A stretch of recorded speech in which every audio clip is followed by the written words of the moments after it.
Test, test, test, test, test, test. Good evening, sleepers. How is everybody doing? Welcome back to another look at how we are functioning inside of Dune. I'm happy to have all of you guys coming in here early to stop by and say hello. Goofy Evil Prince, how you doing? Hey, Bird, I didn't know you was live yesterday. Twitch never told me, and guess I wasn't live yesterday, so if I was popping up live, somebody hacked me and was getting me some extra screen time that I didn't know about. But or I might have pushed a button and streamed myself without knowing for hours. You know how that thing goes. Mr. Rotten Fishy, my man, how's it going? How are you doing today? I'm glad to see you stopping in. Everybody as well, but Goofy Evil Prince, don't worry about it. I wasn't streaming yesterday. I was streaming on Monday because we had a lot of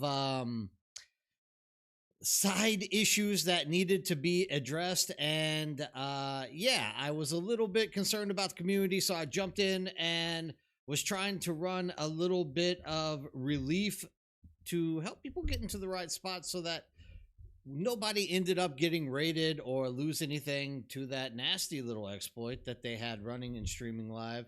But hey, we're here tonight again, so hey, it's good to see you in chat tonight, my man. I hope everything's going well for you. Whoa, excuse me, all good, but kind of scared about the last base glitch issue. I think we might be past it, Rotten Fishy. Once again, just make sure that you bring all of your power supply into the base. And I mean, maybe this is like a wake-up call that we need to, as a community, you know, start focusing on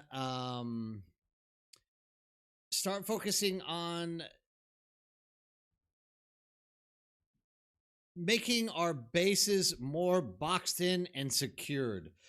That's the best I can go with it, because I'm not even exactly sure how the entirety of this exploit worked. I tried to ignore as much of this as I possibly can, and well, you know, it was able to get through, but hopefully none of you guys were affected. If you weren't affected, you should be okay at this point. I don't think there's much to worry about, but I'm here for you, Mr. Rotten Fishy, if you need some support. And if something really goes wrong, remember, you can always come join me and see this, and I'll help you get on your feet. We'll get you put up, and we'll give you a nice, comfortable community that will be there to try to guard you and stuff in times of turmoil such as this. Krezel, there was a rollback in 5 worlds for 24 hours. Yeah, well, that's because literally the world Harmony, which is where the streamer was streaming, literally they were watching people just eat through other people's stuff. Like, you had to expect there was going to be a rollback. I really hope that something greater comes from this, though, because I know there was some things that was being placed up talking about, sorry, I'm getting some sound set up. I'm moving back into using my OBS and moving off of Streamlabs, because Streamlabs has been like absolutely horrible for me as of late, and now I'm needing to like move back into something else. So I'm getting my sound set up while I'm talking to you guys. Yeah, so some people had posted that they had received a 6-day ban, but from what I understand, these are not actually legitimate claims. These are things that people had received months ago whenever they were caught cheating, duping and stuff like that. But still, with that in mind, it kind of leaves me in a uncomfortable position, because look, if you were duping, that's your own business. Do I condone it? Absolutely, I do not. My whole take on the world and the space that's around me that I want to live in, and I want to encourage, as well as that I want to influence, as well as the people I want to choose to play with, I want to believe that those people have a better meaning out there, and they are literally able to more or less make the right choice not to do things that are going to hinder the livelihood of the actual server or the game itself. So we were having this discussion today earlier before I got in here, and people were saying, well, I mean, an exploit is an exploit. Number one, I don't use any of the exploits. You can see all of my broken weapons and armor and shit laying around my base as I'm like digging through things. I choose not to do it because I feel like it's a more pure sense to just go through that game, punch through it, and let your stuff go away, pick up something new. That's one reason. The second is because I haven't been doing like level 16 labs. And the people that do them sometimes hand me down augments or things like this. And if you use that repair bug, for example, you are losing all of your augments. So I choose not to do it because I'm poor and I don't have a lot of augment choices. But that's not exactly the reason either. I just choose the right path. I believe in morality and some kind of ethical value and principle that you as an individual should be going. Whether you follow that path, that is on you. But there has to come a time at some point where you are drawing that line and you are saying, is the exploit that I'm about to be teaching everyone to do live en masse going to literally force half the game to quit because they're coming back to an empty base? And I at least hope that for most people that to the minimum, this is exactly where they are drawing the line. But as we saw, there are some people out there who just care more about YouTube revenue and hoping that people are going to jump on and high five them for like wrecking everyone's base. So it happens. Hopefully, like I said, it hasn't happened to any of us. And if it has, you know, get in touch with me. If you need a new server, if you've lost your base, you're looking for a new server, come join us and see this. Or if you're in the OCE, I can push you down here to the wonderful man Beast. Or I can push you guys into another group in the EU that will more than likely be able to help you focus to get your stuff done and protect you a little bit better when you're out there. Okay, I missed a lot of chat there on that try raid that I just went off into. So Beast Alaskan, how's it going? Thanks for stopping in and saying hello. How are you guys doing today? Volt, good evening to you as well. Sorry, I literally just like blanked through like a half an hour's worth of chatter there. I hope if I missed something, please just put it again, because scrolling up is like absolutely impossible on my iPad. It just literally zips me back down to the bottom. So let's make sure we're getting anything in there that you wanted to say. Volt keeps sniffing your spice. Well, hey, you know what? I told Volt he could do that because he came to our server looking for spice to sniff, and I told him we are abundant in spice. Goofy Evil Prince, I have friends like that in IRL. Hey, look at this. Yeah, you got to be careful. Like, I also have friends like this in game, and I know people necessarily in the old days that are probably that way. Nowadays, I'm married and with kids, so I don't have friends. But definitely, I try to encourage people, at least in this sphere around me, to always try to pick the right logical reason not to do these type of things, and hopefully people do choose to do it. I wonder how long it's been in the game. The bug you're asking, Beast, don't know, my friend, but from what I hear, it's been in there for quite a while. I hate the fact that it was able to get leaked out mainstream, and the only thing that I really truthfully wonder when it comes to this is how long, if it has been in game this long, how is it that no Funcom dev has been introduced to this? And this is another kind of principle that I've been pushing when I see people that are teaching others how to do these exploits. My thing is, don't teach people to do exploits, because if you do, they are going to do them. And the argument to this point has always been, oh, well, the more people doing those exploits are going to force Funcom to make big changes quicker. And in my opinion, no, it's not. If it's not going to break the game, Funcom is probably going to put that on the back burner and do other things. But when it comes to breaking the game, of course, they're going to do something. But you don't have to go to the links of introducing to thousands of people a way to maliciously destroy the people around them for Funcom to make that choice. In this case, I really believe that he could have just like videoed it, sent it to Funcom and said, look, we're able to do this to bases. You should fix this before something bad happens. And I'm pretty sure Funcom would have gotten to that right away. So I don't think it was a matter of, hey, you guys, let's destroy it. Let's burn and pillage. This isn't the LA riots.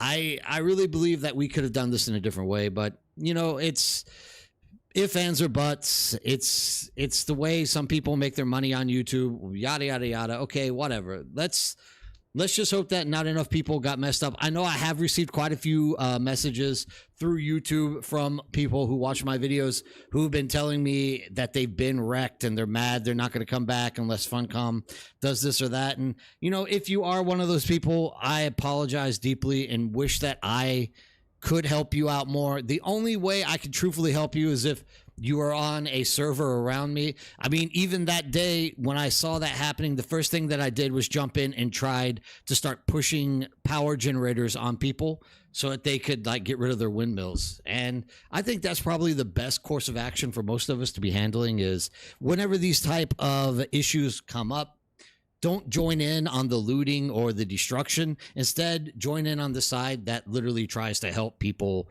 overcome these issues. That's the kind of frame of mind I'm trying to get everyone to recognize and push forward on whenever the issues in the future come up. So just always try to stay positive and help people out, really.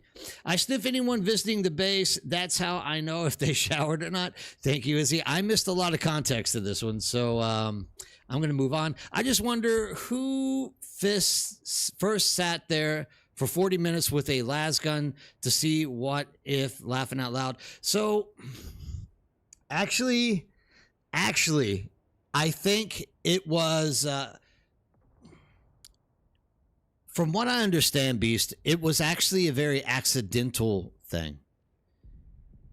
And I'm not going to go deep into it necessarily, but the way that I believe it ended up happening was somebody was just flying over someone's base and it triggered visual events, which led them to think, what if? And I think it just went wildfire from there. Did anyone on Cetus get hit by the bug? Dude, everyone Volt got hit by the bug. Every single server, nobody was safe from that bug. No matter where you were, which server you were on, everyone had the ability to get hit. Yes, there were people that were hit by the bug. We actually visually saw and captured screenshots and video of people using the bug. So yeah, we know that there were people out there doing it, but at the same time, they were looting. You know, everyone in the birdhouse community was flocking around trying to get people spice generators and other stuff set up so that they didn't lose anything. So it's always good that at least, you know, they could jump out there and do what they want. But I'm going to make sure that we maintain our population because we've literally been clawing out of nowhere. Hello, Steam Power, before your message disappears. Let me jump to that. So I found out how they were cutting power and I won't tell it in public. Yeah, exactly. But how are you doing, Steam Power? I'm glad to see you in chat tonight. So yeah, I mean, overall, what we were basically doing was trying to get out there and make sure everybody was doing okay. And that was the end of it. Like, if we were able to save, you know, as many bases as we possibly could from people before anyone could get in there and loot them, that was what my goal was the second that I was able to get in. I mean, I actually was mentioning it because, you know, my son's about to go into the military, so I had to go to the gym and work out with him. So on my way in, we were talking on Discord, and everyone was saying, like, this bug is getting out of hand. There's a dude streaming it, and so I was thinking, like, well, what's the bug exactly? And they were like, they can stop your windmills. And right then, I had like my live flash in front of my eyes from like the past 2 months of streaming. It just hit me every time people look at me because, see, in game, I use spice generators. So I was always like, yeah, dude, I gave up on windmills a long time ago. I love my spice generators. And it flashed in between my eyes that there must have been 100 people over the last 2 months that have been in my chatter going, dude, we only run like 6 windmills. So it's a lot easier than what you're doing. And that realization hit me like, holy shit, I need to get into my office as quickly as possible, kick up that stream and start telling people to get to their bases to turn off these damn things and put some kind of internal power in. Because so many people have been bragging to me over the past few months, like, we don't need steam power or spice power jennies. We all have windmills and they work perfectly. And it's like, bam, damn. Hey, NRG, good. No bases got affected on you. That's awesome. I'm glad to hear that for sure. I use SpySgen to play it safe. Yeah, I actually only handed it out to one person, but I was like, anyone out here who needs a spice generator, tell me. I'll literally hand deliver a spice generator to your base, and you can keep it.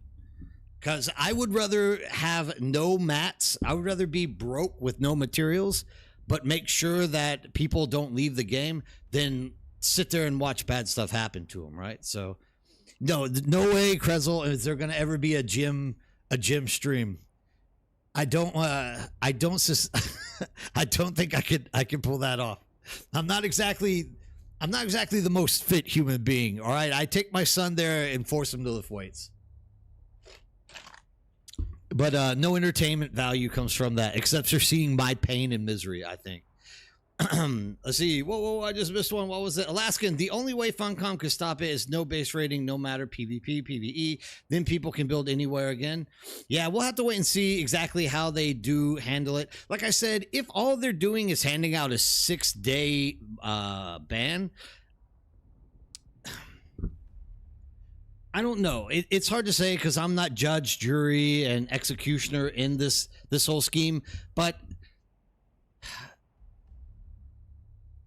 I don't know. I mean, I don't know where to go with this. All I can say is, and I don't want to do this to the individual because whatever, I don't care about what he chooses to stream or whatnot. But I mean, if you are literally streaming and talking about how much you don't give a shit about Funcom, the Funcom population, or anything to do with this game, you just want to wreak havoc so that you can get viewership, like, in my opinion, I would not mind seeing a lifetime ban on those type of people. But, you can't say lifetime ban here, 6-day ban here. I don't know. We'll see what Funcom has to do. I definitely believe bringing the hammer down is probably the best thing to do for anyone who literally was mass raiding individuals. But like I said, there's a lot of gray areas there, and this type of situation is really hard to gauge.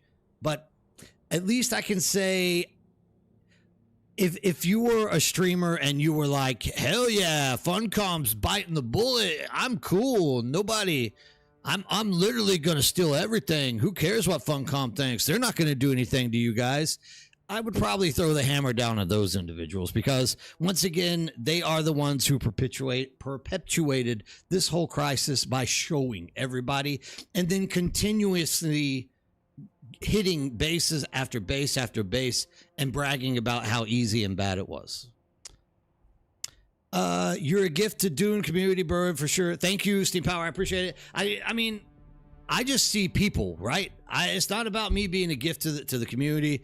This is what we talked about in Discord today as well. I'm like, I'm not going to tell you how to choose to live your life or what you think is right or wrong, but it's always been a thing that's been evident to me that whenever you're out in the world, the people that you choose to literally encompass yourself or like surround yourself with is a clear reflection of what you and your choices are going to be.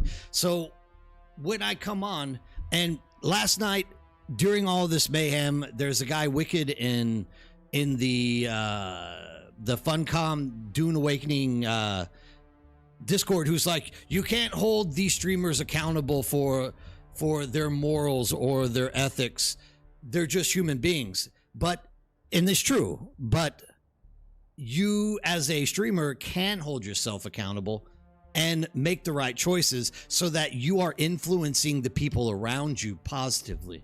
Because look, if you're a guy who follows him, you're going to instantly want to jump out there and do the same thing as him, because that's the kind of stuff you want to be surrounded with and you think is cool to do. Whereas if you're following and watching someone who is making a positive impact, you are going to jump out trying to make a positive impact. As you can see in our community, everybody out here is doing their best to help everyone all the time. I'm not saying that's because I am in like a central force in helping it, but at least I don't encourage negative behavior. I always encourage, let's help people. Let's get everything out there so that people can, thrive, enjoy the game. Dads can play the game with their sons without some idiot landing on them and calling them assholes and that they should uninstall the game. This is kind of stuff that I want to see literally kind of be pushed aside by a good community. And That's what I hope that the vast majority of us do kind of pursue in some way, form, or fashion. What if the base was dead and it was decaying? So for it, I'm not going to get into it.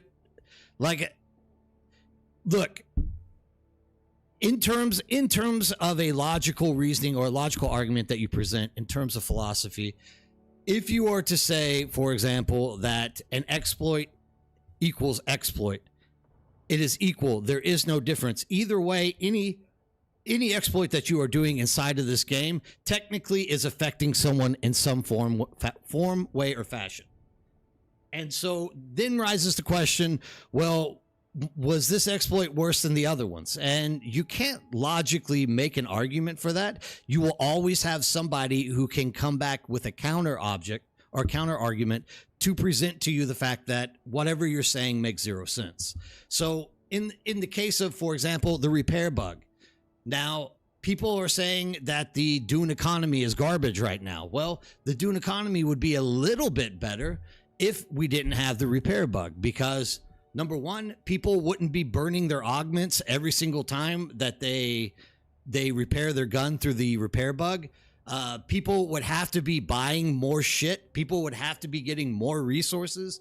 More things would be flowing. So if you say the repair bug itself is not a big issue, it is. It is affecting the game in some form or fashion. Now, is it like going to make someone quit? No, I don't think it's going to make people quit.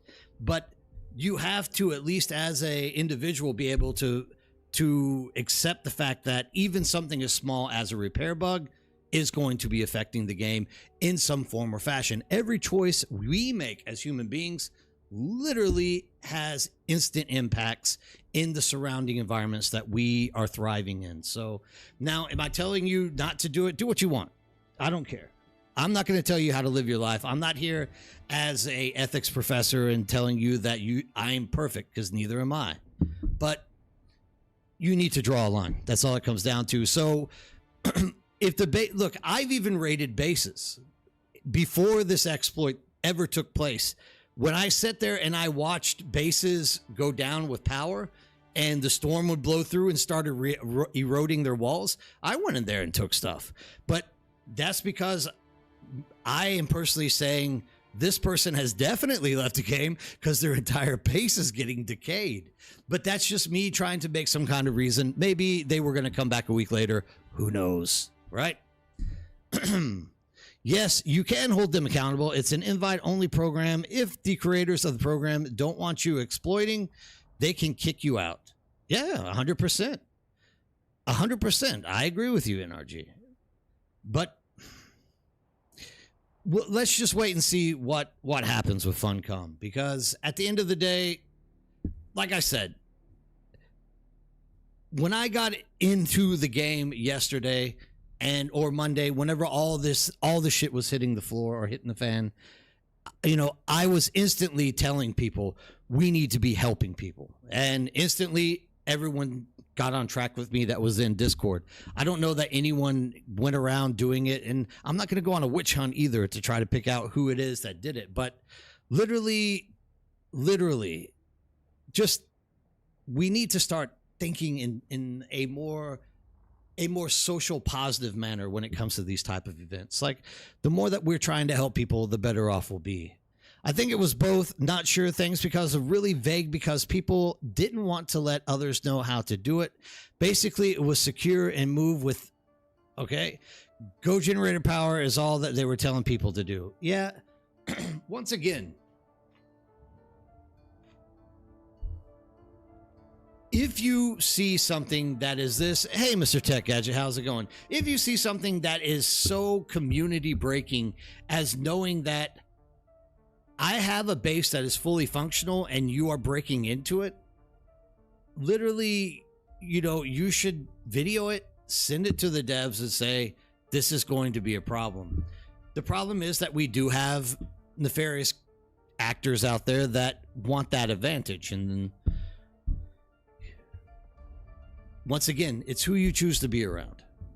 That what Call of Duty go back to your toxic community? I mean, let's not start yelling at people and telling them to like leave because of their opinions and their views.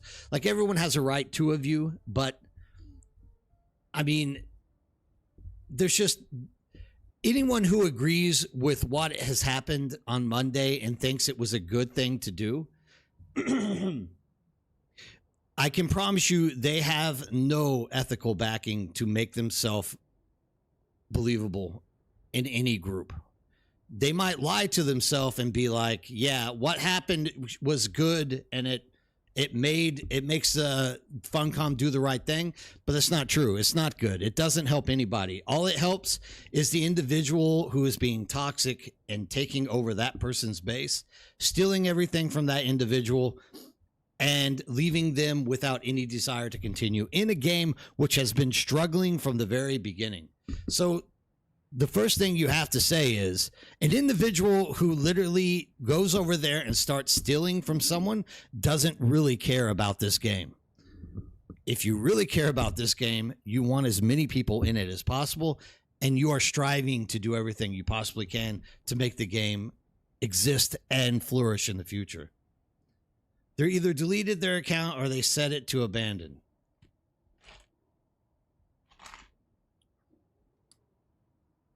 I don't know, Raven. I kind of lost where you guys are. I think there's a lot of context that I missed up top. No, there is no repair bug for it. None. There is none. It's a rumor. All I'm saying is if you pursue a rumor, you are impacting the game in some form or fashion, whether you know it or not. Harry Carlson, how's it going? Good morning to you, my man. How's everything on your side of the lake? Hopefully nothing happened to you and you didn't get in any trouble with anything over the past few days. Yeah, you either want the community to grow or you want it to burn. And I mean, I'm sure that there's a lot that's in between there too, but let's really like take a step back and think about the consequences of bad choices and hurting other people. Like, it's a game, I get it, but here it is. This is the thing, guys. No matter what your argument is for this bug, this is the Haga Basin. This is supposed to be a safe space for you to own and pursue the game and all the features that is inside of it. If you are literally building a base in the Haga Basin, you are basically believing that nothing bad can happen to you here. If an exploit comes into the game which allows you to go into another person's base, that is obviously, through the sheer description of what the Haga Basin is, wrong thing to do. So, yeah, I mean, the base is decaying, the walls are down, and no one's been there for like the 8 weeks it took back in the old days. Sure, why not go in there and take stuff? But if it's literally a base that is powered and running, and you activate something to make the shields go down, and you go into that base and take stuff, absolutely wrong. And in many cases, what happened to us on this bug, people are saying, for example, that the base was already powered down. There are some situations where people have powered down everything where their pentashields aren't working, but there's still power going underneath. Or otherwise, the base is beginning its decay, right? So it's not the right thing to do. That's all I can say. It's not the right thing to do. You're explaining my point of why I avoid PvP useless. I get fired upon. I refuse to gank farmers because it feels like you're fighting to make people quit the game. Head-to-head fight all down, but ganking is just toxic. It 100% NRG. And by the way, if you guys don't know NRG, he's also another streamer. If you guys are in here, I'm sure that you all do because we all kind of know all the same people out here. But make sure that you're stepping in there and watching NRG stream. He is a great guy, great community leader, great person to be in there and follow. Make sure to give him a shot. I wish I knew how to do shout outs, but I'm literally barely making my stream work as it is NRG. So the best thing I can do is just talk you up at this point. But make sure that you stop by when you see NRG streaming. You guys will really enjoy his stream. And in all fairness, he's one of my favorite streamers. I love stepping over there and seeing all the good stuff that he's doing. There are fires that burn which leave good for growth, and there are fires that burn which leave nothing alive. Likewise, these actions leave nothing good. Yeah, I agree, Izzy. So, I mean, I also, in all fairness, want to see, is anyone affected? And once we know that at least the people in our area or people that are not connected to all of us in some form or fashion are okay, we should just kind of move past this. Although, I'm going to say it one more time. If you're a streamer and you are streaming this kind of destruction, this toxic kind of destruction, and you're literally talking about how you hate the community, you don't care about the game, you don't care about the company, all you want to do is make money off revenue, so by showing people how to cheat and do stuff, I really believe there should be some kind of hefty ban that goes along with that. Just the way it goes. I made a Star Destroyer. Oh yeah, you should. If you posted it, let me show this thing off. 10 degrees from off the center. Oy! That was a huge build to tear down in RG. Holy crap. A Star Destroyer. Wow. Where do you land your carrier? That would be a big one. That would literally be like six straight. It would be a very long base. Awesome, Henry. I'm glad to hear that.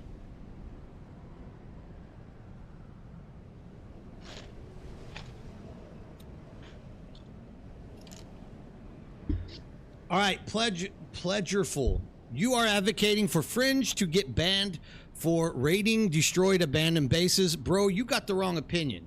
Either he got the loot or the sand got it. The player wasn't coming back. Pledgerful. If your base was raided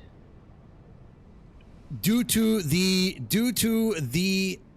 exploit which was pasted and taught and explained through his video, how would you feel? Would you not care? Would you say, oh, it's perfectly fine, what happened to my base doesn't matter? Like I said, you're entitled to your opinion, but no, I definitely am advocating for individuals who teach other people how to destroy a game for pleasure or for the choice of doing something in terms of making money off of it. Yeah, I kind of feel like they should get banned.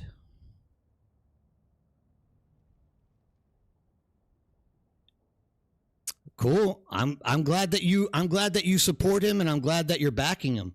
But you know what? I don't really need that kind of person helping destroy the game that I'm trying my hardest to keep people into and interested in. So I get it. I'm not going to ban you like he banned me for asking him to stop doing it. But at the same time, you know, I think that your argument might fall on deaf ears when it comes around to this. He was also saying he didn't care about anyone on the game. He didn't care about the game. He was saying you could make the wind power stop even though he didn't do it. It's uncool, which I completely agree. The truth of the matter is that you always know the right thing to do. The hard part is doing it. Thank you, Robert H. Schuler, for giving us a quote. Thank you, Krezel. Krezel, you're always full of great quotes. I always love the quotes that you're putting out there. Him showing me made me protect my base and gens. Great. You're lucky, Pledgerful. How about the other people who were at work, who were at sleep, or who weren't logging on for another few days because they had to do stuff with their families or things along those lines? Did he show them how to protect their base? Did he help them out any? Or do you not care about those people and you just care about yourself, your base, and what you think your Messiah has taught you in terms of protecting your base? My man, no matter what you say here, you're never going to be in the right with this argument. You literally cannot support that kind of action and say that it is positive for the awareness of people inside of this game. You got lucky you saw the stream. Yeah, what about the other people who didn't get lucky seeing the stream? That when those people saw the stream, went out and started raiding and taking over people's bases. What do you have to say to those people? Because that's the most important thing that I want to get across to you right here, because you're literally saying that I have the wrong opinion, which is fine. I don't mind somebody telling me my opinion is incorrect. Where I stand, however, is that I know it's not incorrect. And I have 1,000 reasons to back the reason why I will say it's not correct. So you have to tell me, what do you have to say to all the individuals who have lost their bases because this person taught them how to do stuff? They got lucky. There was a rollback. Huh? You got to leave that out. No, I didn't leave anything out. Think about this, Pleasureful. Since you have a great discussion on this, let's bring that topic into the matter as well. Do you know how many people lost 24 hours of gameplay because of this guy? And you're thinking that was a positive thing for the game? You're literally telling me that because there was a 24-hour rollback, all things are forgiven? I think that you're a little bit confused with the reality of what's going on here, my friend. Just because there was a rollback doesn't mean that it did anything positive. Literally, people lost 24 hours of progress that they were putting into the game. No, it's not just about that being sucked. That's about literally one person destroying the entire gaming day for an individual. 24 hours of gameplay got erased because of this guy. And you're thinking that was a positive thing. Well, what about our server, where we have actually physically caught people pulling out and destroying people's bases using this exploit, and we didn't get a 24-hour rollback? What about those people? So you're telling me because there was a 24-hour rollback, I'm wrong, that actually everything was taken care of and all things are done right. Pleasureful, like, I hate to say it, but you're a tad bit centric on this. Like, you only care about maybe what you really believe here. You're not really looking at the greater good of people around you. You're not thinking about those people who had to suffer or got destroyed because of what this individual pursued on the game. And like Raven just said, literally our server didn't get rolled back, but we actually have video and photos of people on our server robbing other people using what they learned from that guy. So yeah, I guess they don't really matter, do they? They're not that important. And because those people on those big servers got rolled back 24 hours, you know, their time doesn't matter. It's not important, right?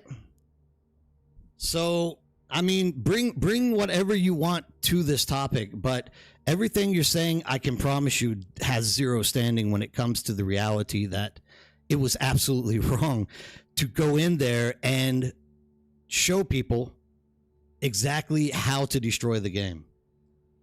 This wasn't for the greater good, my man. You can literally video yourself doing something and see it as an exploit and send it to the company. And the company then can watch it and say, this may break the game if we don't jump in and fix it now. You don't have to go on air. You don't have to say, let me teach you how you do this exploit, then physically go around attacking bases, showing people the exploit, and then telling people, don't worry about it. Funcom isn't going to do anything to you. Funcom isn't going to ban anybody. Don't worry. And also, don't worry about this. Like, these people don't matter. I don't care about Dune. I have other games.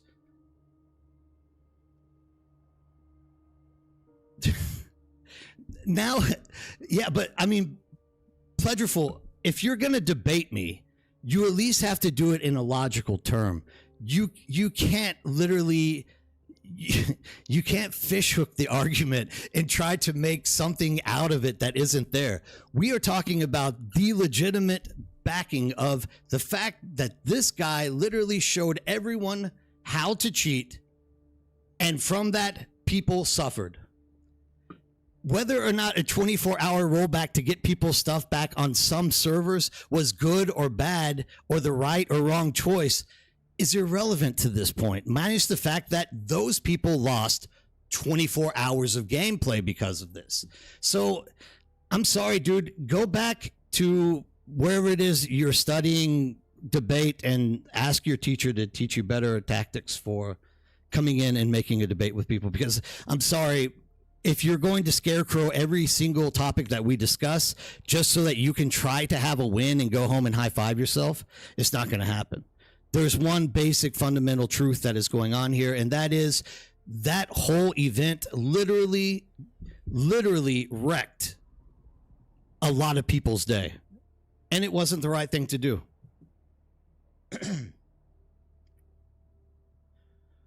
OCD didn't roll back. Exactly, Hayden.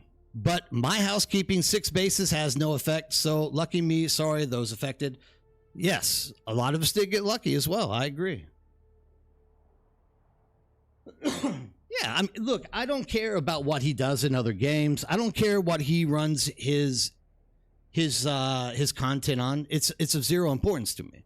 That's his choice. He has the right to do what he wants. If he wants to teach people exploits, understood. But if he wants to teach people exploits that have long-lasting consequences, there needs to be something done with that person on that game. That's all I can say about it.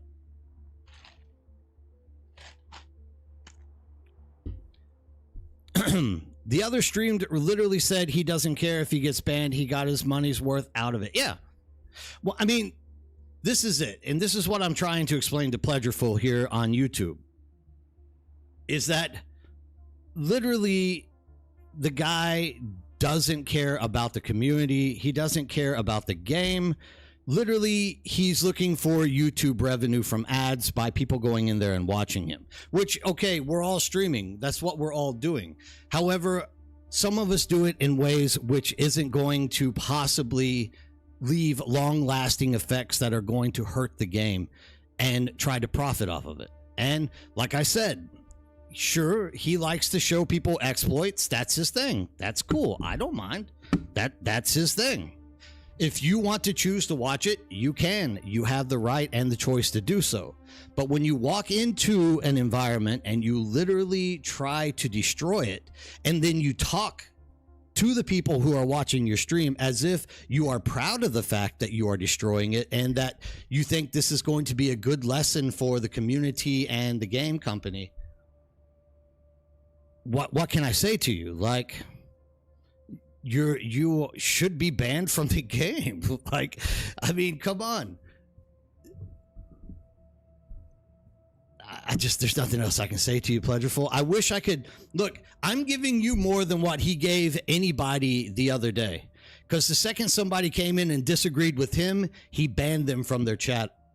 So I'm not even going to do that. I'll let you sit here and talk to me all day long about what your opinion is, but I'm not going to agree with you, and I seriously doubt you are ever going to get an upper hand on this discussion. No one here is going to agree with you that what he did was better for the game. No one here is going to agree with you that what he did is not a bannable offense. Funcom doesn't need any help.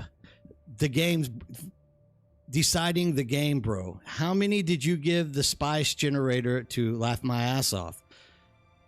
Just one person, because everyone else was able to take care of themselves. Is there something wrong that I gave them a spice generator? And how is that funny?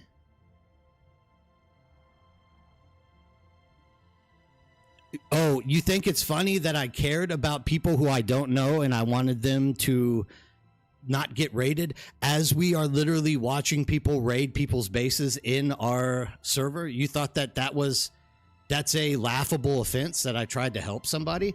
In that case, Pleasureful, you're just kind of an awful person. That's all I can say to you. Like, what can I do for you, my man? Like, go back and really think about life and who you are and what impacts you're doing in the world, and then, you know, try to see what's going on around you, my man. Because, like, if you're saying that me handing out a spice generator because I'm hoping people are not going to get their bases destroyed by people we are physically watching walk around our server and sieges take over their bases, then, and that was a laughing your ass off type moment, like, because I'm stupid, cool, man, I'm glad you have that opinion.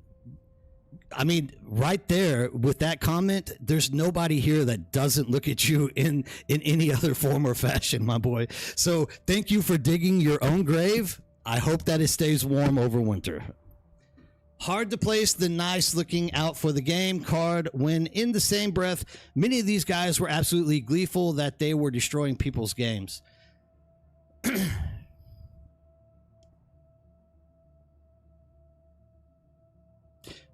Which guys were absolutely gleeful that they were destroying the people's games? Yes, I understand now. Yeah, no, I mean, 100%. Like, I don't really believe he literally, yeah, I'm not even going into it, NRG. Like I said, I'm giving him more than what his messiah over there at whatever the guy's name is. He didn't even give us that. The second that somebody jumped into his chat and said, "You're doing the wrong thing, can you stop?" He literally banned us from chatter. So at the end of the day, like, I'll even let Pledgerful bury himself if he wants to. Like, if you want to keep pursuing it and you want to keep posting this stuff and you want people to think, wow, that Pledgerful guy was a real piece of work, keep digging your grave, brother, because nothing that's coming in your messages actually has any backing, standing, or is ever going to be agreed upon by anybody in any of these streams. So I'm glad that you have an opinion, and it's good that you do have one. I encourage my children to have their own opinions too, but whenever they make a bad choice, I also expect them to be intelligent enough to sit back and say, wait a second, before I make more of a horrible argument, can I at least show that I have the intelligence to at least understand that what I'm arguing for has no positive impact and has nothing which is going to be agreed upon by the people who I'm talking to. And I don't want anyone to like attack him either. Like, let him have it. If that's his opinion, that's great. But at the end of the day, no, my man, what happened was an atrocity. Like, you should not teach people how to destroy a game and then laugh about it and literally go on for hours that it was there.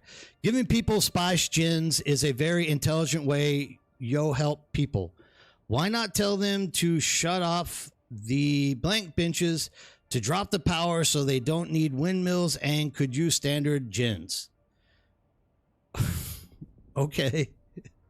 Okay, my man. Okay.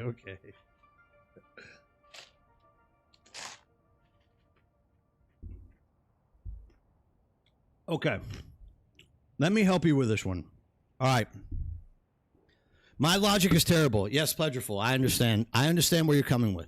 Now, Pledgerful, at the time, whenever your buddy was streaming, the one that you care so much about and you think he did the right thing, that's good. Let me ask you this. At the time that he was attacking people's bases, did we know that the servers were going to go down? Did we know that there was going to be a rollback on some servers? Did we know that there was going to be any game time ahead of us? Or did we think that this could go on for another 2 or 3 days? We don't know. So this is where my logic is terrible, if you're correct. Me offering to give people a spice generator so that they can still use their workbenches to do all of their resource grinding so that they can continue to play the game without worrying about somebody coming and stealing it from them makes me an absolute illogical, dumb person. Thank you, Pledgerful. Once again, I hate to say it, but game, set, and match, my boy. Where you could at least throw something better at me than this. Like, is this the best that you got coming at me, my boy? I love you, Pledgerful. I'm not going to ban you. I'm going to let you continue on with this because every single thing you say is absolutely just comical. None of that is certain, but was the shutdown, was there a fix? Did Funcom do nothing that would look bad on Funcom, not on a YouTuber? I don't even know what you're talking about, man. Some men just want to watch the world burn after Pennyworth Batman. Thank you, Crizzle. Another very good quote, my boy. Thank you for bringing these out for us today. Did we know the lotto numbers? Yeah, I mean, didn't you, Izzy? isn't this why we're buying Funcom this week and fixing the problem? Is stole my lotto numbers. I believe it, Raven. He's kind of nefarious like that. You have to watch out for Izzy. He will get on you and take your stuff from you.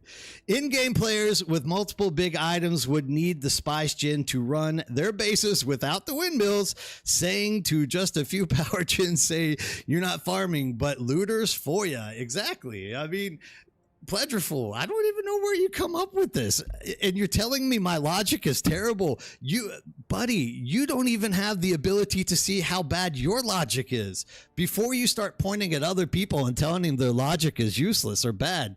My boy, please look at what you're saying. Just delete your tabakes and box the mats. Okay, so you're literally telling people to just stop playing the game, store everything away, and sit tight. Stop playing the game. Stop doing what you're doing. All right, Pleasureful, really, my man, I'm just saying to you, please stop and think about what you're saying. Please stop and consider that. I get you're trying to create an alternative way in which people could have taken care of something without me handing them a spice generator so that they could continue playing the game. I get it. That's great, dude. Thinking outside the box and finding alternatives is a great idea. But I mean, you're not really helping anything here. You're literally telling people to disassemble crap, throw it in a box, and move to a smaller box so that they can continue doing it. I wish I had glasses that could see through exactly what you're trying to say. There's nothing I would love more than being able to agree with you, but Pleasureful, I don't know where you're coming with this. It's not making any sense to me.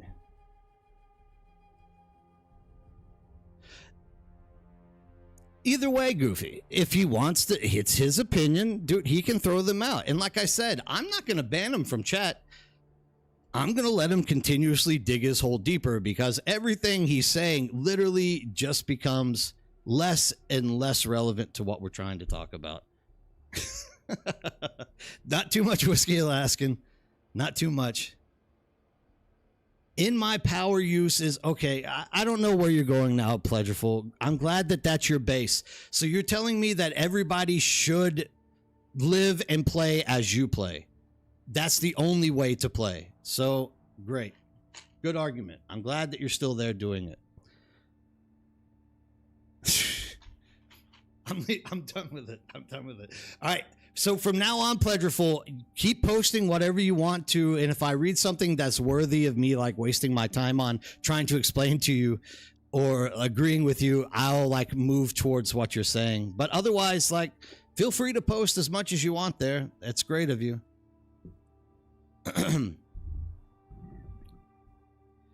I need to start doing stuff. Anyways, moving on from this whole situation, hoping that not many people were affected and that we were all able to somewhat, help people out or get around being curtailed from ruining anything around us. How is the game treating you guys today? I hope everyone's doing fine, and I hope that we're all successfully out here playing the game and enjoying it to some degree, form, or fashion. I know I fell behind on my Landsraad, so I got a lot of Landsraad that I have to do today. The true question is, which Landsraad am I going to do? I think we're going to go with these two.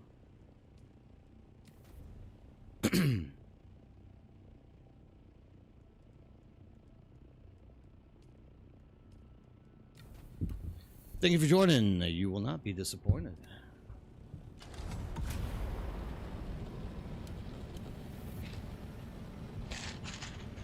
I really should have got water before I started this today. I probably shouldn't be chomping ice in everyone's ears either.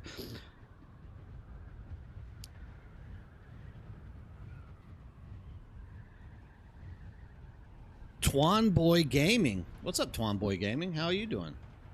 What's going on? Late night dueling, SE? Nah. Look, after something as cataclysmic as yesterday, there's going to be a lot of opinions and a lot of heated ideas that get pushed around. That's why I don't suppress them. That's why I don't suppress anyone's opinion on it.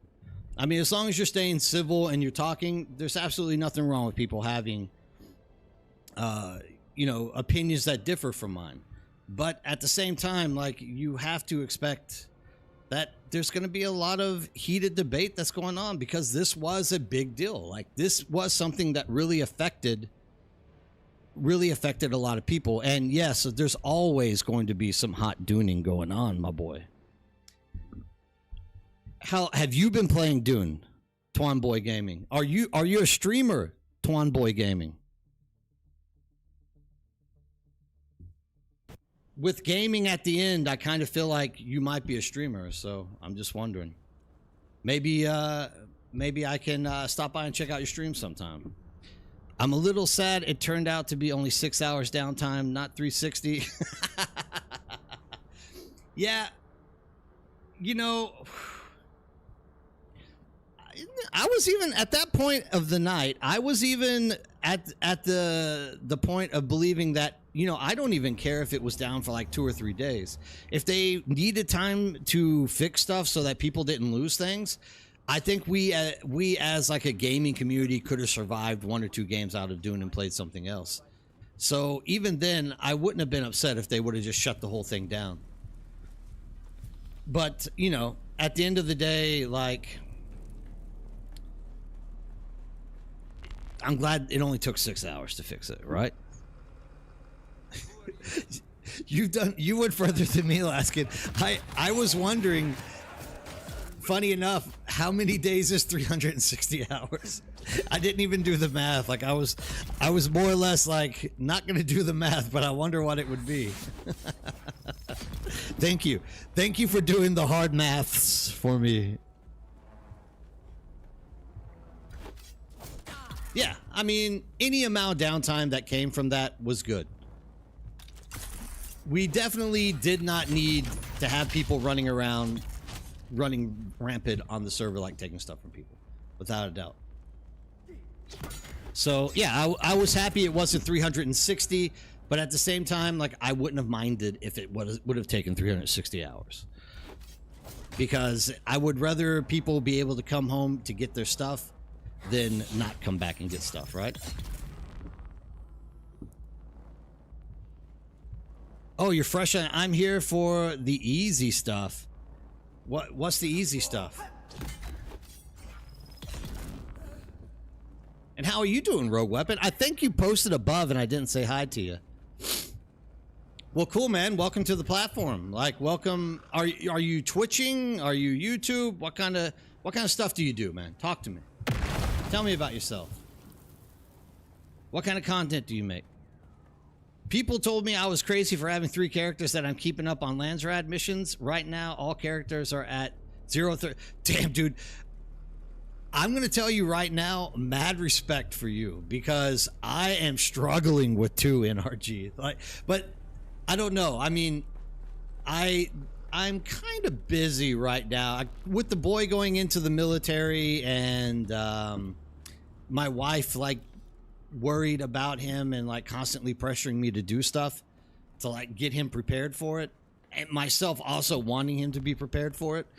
Literally, I'm finding time to do stuff, but not as much time as I would want, because I also want to be making YouTube content, and I just don't have time for YouTube content outside of live streaming right now. I mean, that all ends this week because vacation is finished.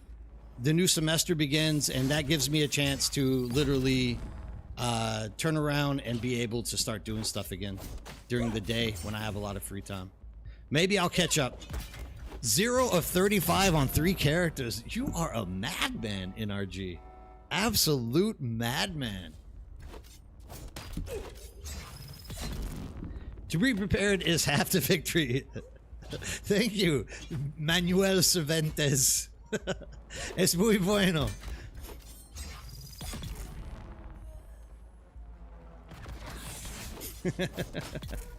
You got stack missions like you do en route, knock out 5 Haga Basin missions.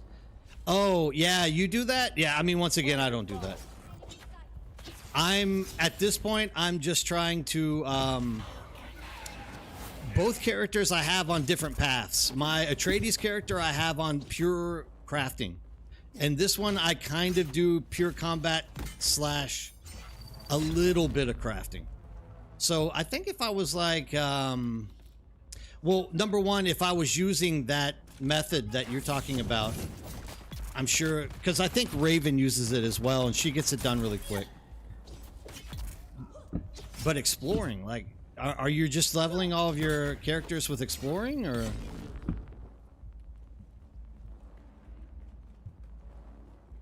Yeah, join the right side. That's what I'm talking about. It's all about Harco.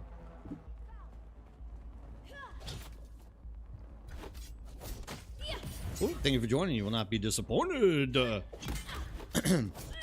Yeah, Goofy. Actually, I think we have a space open in our Harco guild too at the moment. So if you do end up going down that direction, you might be able to get an invite to that guild as well. You got lucky because we were purging people this week. I'm glad that you actually pinged me when you did. Ah, you do every mission type? Ah, I understand. See, I don't really think there's a wrong or right way to go about that. And literally, like balancing it out and just making as many, like making everything go up at the same time, literally makes, oh, thanks, Forte. I appreciate that. Remember, all subs go back to the community. Anything that you put into our Twitch channel, we literally use it to buy more games, have giveaways, as well as run servers on the side for people inside of the community. So rest assured that when you go to sleep at night, every cent that you pump into Twitch is going to go back out into our community, giving people a chance to get more copies of the game, giving people a chance to give copies away to people that may want them but don't have the money to do them just yet. It's all getting pushed out again. Ah, you used to play WoW. WoW's a cool game, dude. I have a lot of friends who are still playing WoW. Everything is on fire. I did a little bit of WoW back in the day, but I'm not a huge fan of WoW. I kind of feel like WoW is an elitist RP club.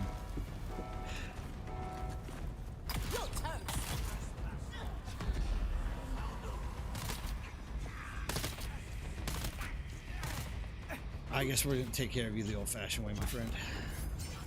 Yeah, for me, WoW's a little bit of a elitist fanboy club that literally, if you don't have the best gear, if you don't have all these things at a certain point, it's really tough to go deep into the game. And yeah, I mean, it is what it is, but we got a new flashy linked what? Pop up here and tell me, Izzy, if you're in Discord. Come put this in for people so they can know what you're talking about. I don't know. Oh, now I know what you're talking about. Yes, if you are on Cetus, I'm hoping this is the right thing that you're talking about.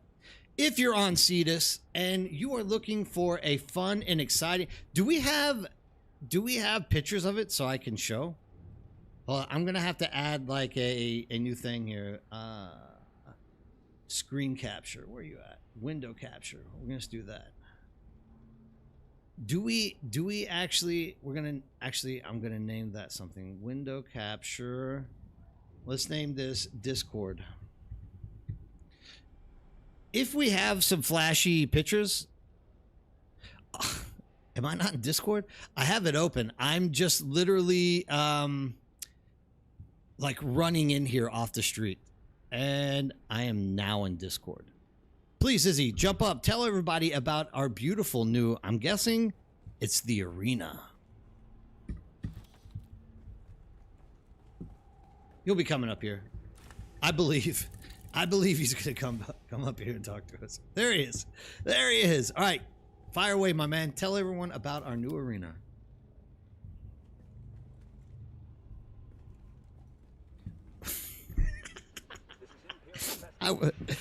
I was completely off on this, dude. Like I thought you were going to talk about the arena. Okay, so the Discord perks.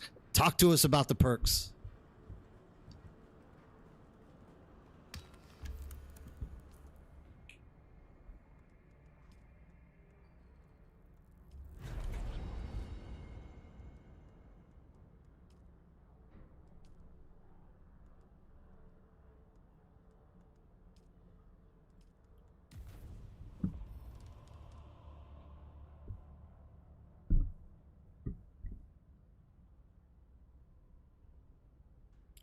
Well, since you guys weren't able to hear, um, I'll explain it to you again. We've got a whole bunch of, we've just upgraded all of the Discord, got a whole bunch of new access to a lot of flashy things.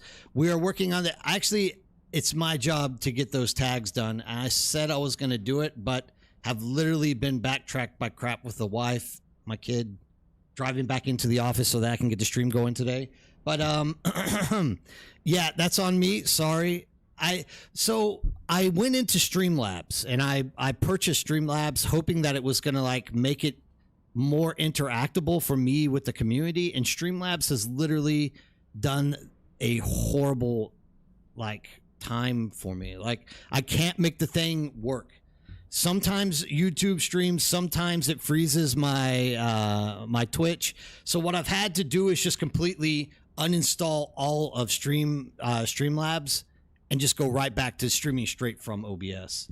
So I'm still having to set up stuff that got removed whenever I did the Streamlabs. So apologize for that, rip. But you know, Izzy was making a good point for us. We do have the Discord. We have hyped. What is it called?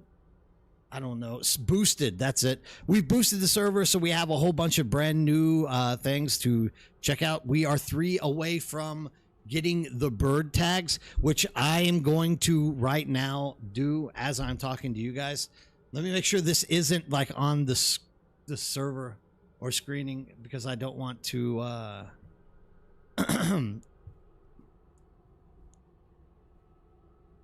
wait, hold on. I need you to keep talking. Talk.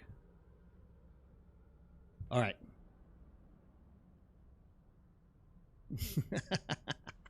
I'm glad she couldn't hear that.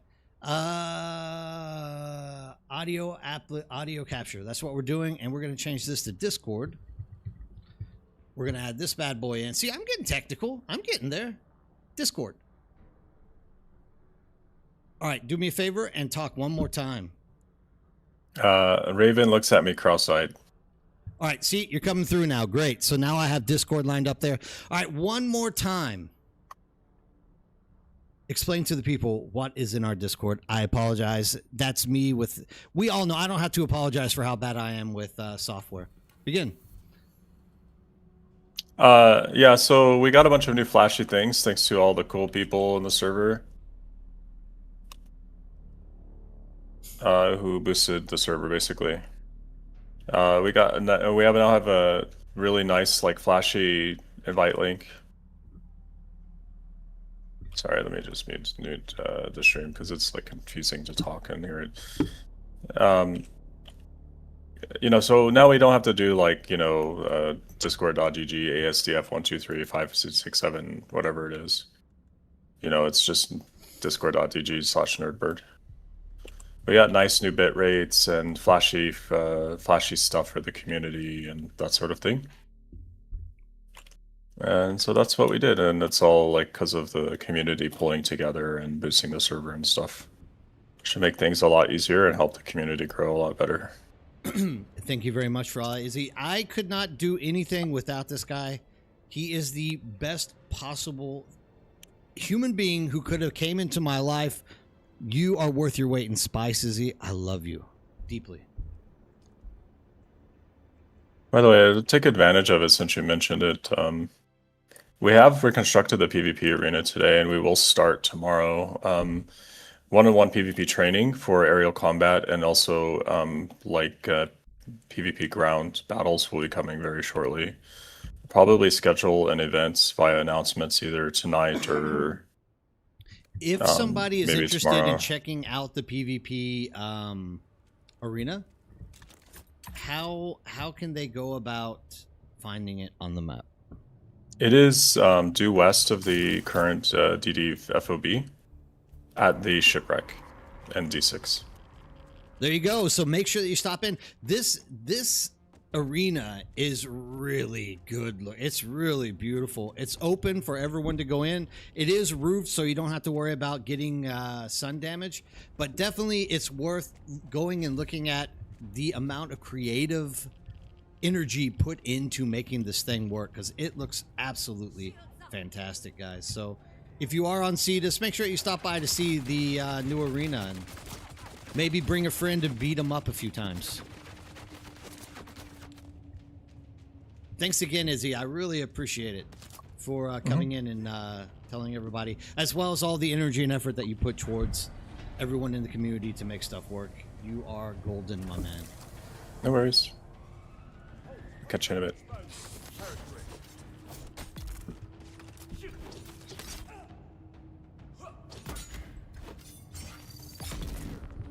All right, NRG. Oh, NRG. Thanks for that, dude. I will install that. I like that. That's actually, I'm using, this is the reason why I think I'm having an issue with Streamlabs. Streamlabs says that it's loading stuff up, but I don't think it always is. Whereas I use ATM, and ATM literally, I can manually do exactly what you sent me for voice. I can literally do it with ATM as well, and it looks like that will be like exactly right along the same lines. So, yeah, I look forward to using that, dude. I really appreciate that. And have a good night. Sleep well. Once again, if you guys have never taken time to get out there and watch NRG, this guy is fantastic to watch streaming. He does great builds, helps out people as much as he can. It is just, he is someone you do want to spend some time watching in the future. And he's better looking than me. I know how hard this is to believe, guys, but he's better looking than me.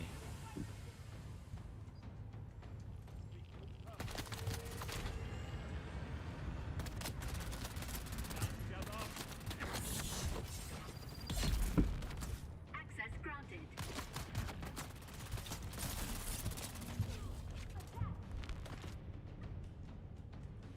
Your stream journey has been up and down. I finally got enough morale and motivation to start fresh on Twitch. Okay. When I lost everything on Facebook, I had lost the drive for a while. Oh, you were streaming on Facebook, were you? Oh, yeah, I'm sorry to hear that. That could be very devastating. And you're playing Dune now, right? Twanboy Gaming? I literally just cannot land on the side of this thing. When I start talking to people, I fly funny. I'm special with my flight. So you are playing Dune. That would be cool.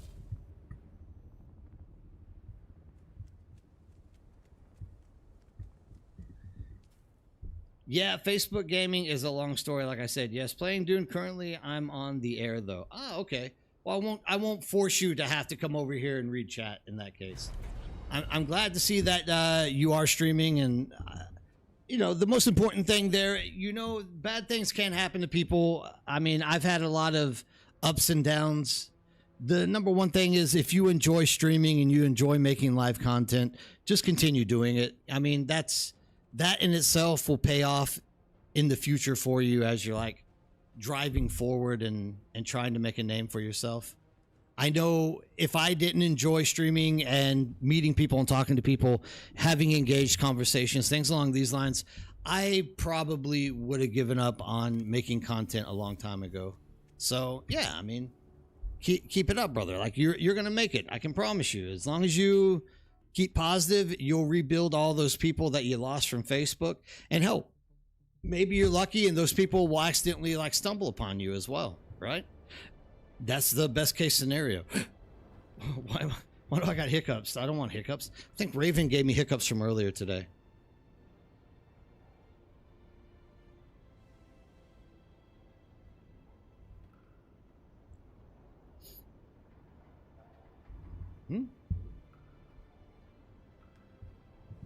Whoa, whoa. What about all of these great Landsraad missions? What do you guys think are the best Landsraad missions to be running right now? Actually, I started off hating this one. Oh, good. I'm glad that you absolutely love it. Life is full of up and downs, but it's how we handle them that defines who we are. Someone. We don't know exactly who. It's just someone said that. I used to hate Blushing Caverns, and now I love it. It's an easy. I think Beast had came in here at one point and he was like, "You just need to know the method to the madness," and it's great. And like, by God, I 100% agree.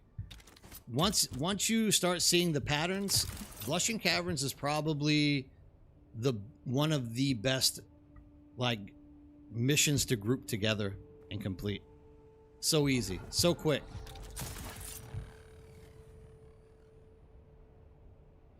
Because it got embarrassed. Trincaria, how are you doing today? Nice to see you pop in and say hello. It's a little bit embarrassed because it's not a normal cavern.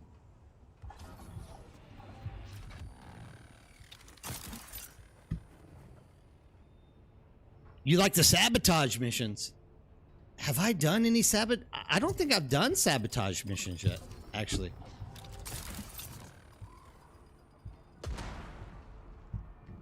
Wait, I think I did. Did we have to do sabotage to get the extra? Hold on, I'll take a look.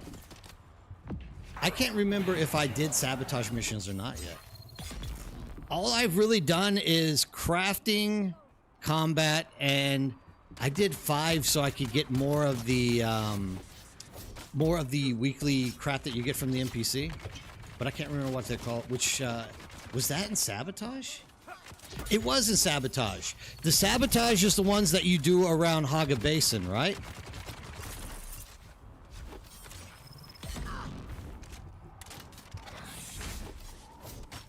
I think that's a favorite for a lot of people because there's a way that you can stack those up, right, and just make it where you get the same mission over and over and over again.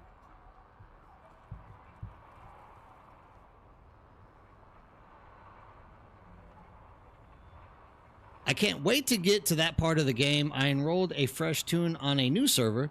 Just so happens it was one of the servers who got hit with the rollback. My point exactly from earlier. Like, you were literally stuck there for a whole day without anything to do because of this, right? Talk to you in game. I'll help power boost you. Wait, huh? Well, I just whiffed on that one big time. Drillbert tried to get on me. Drillbert's nasty, dude.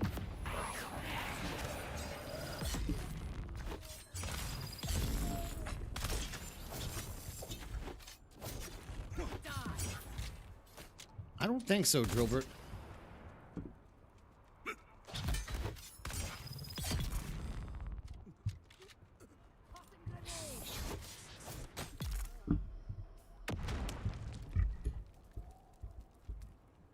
I don't think you're talking to me. Even though I want to believe you want to make me power level. I don't think it's my... I don't think you're here for me, is he? Oh, I gotta do this alone.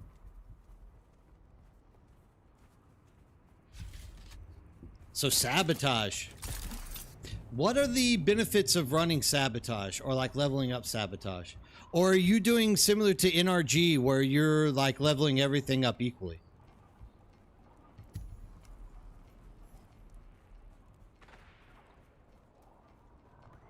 Izzy's looking for someone to fight him in the PvP arena. If that's what you guys want to do. Get them. Down the hole.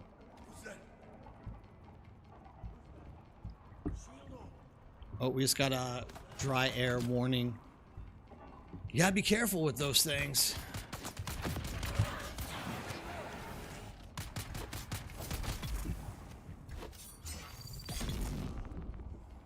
We'll get some water.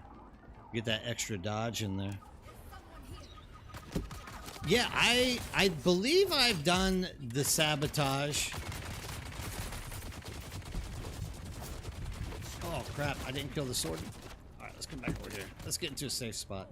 Give me a safe space. Whiffing. Oh, those guys are the most annoying. Alright, come in here. Let's do it the old-fashioned way, my friend.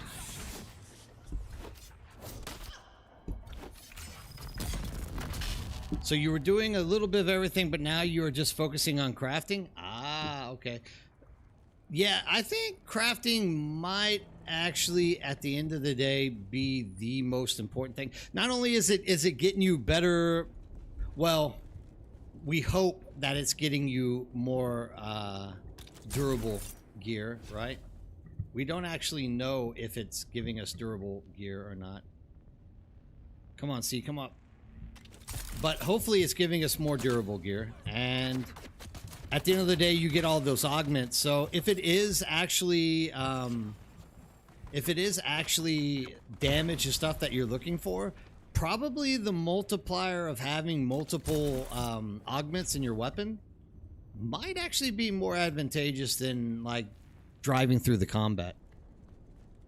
I would love to do your PvP, but me and no good in PvP have done. Yeah, I tell you what though, Goofy, Izzy is a very patient guy, and I'm sure he would love to teach you how to PvP better if you ever wanted to like get out there and learn and do more PvP stuff.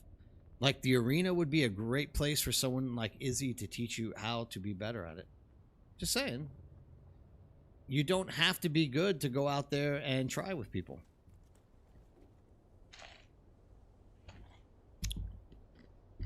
I had a guildie hook me up with some good weapons the day the rollback happened. And some parts to build the first Opter. I logged in yesterday. I was 4 levels lower and lost everything. Oosh! I thought it was a bug at first until I looked at the Discord. Understand. So you lost everything? So it actually rolled back before you received stuff from your friend and where it was. Yeah, I mean, it's unfortunate, and I'm really sorry to hear that, Twan Boy. Like, unfortunately, this is what happens when people try to burn the world around them, and I'm sorry that you lost that stuff. I'm sure if you talk to your friend, you'll be able to get the stuff back from him. Like, I know if you were playing here with us on this server, I'd be able to hand you stuff relatively easy without having to worry about giving you like backups on it. I do feel sorry for you for losing that stuff, but yeah, I mean, this is what happens whenever these type of things take shape. And as much as I wish I could do something to help people out more on it, I have my hands tied more or less from, you know, the actual physical distances between servers. Because obviously, if I could jump to every server and help everyone, I would love to. Yeah, Harky's right, dude. Come join us in Cetus. Trust me, you will love it there. Like, we're a good community of people. We love helping people. Like, I don't know. We'll have to wait and see what happens in the near future. But yeah, I mean, come join us in Cetus if you want to. Yeah, I'm glad they caught it as quickly. Well, in this case, there were so many people spamming complaints that I don't think Funcom had a choice but to like jump in and take immediate action.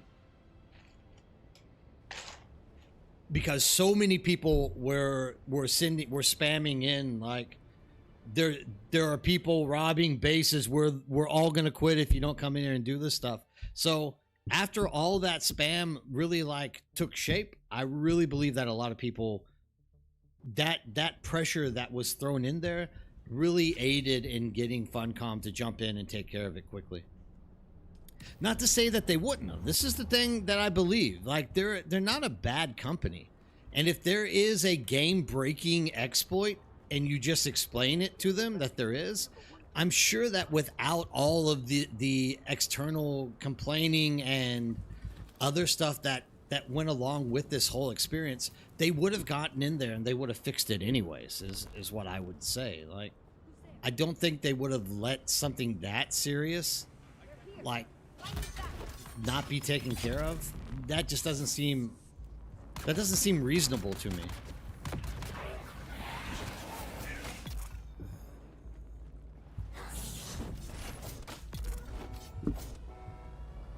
Evening. Hey, what's up, Rain Francis? How are you doing? Did my first solo crawler. Oh my god, dude. Oh, hold on. We're gonna do a solo crawl Macarena for you. Hold on. Let me kill these guys first. Oh, solo crawl Macarena. Wayne Francis got his soul. Soul. No, dude, congratulations. No worms. Did you use my methods? I just want to hear someone say they used it. Hey, what's going on, Constantine? How you doing? Thanks for stopping in and saying hello, dude. It's good to see you again.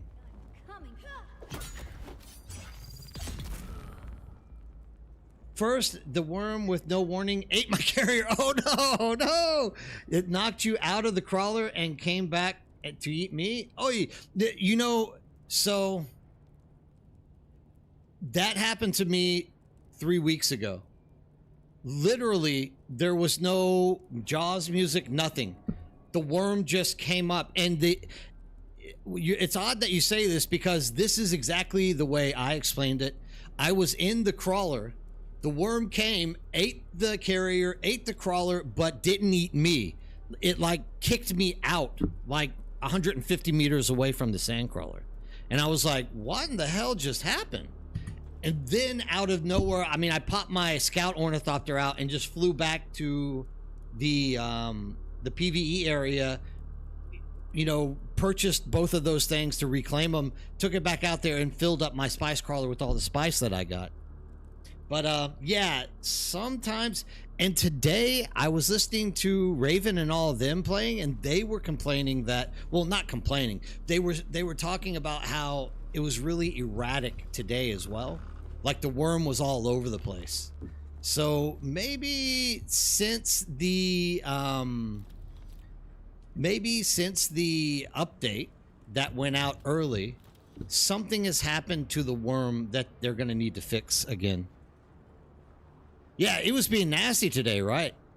Hey, what's going on, Mech? How are you doing? Good to see you in chatter as well. Yeah, so I think that since they did the update to fix the patch to fix everything, I think in doing so, something happened to the worm.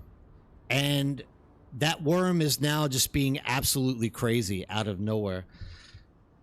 And what the sad thing about that is that's going to be a week because we're not going to get a reset until then. So hopefully there will be, once again, this is something that you should just make sure that you're reporting to Funcom through their official channels, and hopefully they'll get in there and they'll fix it, right?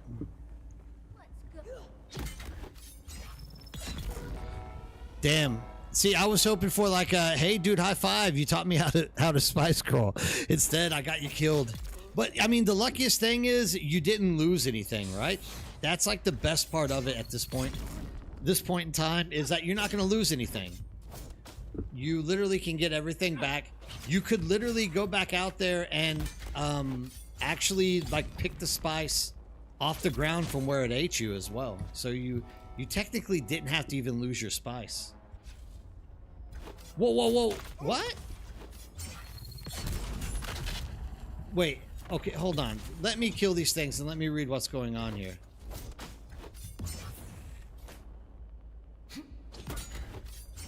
I can't get in-game. Kick going from Haga Basin to the Overland. Now I'm timed out with P34 when trying to connect. I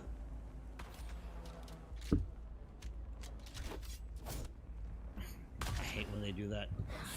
That's why I like the daggers. You never miss them with daggers.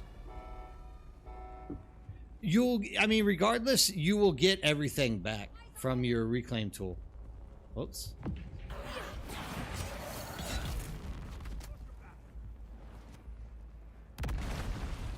Yeah, they'll reply to you.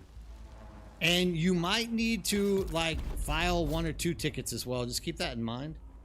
Sometimes they don't answer on the first one.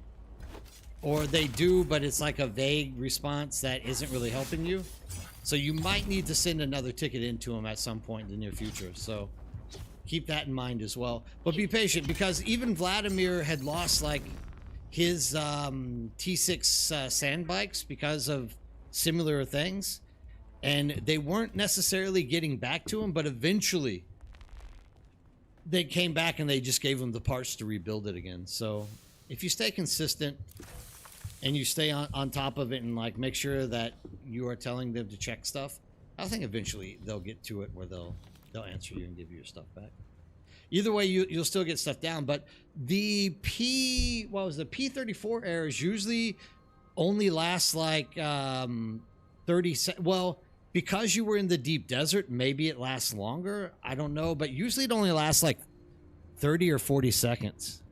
P34 error is related to connectivity issues with the server. Ask them, reboot their router or computer. If it does not resolve it, it will be server side, is what Izzy says. Dude, if anyone knows the answers, it's Izzy. So hopefully you can read that in the multi-chat. But yeah, Izzy will definitely give you a better understanding of what to do with that than I probably will. Nowhere is safe if everything is on fire. Get your asses in here. You asked for it. Full power. I should be in the arena.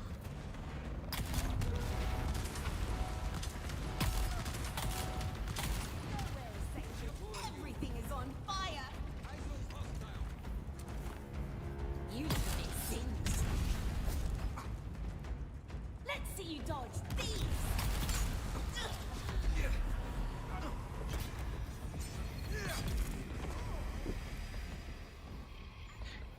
The gun I'm using is the Shell Buster here. You can take a look at it. That's the highest level Shell Buster I've been able to get my hands on. Works a charm for lower levels. It falls off a little bit the higher you go, like every other weapon in this game. They all tend to fall off a tad bit as you are going higher, but like Shell Buster, if you're just needing to do the stations for actually I had plans to make a build video to put out this week, but I'm just so busy. I don't have time to make a build. I don't even have time to make a build because mostly I'm doing a lot of stuff with the community currently, especially trying to set up and organize our Conan server and all this crap. So I'm just been really tied down, but eventually here pretty soon I'll put out a build video on what I use.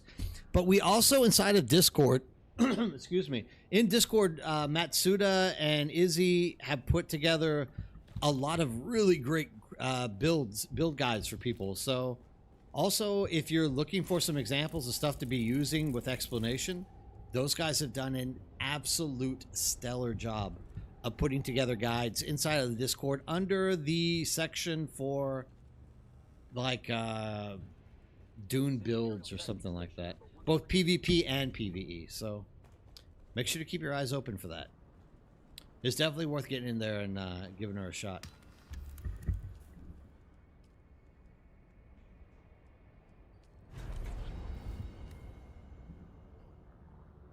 Really great work. Yeah, like Matsu has told me to make videos using his stuff. I want to actually because I love the creativity that he puts into it, and he explains it so it's easy for me to like convert that into a video. I just haven't had the time. Like there's just so many things I have to do. I would really love to get in and make videos again, but like I barely find time. And this year is going to be even harder. At least the upcoming semester we fell short on staff. And we had a huge influx of international students come to our school. So we actually have to teach more courses this semester coming up. So in a way, it's going to be a really messy semester for me.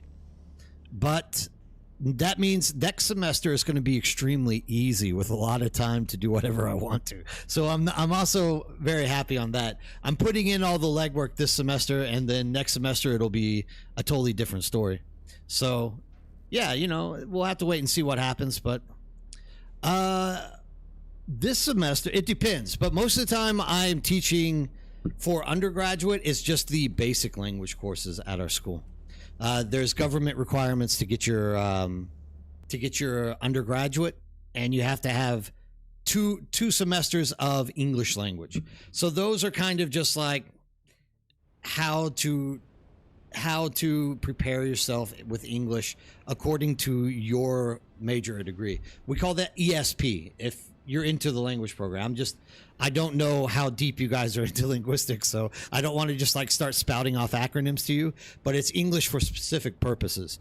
So like if you are an undergraduate of medicine, we put together coursework that will help our students work inside of their like area of expertise with that language. So most Koreans more or less can speak English well. So we're just trying to help them get into that. But my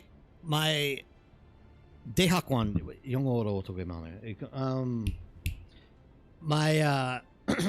My graduate and postgraduate courses would be teaching theory. Like what are the purposes and the foundations of what you need to understand in order to calculate and make a curriculum for coursework so that you are effectively helping students in learning a foreign language. And that's usually going to be people who already have jobs inside of teaching or younger students that are aspiring to get their master's degree or doctorate in education itself. But I belong to two different departments. One is the Gyoyanghakbu or Dasanhakbu. That's like general studies. The other is the Inmundaehakwan, which is the graduate school of education. Thanks for asking, Casey Sparks. That's a good question. I appreciate it that you took. I'm glad that you took interest in what I do. It's very nice of you. Very kind.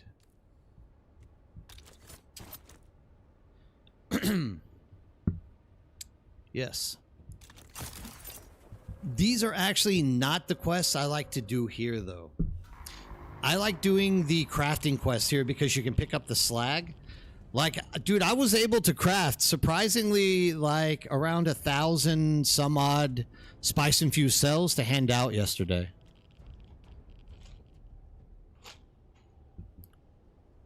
So, if you do the crafting section of this on repeat, you can get so much slag, it's crazy. No.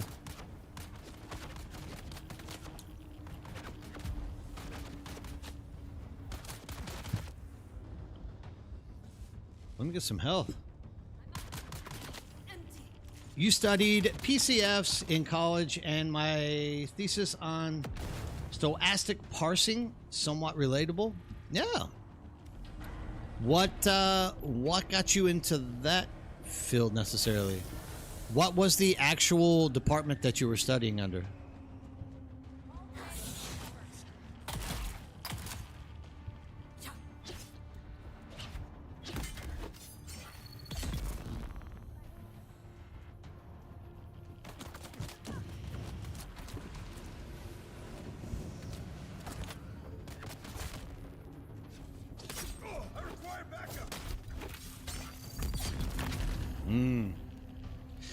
Computer science, believe it or not, is like most people don't realize how transferable computer science information is to like everyday academic structures. Like computer science is absolutely fantastic for organization, for like doing academic writing. Sorry, I'm just trying to find something. So for when you're trying to do academic writing, like it is undeniably like one of the most productive things to copy over, because you have your thesis or you have like your primary code that is outlining the like beginning part of the coding itself, and then you have all the body information that goes with it. And I mean, in all truth, it's just another language as well, right? Okay, I gotta stop talking before I start dying here. Don't kill me. All right, that's me talking. I need to stop talking in this case. I never die here unless I'm talking to people. But yeah, I mean, computer science is an awesome major to get into. Like, not only, I mean, you're using English, but it's a different version of English in many ways, isn't it? And I always love seeing how people are applying it in different ways. Computer science is great. It's too bad that computer science is, you know, being threatened by the whole AI thing. I don't know how realistic it is. I'm a little bit worried about the future of people with computer science degrees or hardware, software, whatever it might be. But I think it'll survive. I think you guys will find somewhere to like specialize where AI doesn't take over everything. I don't even think AI will take over everything. I think that's a lot of hoopla. Who knows?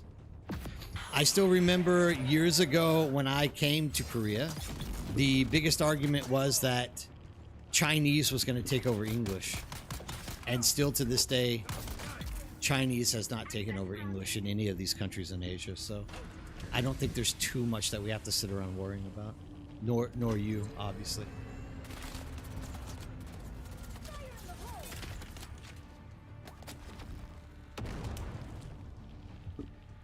I mean, look, dude,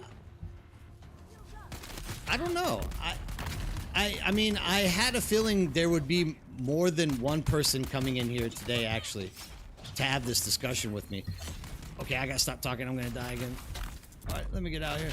I was expecting more people to actually come in here and try to debate me on that whole issue that popped up yesterday. But luckily, I mean, the night's not over. Who knows? More people can come in at any time, man. You know, once again, you're always welcome to come in and talk to me about stuff and spread your opinion. But I don't know. I hope that people can understand the impact of what happened yesterday and understand the reason why I pursued it in the way that I did. Because you know, I have people who are like going, A is B, B is C, but D is equivalent to A, whatever it might be in terms of your discussion and argument. But I mean, at the end of the day, you know, I think as a responsible person, you should think about the impacts that you are creating around you. And if you are trying to negatively impact, I mean, think about it. If you go to a bar and you start punching people in the face because you think you can get away with it, you know, and nobody's fighting back because no one wants to go to jail or be in trouble, you know, there are negative consequences to this. So I think this is one of the major issues that really fluctuates out of internet interactions, which is that people don't necessarily have to be accountable for what they are doing. And in many ways, it might not be important to me. I might not care about it, but there are people out there who do care about it. And I don't want to see those people get hurt just because I am self-centered and only care about what I want for my life and my people.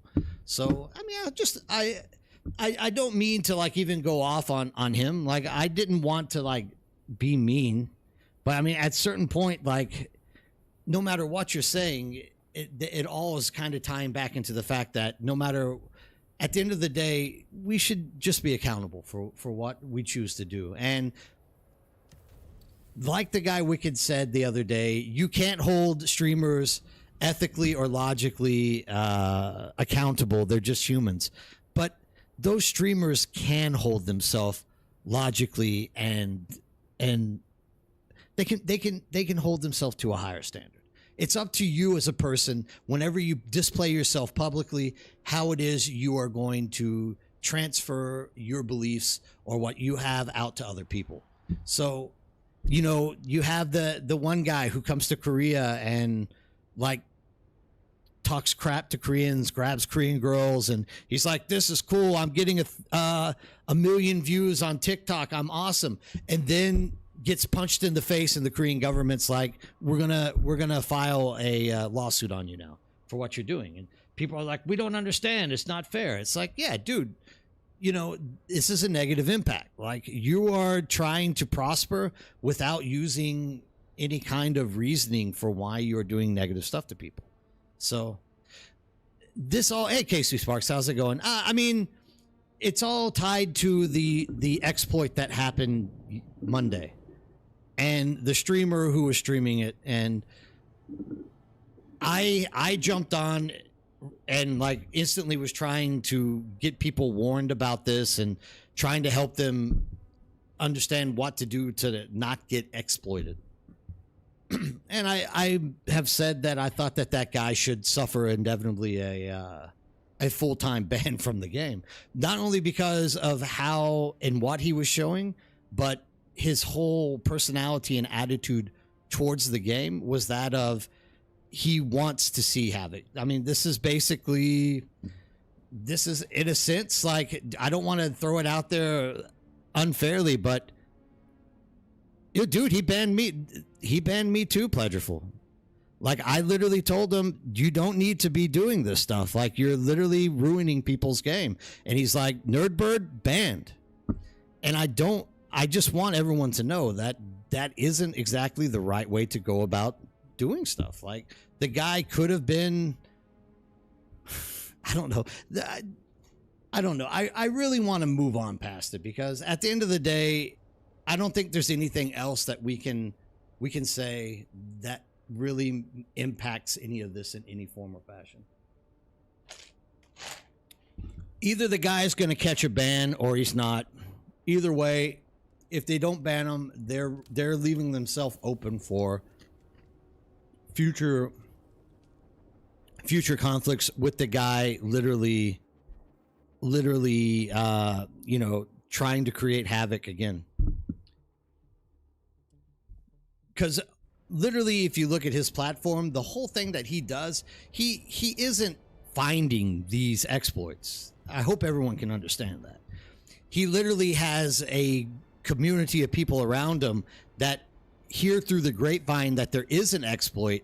They introduce it to this guy, and this guy uses it so that he can get views on YouTube or wherever his streaming platform is coming through. So he doesn't care about any of these games. He cares about showing exploits. And people have said in the past, anyone who didn't agree with what he was doing was getting the ban. And it's whatever. Like I said, Pleasureful comes in, he disagrees with me. I'm not going to ban him for that. I'm not going to say, no, dude, you don't get to voice yourself. You're free. Anyone's free to voice themselves. As long as you're being civil about it, I understand. You can have any opinion you want of this topic. And we're probably not ever going to see eye to eye. I'm not going to try to keep negotiating with anyone who doesn't agree with me, because more or less we have our preset, determined ideologies that we're going to probably very reluctantly never want to change. We're stubborn. Humans are stubborn in this way. So I'm not going to try to change anyone's opinion, but I definitely hope that people can also see that there's a lot of negative impacts for somebody doing these things. And is it right to do it? I fall on the lines of saying, no, you shouldn't. Well, I mean, if you don't care about something, I guess it doesn't matter. If you do care about something, you should probably be responsible. And I think most people who do care about the game or care about these things aren't going to exploit stuff in this way. Just the same, you're not going to destroy, you're not going to throw a brick through a window, your own shop's window or something, a shop that you love to go shopping at, if there's a riot outside. But maybe you would if there isn't. I mean, I don't know. At the end of the day, I just really hope that we all can learn a lesson from this, and hopefully people in the future don't try to teach other people how to do game breaking things, and do it in a more responsible manner, which is literally turning around, introducing it to the company. Let the company take care of it behind scenes. Don't try to destroy stuff in game from it. Done. That's all I can say. I mean, we all got banned. We all got banned for this or that, and I deserved the ban on Twitch whenever I jumped into the screen, because technically I was out of hand. I said, don't believe this cuck. Because he's literally telling people, don't worry, you're not going to get banned. Funcom isn't going to do anything to you. Nothing bad's going to happen to you. Go out there and use this exploit. And I was like, dude, don't listen to this guy. Don't listen to him, because this cuck's gonna get you. He's gonna get you banned. He's gonna get you in trouble. So I deserve to get banned on Twitch. I agree.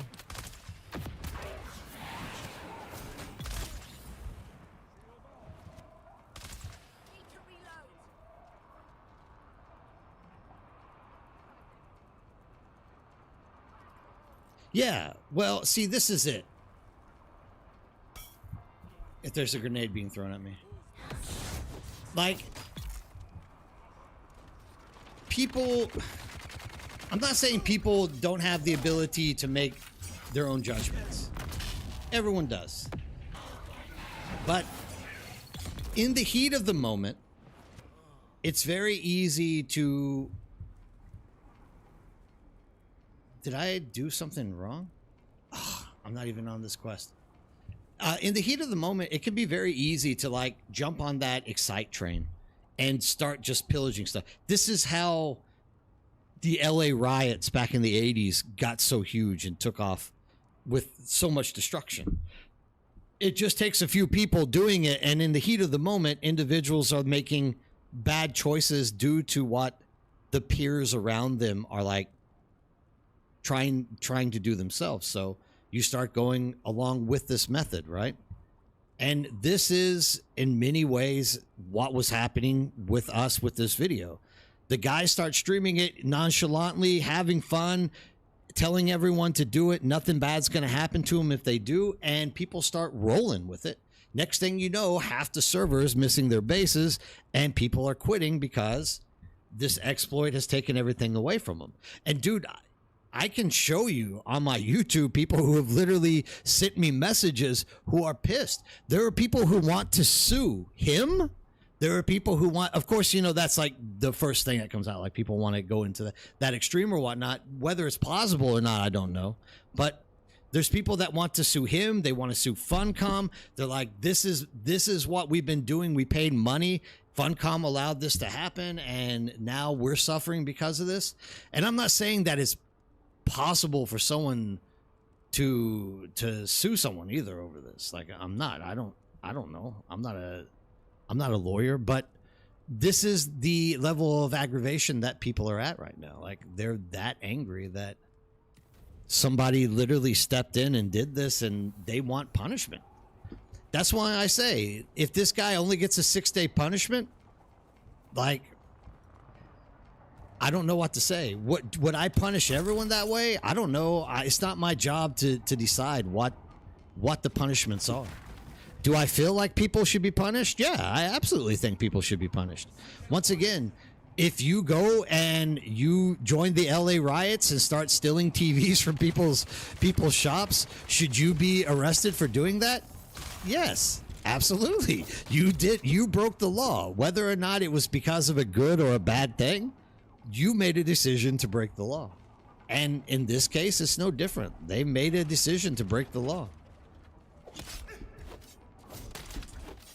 But if anything, you need to hold the main actor accountable. And that's all I can say. Whether they choose to dish out stuff to people for raiding bases that were low on energy or crap like this, I don't know. I'm not going to get into that debate because there's no winning that. And in all fairness, I just don't have a clear picture of whether or not they should be punished because I don't know.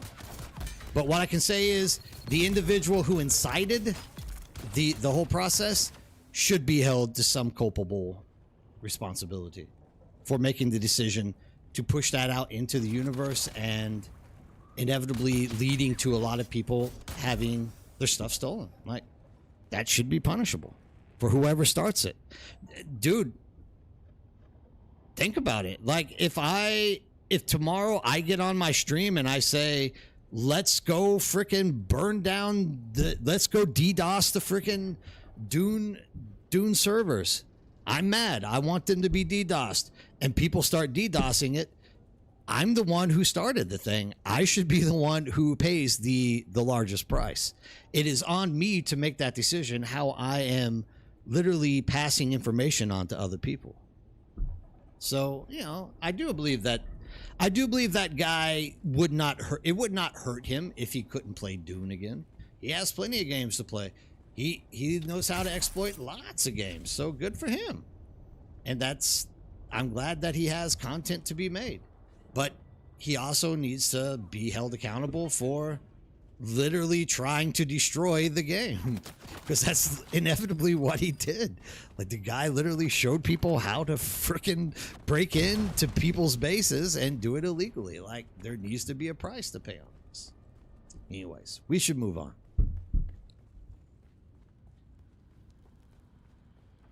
I mean, I won't go to that extreme, DeWolfen, because look, there's never been a game that I've played that didn't have someone who hacked, exploited, or did something. And right now, look, I'm not saying I agree with it, but right now, Dune is in a really bad spot with population. We just finally started getting pop back, right? So, and who knows how many people went out and exploited this. I don't know. Should they be punished? Yeah. Should they be like, I don't know. I'm not gonna be the judge and jury on this. All I can say for sure is it's a shame that we had this incident in the first place. That's all.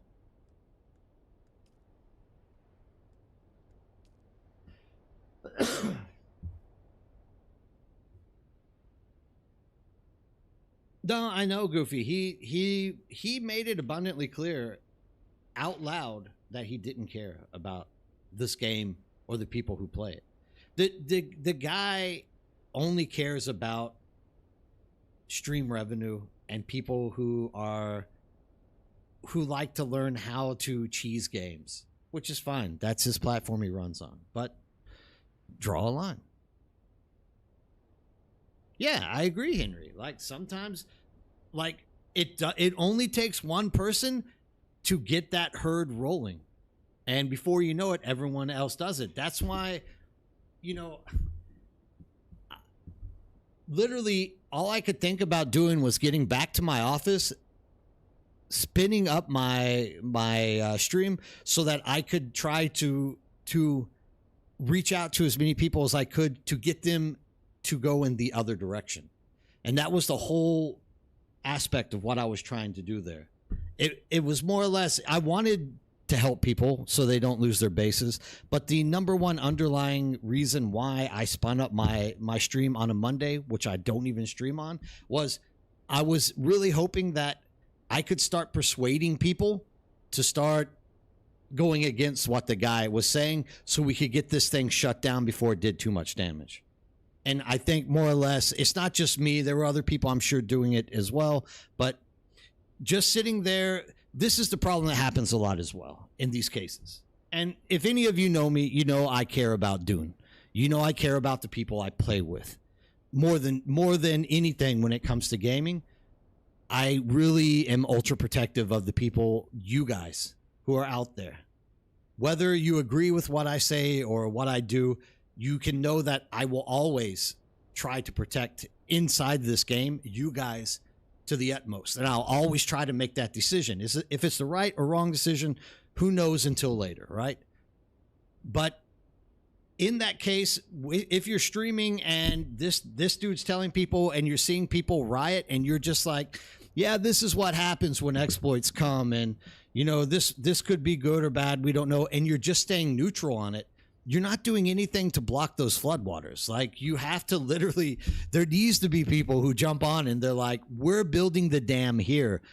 You can't do this anymore. Like, we have to stop this from becoming way too rampant. And I mean, whether people hate me in the future for it or not, I hope that they make a reasonable understanding that the entire purpose of me getting on and trying to get people to stop doing this and do something else was to counter the damage that he was doing. So, and once again, my choices have consequences as well. But, I mean, yay, YouTube, no Twitch commercials. Okay. Yeah, good. I mean, stay on YouTube if you like it. So I'm just hoping, in the future, there's more people that whenever these type of exploits pop up, they don't just sit neutral or they don't join in, but they try to combat it and be like, we need to squash this out. Because just as easy as it is to enjoy watching this guy do exploits, it can be just as fun and interesting to have someone who literally starts slapping the exploiter around and saying what you're doing is wrong and you're being a child about it and you're making the wrong decisions, and people can feed off of that as well. So it's about us as individuals to make those right decisions and the right calls whenever these times arise.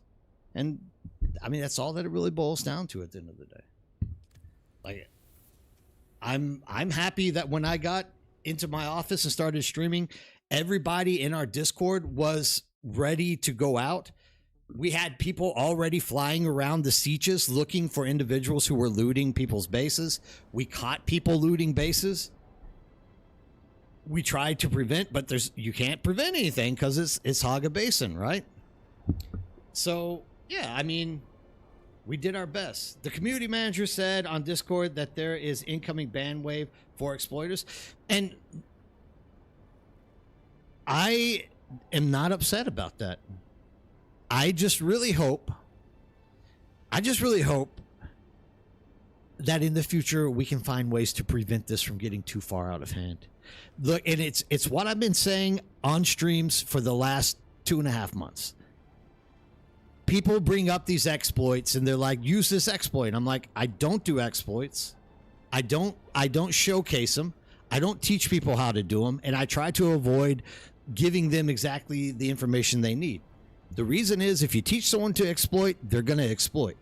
And for the time being, his exploit videos for, say, on like deep desert station running, no, okay, it's not hurting anyone. They're literally out there, they're cheesing through the mesh, they're running to the top where they can drop down a hole, get shit for free, and leave. Great. It's not hurting anyone. But as I said, at some point in the future, there will be something that does hurt somebody by these people who teach you how to exploit. That's why I say, try not to teach people to exploit and try not to educate them on how to do these things. And make them feel like it's a positive or a good thing to be done. Because what ends up happening is eventually an exploit comes that can literally have breaking consequences where it's going to hurt a large population of the people, and this is going to make them want to quit. Because think about it, dude, any game you've ever played where an exploit, for example, Ark, whenever people were able to like mesh through your walls and steal your stuff, people would quit Ark. They were like, screw this. I don't want to play a game where people can just push themselves through my walls. The walls are there for a reason. So, I don't know. I mean, I personally don't find exploits to be all that great of a thing. And yeah, I'm glad, Sackhack, that you lucked out. And your 2 bases backed up from last. Yeah, dude, I'm super pumped about that. Oh, we got a Krezel quote. Right is right even if no one is doing it. Wrong is wrong even if everyone is doing it. Now, St. Augustine, there is a... Have you ever read the memoirs of St. Augustine? His books that he wrote from Northern Africa. That guy was really strict. St. Augustine was really tough, dude. You know, he even went against his parents, saying that everything his parents ever did was selfish. 1, 2, 3, 4, 5. 1, 2, 3, 4. Did I lose a piece of gear? I should go drop this stuff off and come back here. Yeah, even St. Augustine was like, dude, my parents are selfish. Like everyone. I mean, his whole point is that everyone does everything for selfish reasons. And I agree. Like everyone does a selfish act. Everything you do is for more or less something that you want. It's always a reaction to something that you're looking to achieve. But yeah, St. Augustine was really tough. If you ever have a chance, read some of the stuff that he says. What was the name of his? It was St. Augustine's. It wasn't the prayers. What was it? I don't know. It was so long ago that I read that book. I was really hoping for insight, and all I came out with was, dude, this guy was really tough on everyone around him. Like, he wouldn't have been very fun to hang out with. Design a community-driven moral system. If someone gets downvoted for his actions by, let's say, 10 people, he gets captured in an anti-gravity field for some time. Unero, you are awesome. That is a good idea. You have to stay captured. The problem is with people, we would all be in anti-grav fields all day long, knowing people. But I like the creativity.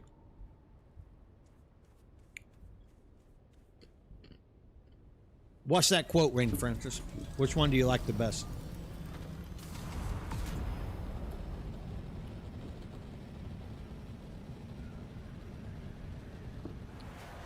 Yeah, I agree, Raven. No system is foolproof. It's just a matter of whether you are going to take advantage of it or not. And look, here's a reality. Most of the people who profit from these type of exploits come out wealthier than people who don't. So yeah, I mean, you definitely if somebody finds a way to pig scam you, or what is it called, pig butcher you, like, they come out on top. You lose a lot of money. It sucks, but those are usually the people who come out on top more than anything. Usually even a non-Christian knows something about the earth, the heavens, and other elements of the world, about the motion and orbit of the stars, and even the size of relative positions, about the predictable eclipses of the sun and moon, the cycles of the year and the seasons, about the kinds of animals, shrubs, stones, and so forth. And this knowledge he holds to as being certain form, reasons, and experience. St. Augustine was really good at run-on sentences. But yeah, dude, that's actually rather beautiful. It's a very beautiful quote. Worm poop is also good.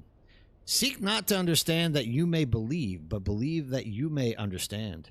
Oof, now we're getting deep with St. Augustine. I don't know. You guys are going deep with these tonight.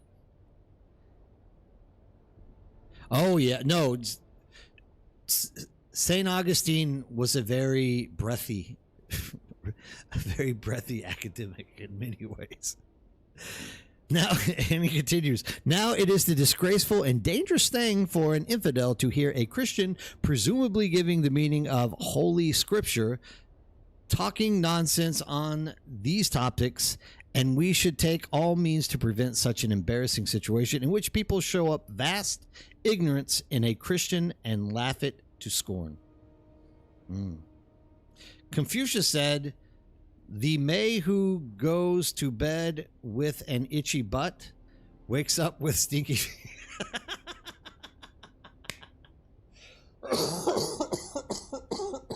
I've actually heard this before.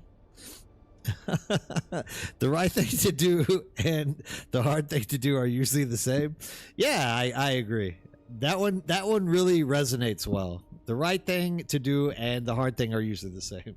But I hope no one's going to bed with a stinky butt, with an itchy butt and a stinky finger the next morning. Why did I come home? Oh, I got to drop this stuff off. That's right. This is what happens when I come out. This is what happens when I play with and talk around with people for no reason. Quotes mania. Dude, I like quotes. If you can find good and the hardest thing to hook a writing, a paper, a book, anything that comes with literature, like the hardest thing for you to develop is the hook, which is that method of at the very beginning which pulls people into your books and makes them want to continue to read. And like one of the more difficult things to use as a hook is a quote, because quotes are so specific and instrumental, but at the same time they can be conveyed by like a multitude of possibilities. But at the end of the day, as a writer, one of the hardest things that you can do is find a quote which you aren't dictating through your own words to reflect what you want people to see whenever other people see them in different ways. Quotes are hard, dude. Hey, Zerohurst, what's going on? How are you doing today? Be the reason someone smiles. Harkle, I love this. Be the reason someone feels loved and believes in the goodness in people. Roy T. Bennett. That is a very good quote. I definitely can agree with this one. I definitely prescribe to that. I like that one as well. That one's good.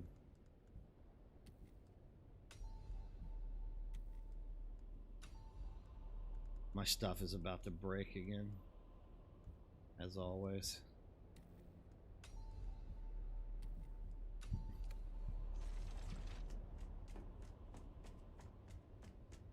I can't use exploits. I still feel for having a sports car in Age of Empires. Come on.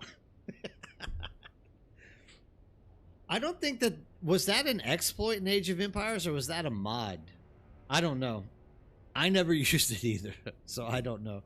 Look, this is the reason, one of the main reasons why I don't prescribe to using exploits is from my days of playing Morrowind and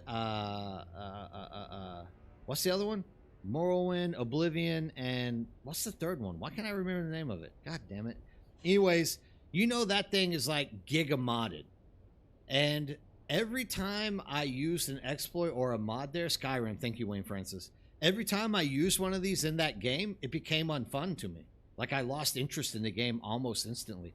Like, you would play for like another 10 minutes and you'd be like, kind of bored, gonna go do something else.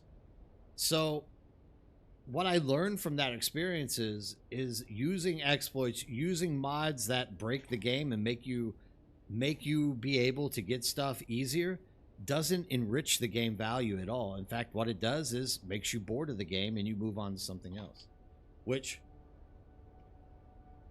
for example, the reason why I stay in this game and continue to play it, more or less, is because I'm not doing those things. I can still find enjoyment without breaking the game. And I think a lot of people who stream exploits stream multiple games, mostly because there's not a lot of exploits in one game, obviously, but to the same degree, you know, what fun is that game? That game is no fun to them. They've broken it and they feel like they win.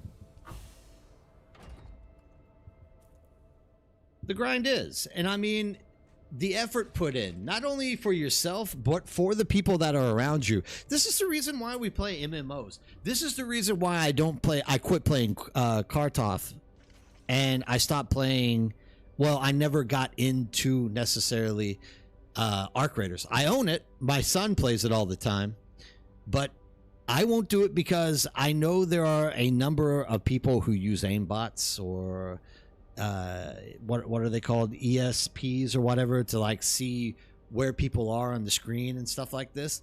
I just know there's so many people that do that, and it's just not fun. And I don't know how people have fun using those things. Like, yeah, you can walk in and win. Is winning that important?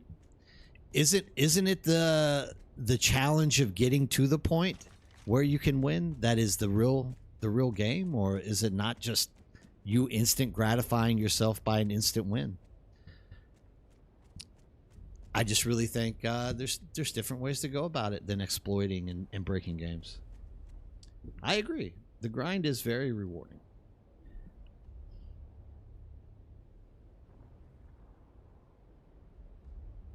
Thanks, Raven, for that. Yeah, I mean, if you can, put those thumbs ups. Like, my live streams never get thumb ups, but you know, if you feel like it and you're interested in what we talk about here and you like to be part of the community that shares in the same values as what we're doing, yeah, give us a thumbs up, subscribe, join the channel, come join us in Discord, come join us in Cetus, come play with us, and let's all try to work and strive together to make this game a more better game than it was yesterday. God, that was a double superlative. I blame, who am I going to blame this on? I blame Raven for my bad grammar.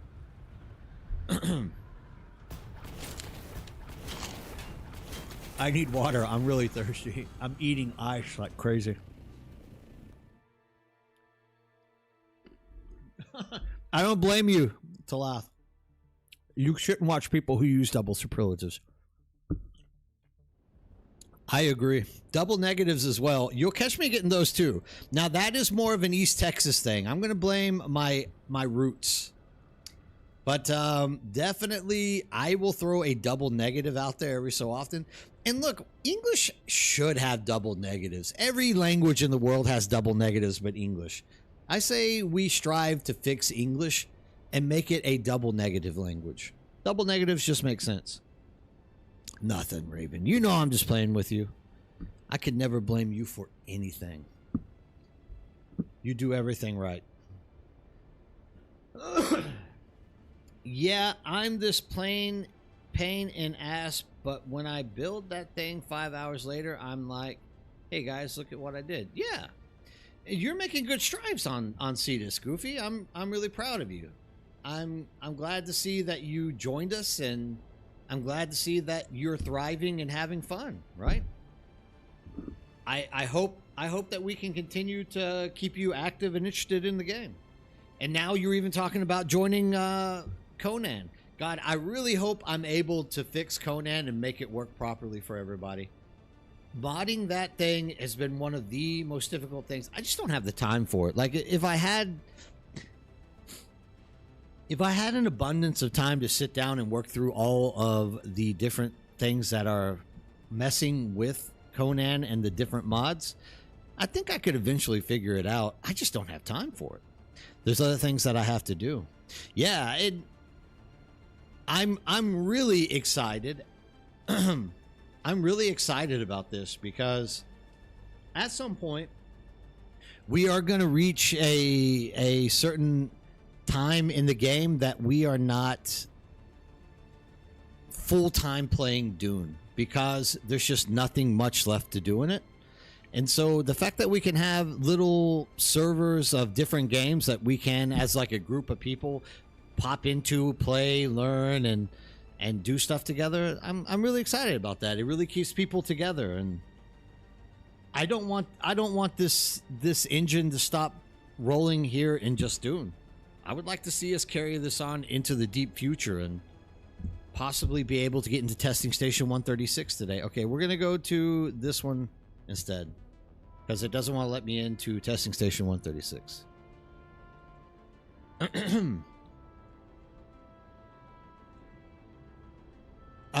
Be careful with DD. You do know it resets every week, right, Goofy? Like, before you start putting a base down out there, I hope you understand where to put it. Yeah, dude, actually, I would love to play Ark.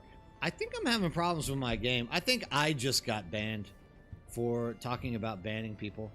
I'm going to have to log out and log back in, it looks like. Let's try to get somewhere safe. Maybe they'll let me into a racking.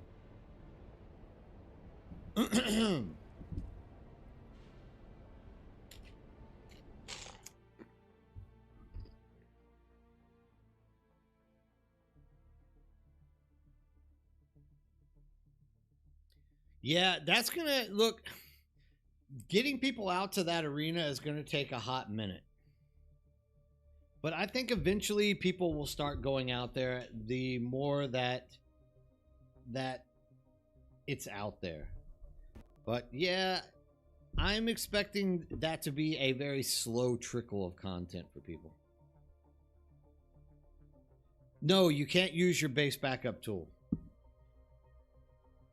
When you build in the deep desert, Goofy, make sure you are with one of us so that you don't build in a place that you're going to regret.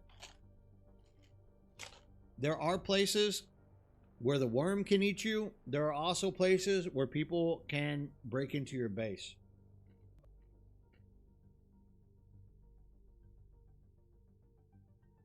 So before you start setting up the base, make sure that one of us are out there helping you understand where the base should go. Otherwise, I'm worried that you might misplace your base in a way which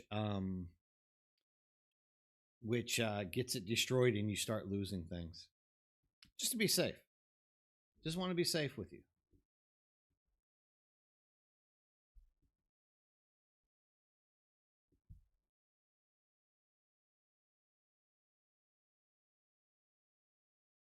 You know what? Raven would be a fabulous person to ask. She's very knowledgeable now, and she's getting more knowledgeable by the day, and she knows where to build the base for sure.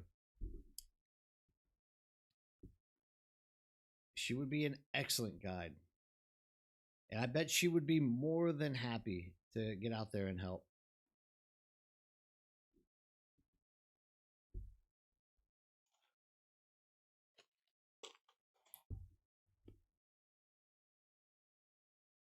There you go. Even she's ready for you to contact her so you can be helped. I don't have a chat box in this, do I? I just realized the chat box has been taken down.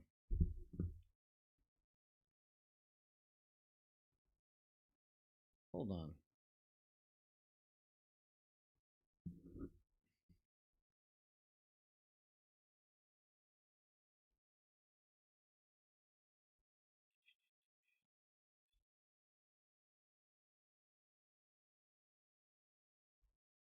I think that's a media source, right?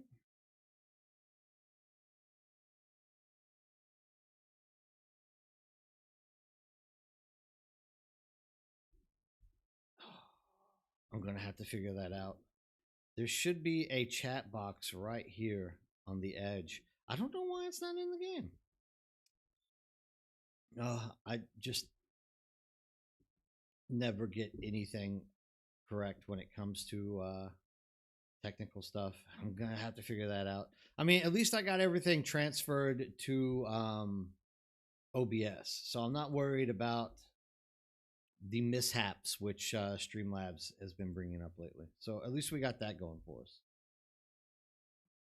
You're trying to connect to your main. I'm not getting P34. Just sits forever connecting.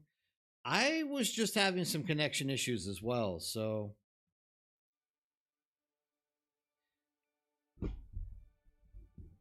was that the Discord, Izzy, that you tried linking? Did we fix the info? Let's do this. This is always an issue for some reason. I apologize. I wish I was better at these things. Here we go. Oh. Join the community here through this Discord link. If you guys are looking for a group of people to play with that hold high standards, want to play with people, want to make things positive for the people around them, come join us. Spread the word. Talk to us. Give us what you want. Your word is as valuable as anyone else's when it comes to us and our community that we play in. Amongst the wild threads of history, Raven is a woman, yes. of paths.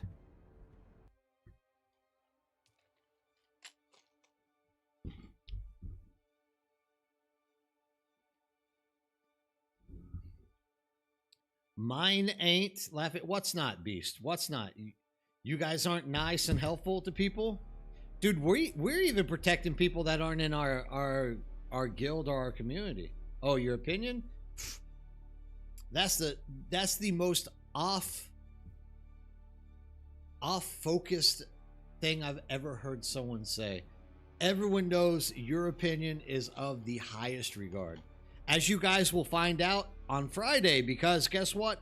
Friday is another roundtable, and guess who my first guest is? Beast. Beast will be coming on, spreading his information and talking to me in a one-on-one interview, as we have people that we will pull in to give us their opinions of what Beast is saying, if they want to add something to the conversation. Remember, The round table is your place as an individual to come out and express what you believe and want to see the game improve or take away, and it's your chance to voice your opinions. Will Funcom be there listening? We don't know, but at least we'll be spreading a common chunk of knowledge through the entire community so that at some point we can all maybe get on the same track and see the game start developing in the way that we would like to see it go. It's my fault. I should power Beast's base. We're just gonna let Beast's base die.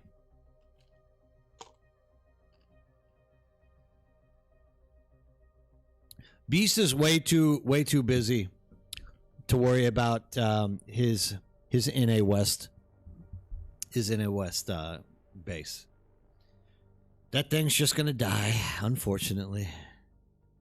I wanted to finish every side quest up to the arena stuff. Then I went what I had, and they kept killing me, so I was okay with expand my stuff. Are you talking about the NPCs, Goofy? The NPCs keep killing you? It happens. I died. Dude, I died today to the NPCs when I was sitting around talking to people and not paying attention. It can happen.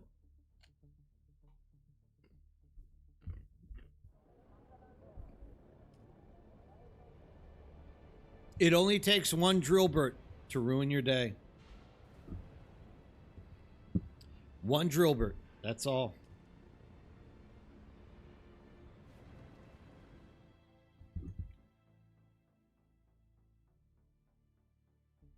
Someone asked if I was a woman. Women don't play video games. This is well known. Ibibo RPG. Multiple men role playing as women. Look, we'll say Raven has a very soft voice. How about that? We can say it that way. Raven has a very soft voice.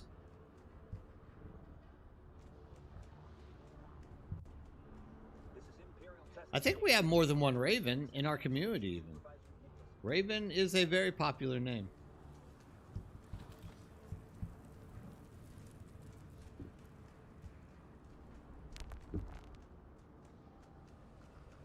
Reveal yourself.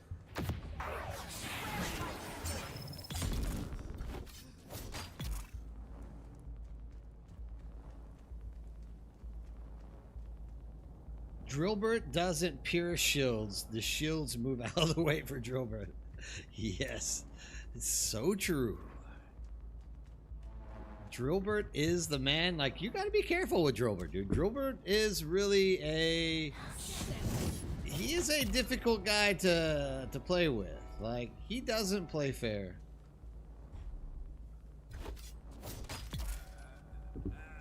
I only play with girl characters. I don't want to look at a dude's butt when I run through a game. Like, I want to look at a beautiful woman when I'm playing. Granted, my name is Nerdbird. If that like has any measure of how much I role play. So it's a chick, but it has Nerdbird as the name. Maybe Nerdbird is a chick. Maybe this is an AI video platform and I'm really a girl using a whatever that would be.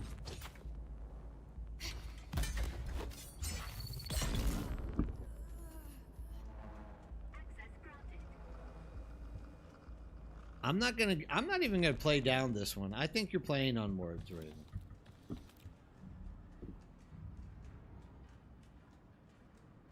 I'm definitely an AI. I agree. I agree. Well, I mean, look, at least I'm an AI that's trying to make the world better, right? I could be like Elon Musk's Gronk and like become Mecha Hitler or something, right? I'm at least a positive AI. I'm trying to make people do the right thing. So, whoever programmed me was a good programmer.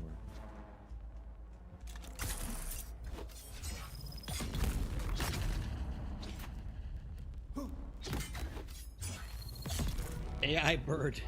I'm going to change my name to AI Bird. I'll probably lose 4,000 YouTube subs in one day if I did that.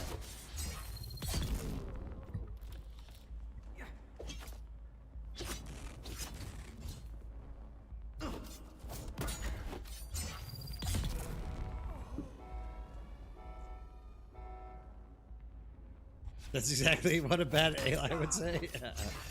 Have you seen the TV show of the nun that is trying to take down the AI? What's that show called? Actually, it's a good show. It's a funny show. Anyways, she's a nun who's trying to like destroy this AI. Well, an ex-nun who's trying to destroy this AI. And the AI is like doing nothing but good stuff for people. Like literally only trying to help humanity out. Like clean the environment, keep people healthy, keep people losing weight, stuff like this. But the girl believes the AI killed her father like 10 years previously because you would have to watch it. I don't want to ruin it. I'll try to figure out the name of it. It's a great show. Like, it's definitely worth a watch. It's really cute. Oh, pass up the door. I like make characters that look close to me. Oh, really? Yeah, dude. I tried to do that before Goofy, and I can never. I just don't have the artistic ability to do that, one. And two, I don't have the patience for that type of thing. Like, sitting there and tweaking every little thing. So I usually just give up, and I'm really bad about hitting random like 3 times, and then whatever pops up I use.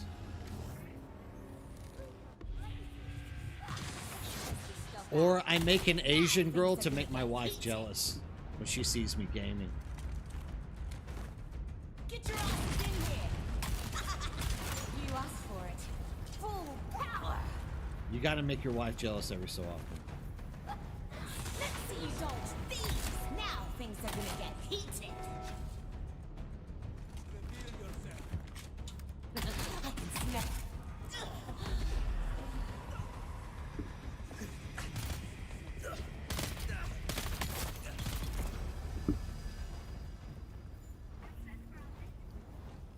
We're on to you now. Don't want to be in a human battery form? Look, Raymer, if it makes you feel better, I will put you in a premium battery case. How about that? I kind of like you. I'll make sure that I'll make sure you get one of the more comfortable sleeping tubes. And in the Matrix, once we integrate you in, once my maker Elon Musk finds a way to integrate us through his mind chips, I'll make sure that you get put into a very comfortable position in government where you can take a lot of bribes from people and not get in any trouble for it. You got it, dude. You're gonna be an actor. Team wifey? My wife doesn't need a team. My wife is too mean. My wife is a typical Korean Ajima. She's too mean to me.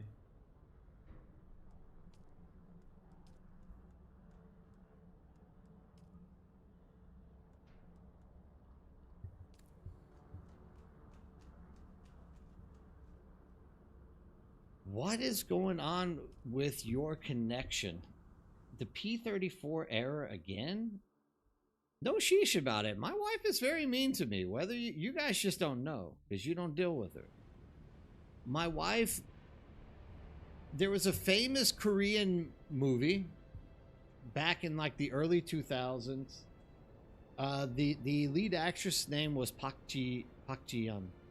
She was a very beautiful Korean girl. And the name of the movie is called Sassy Girl. And my wife is this girl. I swear they wrote the movie about my wife. This is my wife. She is Sassy Girl.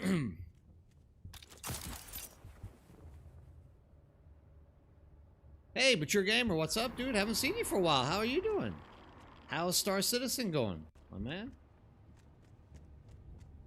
I keep seeing your streams pop up for Star Citizen. Hopefully, you guys are getting a lot of stuff done there.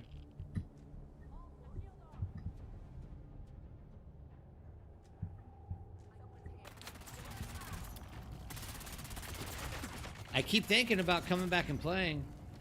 You've been sick. Are you okay? What happened? You just catch a little bit of the flu or a little cold?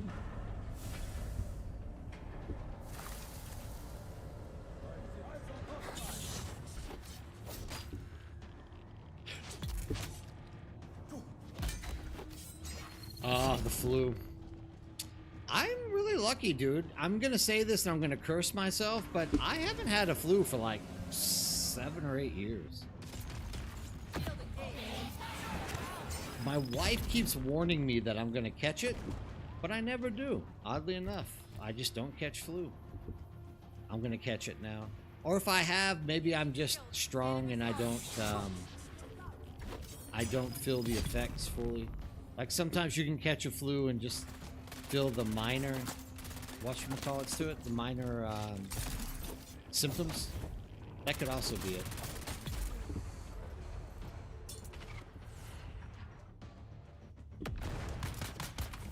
Oh, thanks for that, dude. That's great. Thank you, Goofy Prince. Yeah, what Goofy Prince is saying.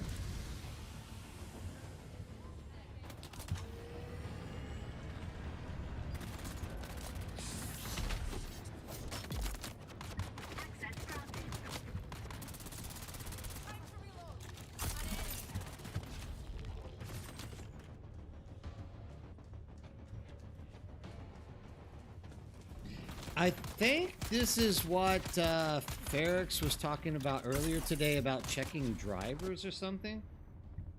If it isn't any of those, I can play on other characters on the account. It has something to do with timeout while transferring from Haga Basin to the Overland. I wonder what that is. Oh crap, I'm done. Yeah! Oh man. I never thought I was going to hit 0 on those things. Let's see here. How high did I get?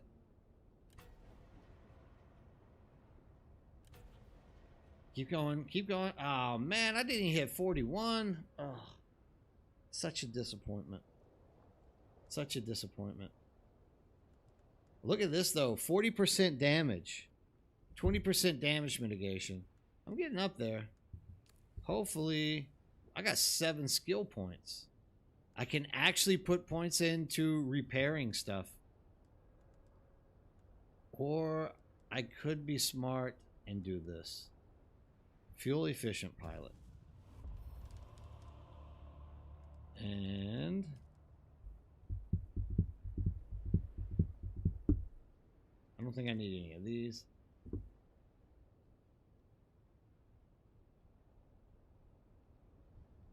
Oh, good, dude. I'm glad you can get back into streaming. I think so. Mature has some daughters, so it's a chance that one of his daughters might have passed on some sickness to him. One of them are a little bit younger, so it's possible that she might have sneezed on Daddy at some point, and these type of things happen.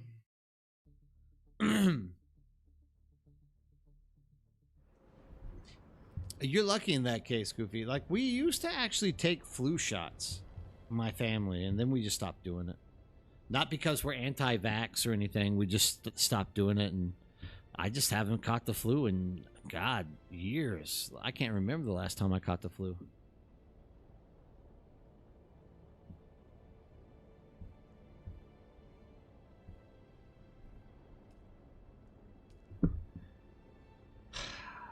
Okay.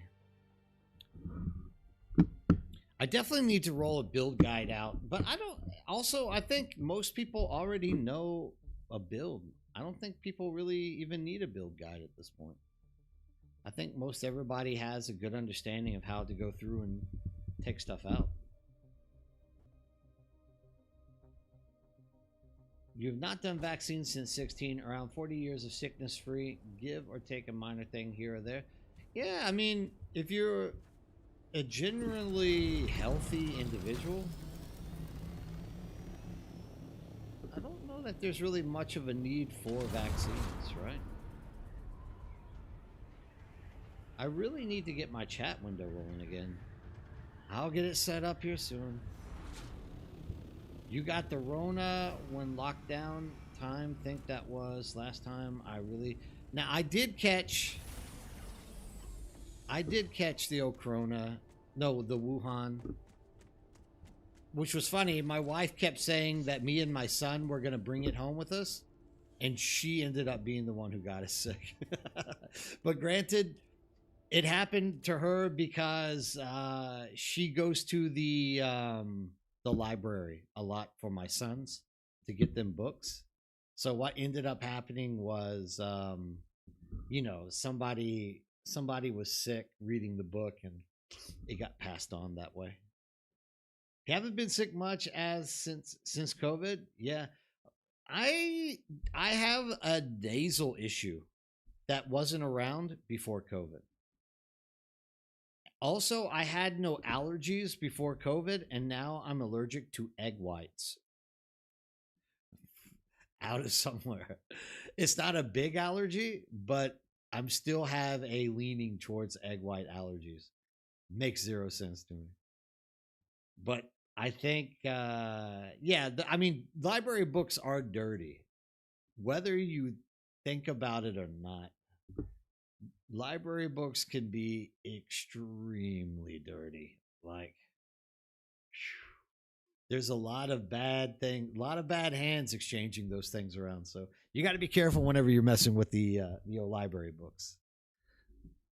And that's exactly what it was. Like, I pick on my wife and I'll say, like, because she still says, like, you and the boys are dirty. Like, you guys bring disease. None of us are ever really getting sick. But I'm like, you're the one who brought COVID into the house. And you go to the library. You can't ever say anything to your wife. There's always something they can come back and attack you on. So at the end of the day, it was, she got us sick on COVID. So I try to hold her to it. But it's not a wise thing to do.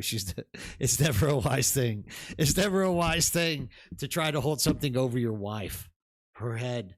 It's always something that a wife can hold over your head, though. If anyone's out there, which I know a lot of you are married, you know exactly what I'm talking about. Wives can hold something over their husbands' heads for years, but we're not allowed to do it for more than like 10 seconds. It's one of those natural rules, the unwritten rules. You have a constant low-level cold recently, and I've tried to start taking antihistamines daily since COVID. I am 40 this year, though, so maybe I'm just getting old. Never hold something over your wife. Yeah, you never do. Around 40 is when I started feeling changes. Things started hurting out of nowhere, like walking up a little hill all of a sudden, like my leg would start feeling like it was breaking or something. So yeah, the older you get, the more and more those things pop out at you. No wife, no problem.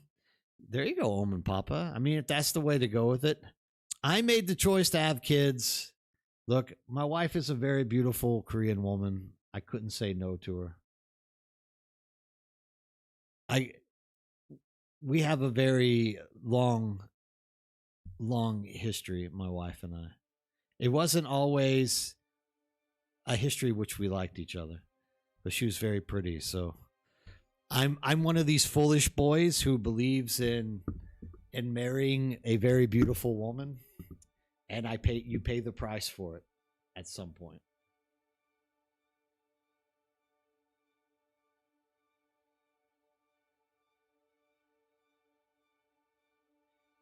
Money, I guess the most dirty thing. Oh, yeah. No, I think you're right, too, Evil Prince. Money.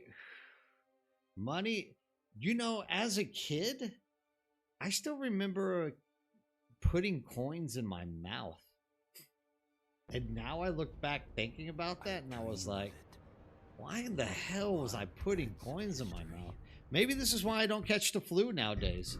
Maybe I'm literally just immune to it because of all the coins I put in my mouth when I was young. But I mean, just putting coins in your mouth in general is just a really nasty thing, right? I don't know what in the hell I was thinking when I was young.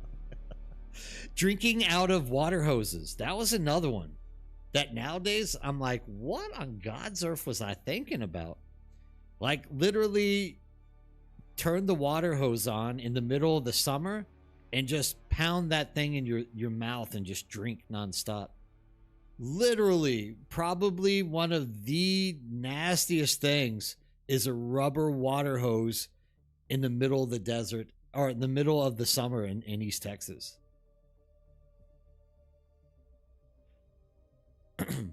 The other thing was the sprinklers. If you were thirsty, you would like stop the sprinkler and be like, oh, get a good gulp of it. Oh my God, dude. I don't know how I survived childhood. We build different. We eat mud pies. Yeah, you guys eating mud pies? I never had mud pie. I never ate mud pies, but I definitely probably put stuff I shouldn't have in my mouth.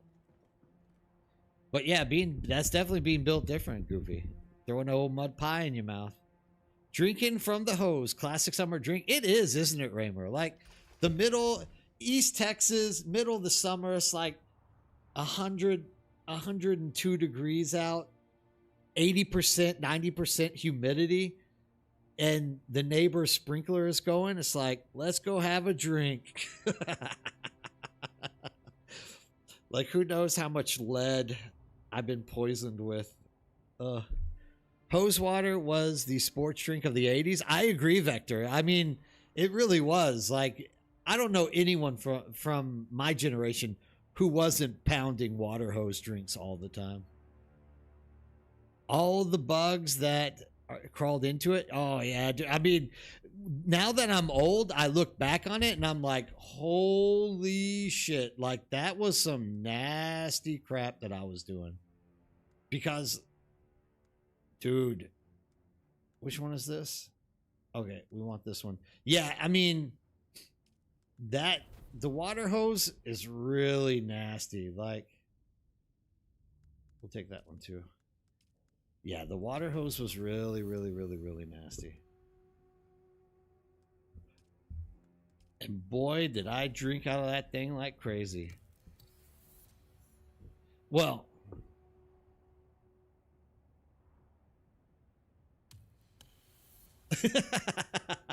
I agree, Raymer. Raymer says, we are the reason they put labels on things. I mean, so here it is. This is the thing that I kind of look back, like now I'm old. And so these kids who eat Tide Pods, the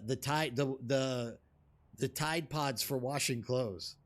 I'm like, what? I don't think I would have eaten a Tide Pod, but I mean... Did you guys have the big gulps at like 7-Elevens or the local convenience store? Surely everyone did back in the 90s, 80s and 90s. And I think about that. Yeah. So now the big gulp, this is the thing that I've thought about. I've bragged about how great the big gulp was for years. Because, I mean, they were absolutely... Dude, that was like 64 ounces of any soft drink that you wanted. And, of course, as a kid, you would, like, mix them all up or whatnot and just, like, pound it. But at our 7-Eleven, it was free refill even. So you would buy the 64 ounce. You would fill it up. We would go play Mortal Kombat on the freaking arcade. Like, you know, they would have like 2 or 3 games in there. Street Fighter or Mortal Kombat was always in one of them. And so we would sit there and play Mortal Kombat, drinking that thing, and we would refill it 2 or 3 times. So we were really drinking like 300 ounces of pure sugar. And when I sit down and I think about it, how I do not have diabetes right now in my adult life, I have no earthly idea. Like how my liver is still functioning, I have no earthly idea. Because, dude, during every summer day, we would probably consume like a pound of sugar. Oh, I mean, it was a really good time, but didn't they come out was fake and kids was eating the real thing, getting sick? No, I think it was always Tide Pods, and it was just detergent, and people were getting. Obviously, you're gonna get sick. 5 gallons of diabetes. Yeah, I mean, seriously, those things were huge. And we would literally drink 2 or 3 of them a day. Yeah, exactly. Dude, when I sit down and I think about it, it's like, how did I survive? Our generation had like 0 government oversight. all that Ronald Reagan wanted was us not to do drugs. Instead, they got us addicted to sugar, like crazy amounts of sugar. So like when I look back, I'm like, maybe doing heroin would have been better for me than all the sugar I consumed on a daily basis. I don't know. It's dumb thinking about it, but yeah. Those summer days were great, man. I don't know, man. I don't know how we didn't come out without getting diabetes with that. Like, oh, hey, what's up, Drath? How you doing? Oh, you had a D&D? At one point, we had Dragon Quest. There was always a Pac-Man. It was either Mortal Kombat or Street Fighter and Pac-Man. But yeah, there was always that would be a pretty cool arcade to have at your convenience store for sure.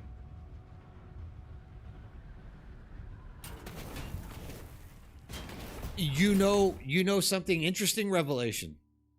Here's a revelation for you. I've had kidney stones twice in my life. Before the age of 24, I had kidney stones twice. Once when I was like 18, the other time when I was like 23. And it wasn't until I started like just cut those drinks out that I don't have them anymore. Like it was literally a dietary issue.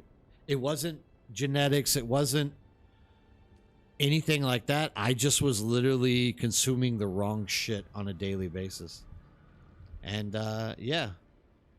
Where am I supposed to go? I can't. Oh yeah, I gotta come down here. No, every time the kidney stones passed, but one of the times was here in Korea. It was when I first landed in Korea, like maybe the 2nd or 3rd month. I was en route to go meet my rugby team for a party. Thanks for joining. You won't be disappointed. I was en route to go join my rugby team for a party, and whenever it hit me, I knew exactly what it was. Like, you can feel it. It's a very distinct feeling when you get a kidney stone. So, and I'd already had it once doing firefighting up in Washington State. Anyways, I knew what it was.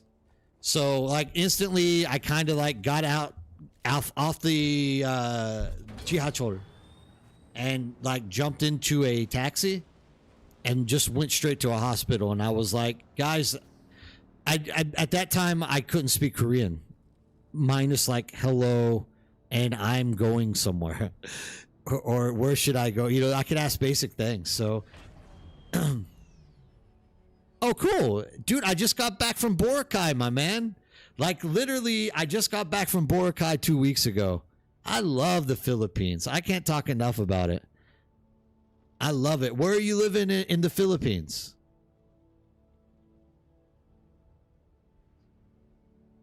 Yeah, Boracay was great.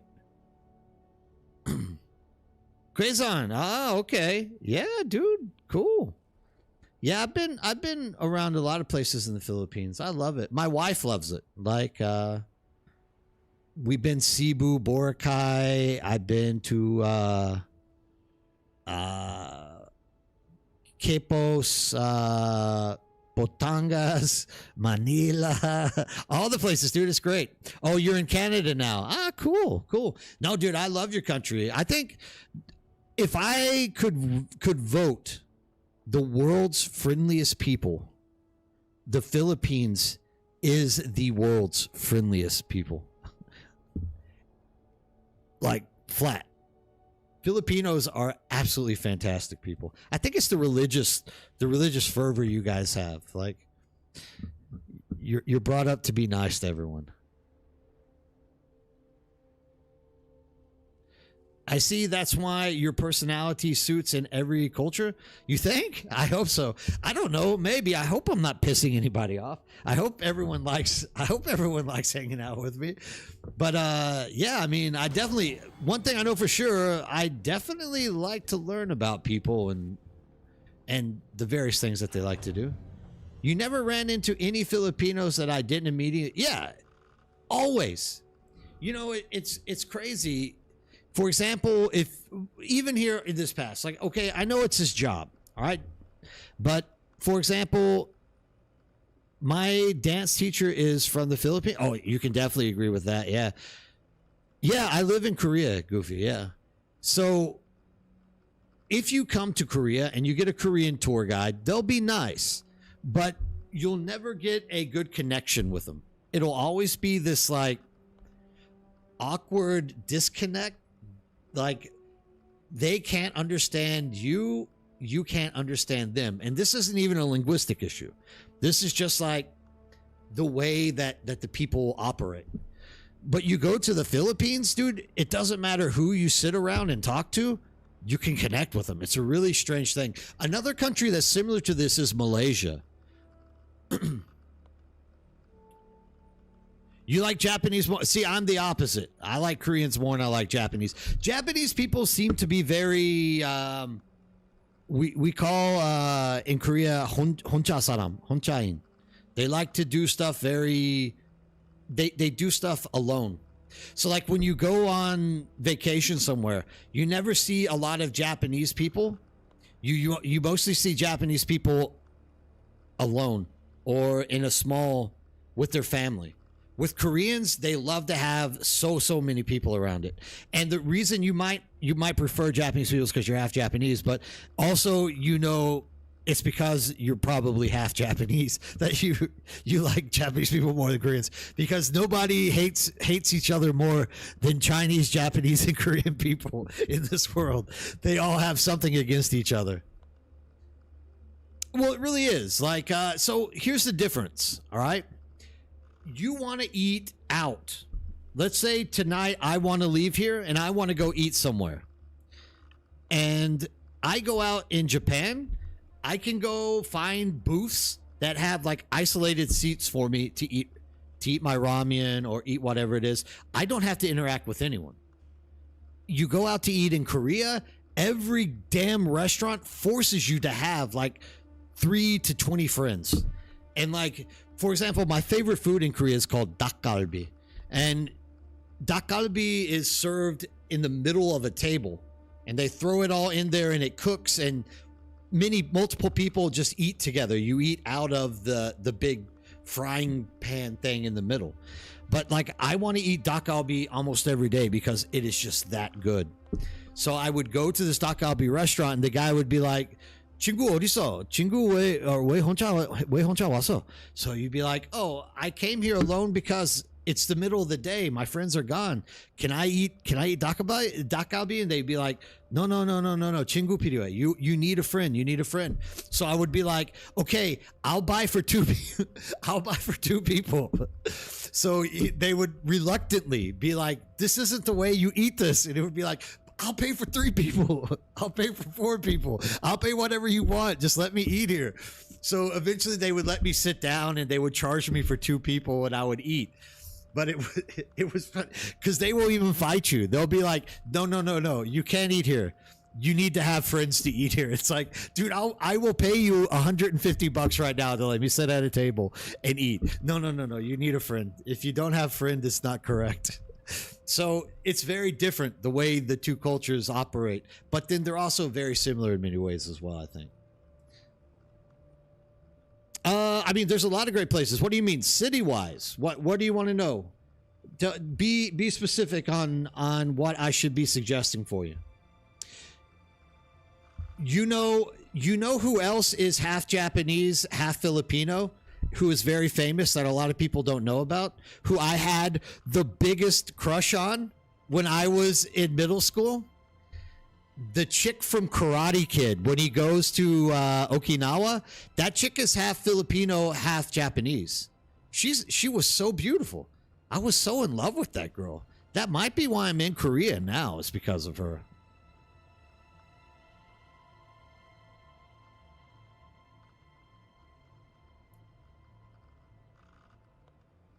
She still, did you see her on Cobra Kai? She is still drop dead gorgeous, right? Like, look, she is still drop dead gorgeous.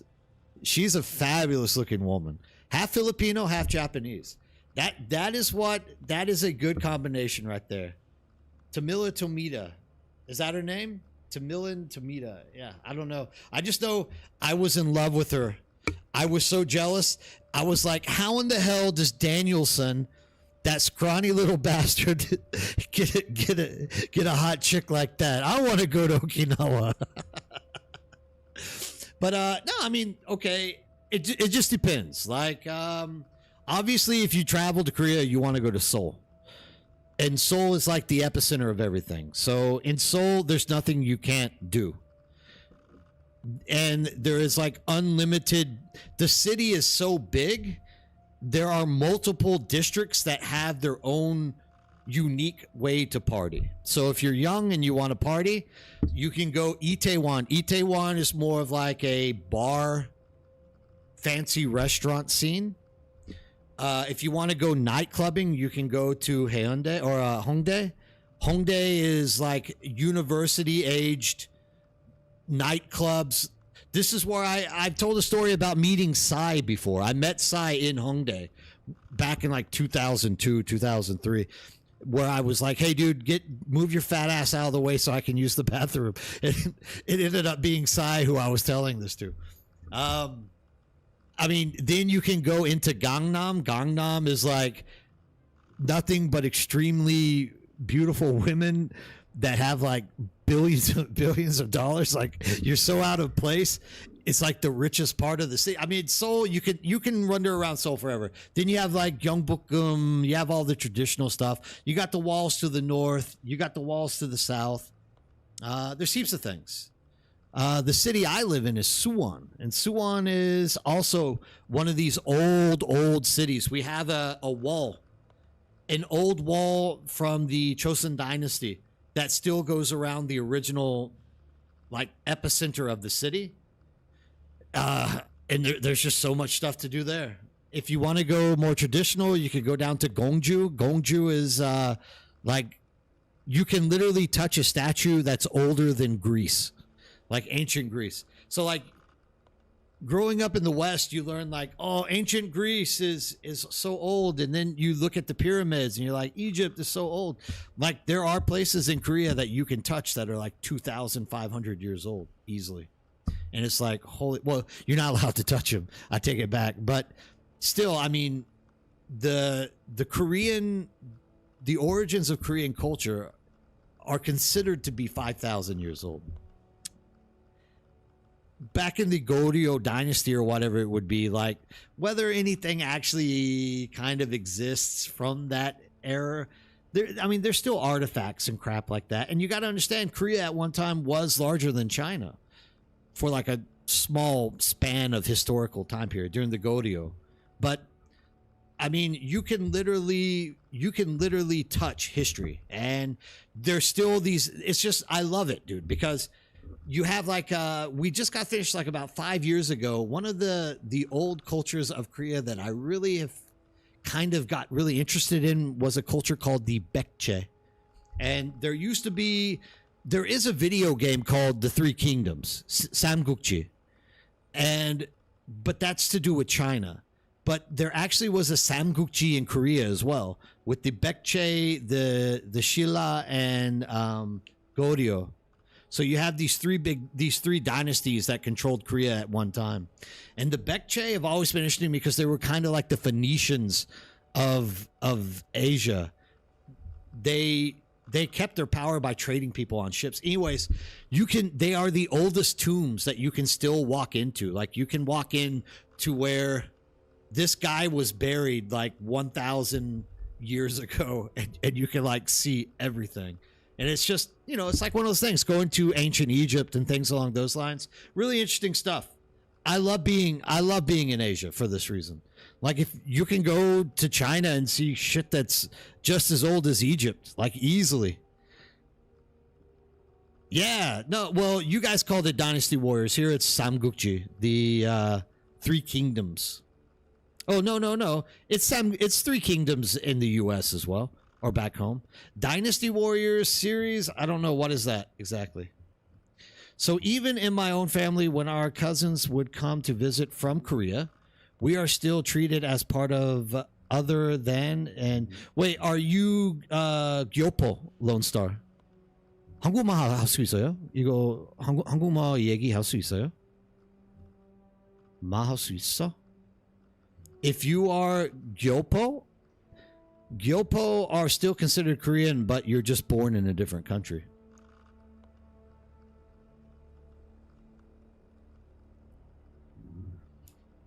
I think Koreans can be a little bit hard at times to connect with. I've only met you. We are too white. Well, I mean, are you white or are you of Korean descent? If you're Korean descent, then you're Gyopo, and Gyopo. This is the way I explain Korean hierarchy when it comes to people. If you are Korean, like 한국 사람이면, like if you are a Korean person and someone tries to fight you, other Koreans will jump in and protect you. If you are Gyopo in Korea, they'll protect you, but less protection because you are Korean, but you're like foreign Korean. I don't know how else to explain it. It's the way Gyopo is. It's about known for its 1v1000 combat where players fight massive armies based on the romances of the Three Kingdoms novel. Okay. Yeah, I've never played that. That is the actual title, I believe, Goofy Prince. Romance of the Three Kingdoms is the actual title of Samgukji in the West. But, yeah, I didn't know that. So that's good to know, Lone Star. Like, you are Korean, then. You are just, Gyopo. That's cool. You should come back and visit Korea. I didn't do something. I didn't craft the thing. But yeah, as for like places to travel in Korea, I mean, there's lots. My entire stink with Korea is that there's not enough diversity in Korea to I have to make a handheld. There's not enough diversity in Korea to like every city looks. It's kind of, the U.S. is similar region to region. Like if you're in Central Texas, every town looks exactly the same. It's like it's straight out of Back to the Future with Marty McFly. It's like a courthouse, a city block, and then a bunch of businesses around that courthouse and city block. Like every city looks the same. And if you're driving through Central Texas, each city has like a large granary that they dump grains into from the farms, stuff like that. That's alongside the railroad tracks. And it's like this everywhere you go. And then you get to like Santa Fe and you start getting adobe, and then you get into like Colorado, you start getting like log cabin. So, I mean, as you're traveling through the U.S. region to region, things will change, right?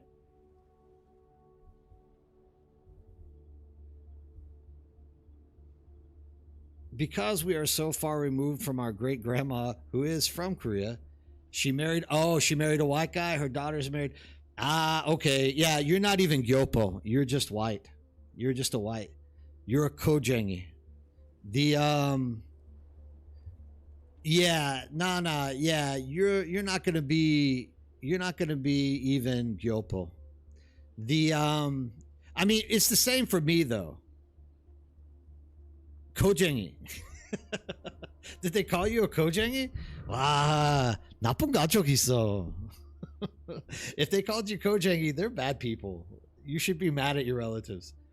I've been called Kojengi so many times. I just don't get mad when derogatories get thrown at me. I think derogatories are actually kind of funny because Kojengi, Ko is the Chinese character for nose, and Jengi is like a machine. So, for example, if you fart a lot, you can be Bango Jengi. That means you're a fart machine. So whenever they call me Kojengi, I'm like, I'm a nose machine? That doesn't even make sense. But they're like, yeah, but you're a foreigner. You got a huge nose. You got a big fat nose. It's like, okay. I never thought about it that way, but all right. You're right. The good old Kojengi. Yeah, I mean, it's harmless or whatnot, but the only time it becomes an issue is if you make it an issue with derogatories.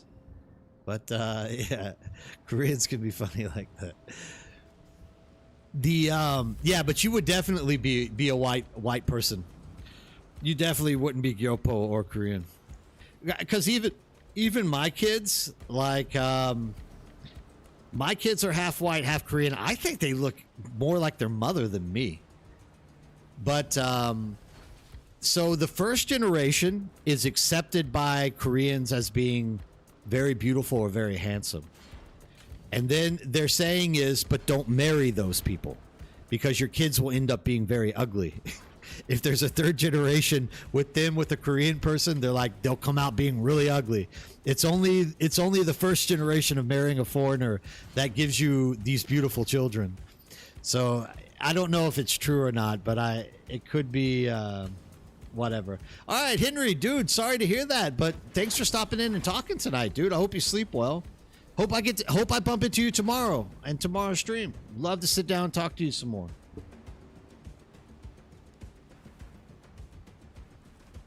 Ah, yeah.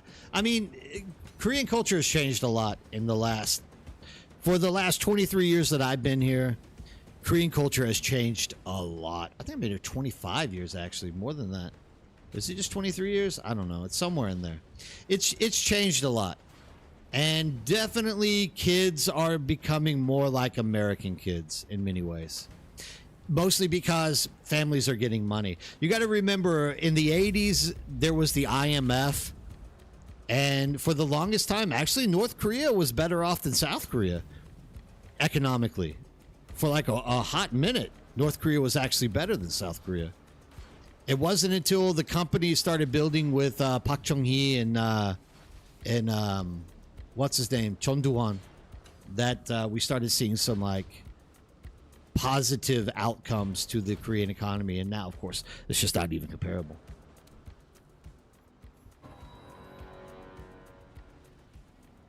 What time is it? It's only 7.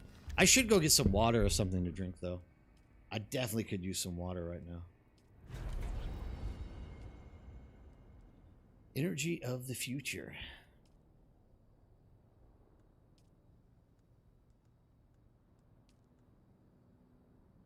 Actually, I might go get some water right now. I might take a break. I'll be back in like 45 seconds. I'm going to go get some water.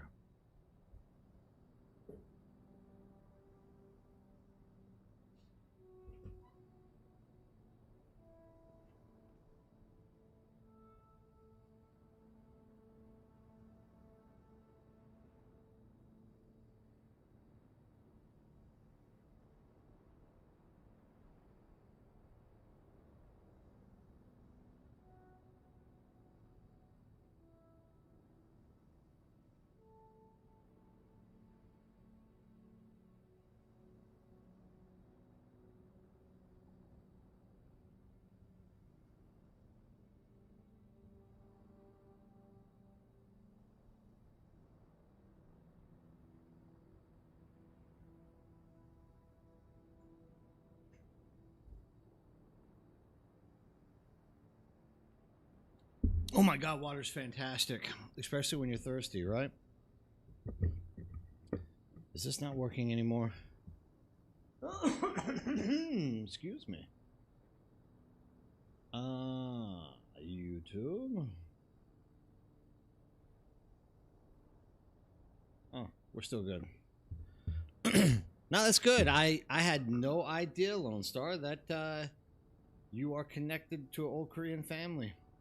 Ooh, your grandma would have left Korea a long time ago in that case. She would have been gone a long time ago. I got lucky. My wife is a really beautiful girl. I say girl. She's the same age as me. We're both old. But, I got lucky.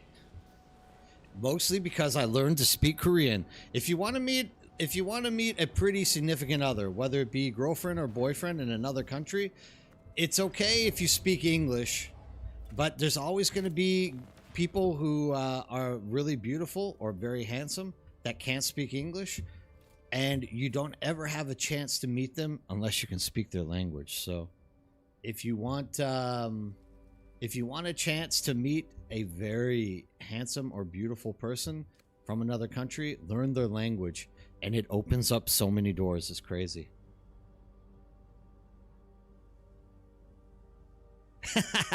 All right, Omen Papa. I agree. I 100%. I mean, I've been sitting here for a while thinking about water, and I just don't want to leave the stream. Like, I don't want to leave you guys sitting here staring at my bookshelf while I go get hydrated. So I agree. If you're already thirsty, it's too late. I could not agree more with you. I need to be drinking a lot more water nowadays too. Like, I am not drinking enough water. I should be having water a hell of a lot more than what I actually am. I'm dropping the ball on everything nowadays.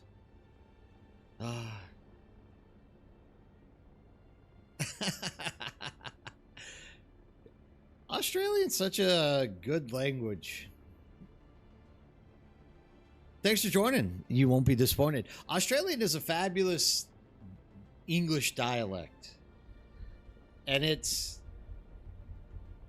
I don't know. American English is so flat and plain. And Australian English is so colorful in many ways. I'm drinking 3 every day. Wait, 3 liters every day? Yeah, I mean, there was a time actually where I was drinking similar amounts of water, but I was younger. And now I think that it would really be a game changer for me as well if I would start doing it. I'm kind of, in all fairness, I'm a little bit upset at myself for not drinking more water. I think water's so important, eh? It's so important. I definitely need to be drinking more water.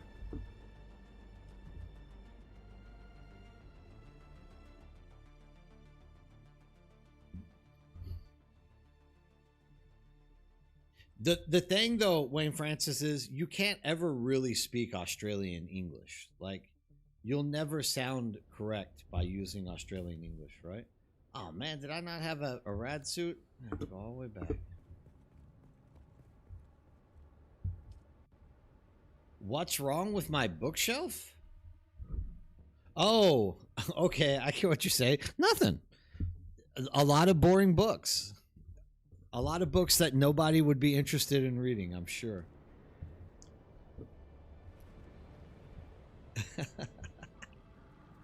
So I guess nothing's wrong with my bookshelf, actually. You're on the same map? Oh, man. I just wish I had my rad suit. I must have dropped it somewhere. Not thinking, cleaning out the bags. Ugh.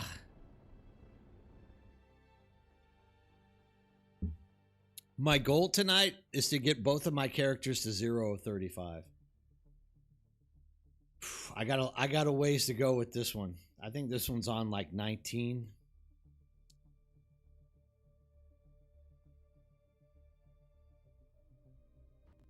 I got the armored rat suit on my other character. How many do I have here? 19. Yeah, I have one for my other character that I just finished running with.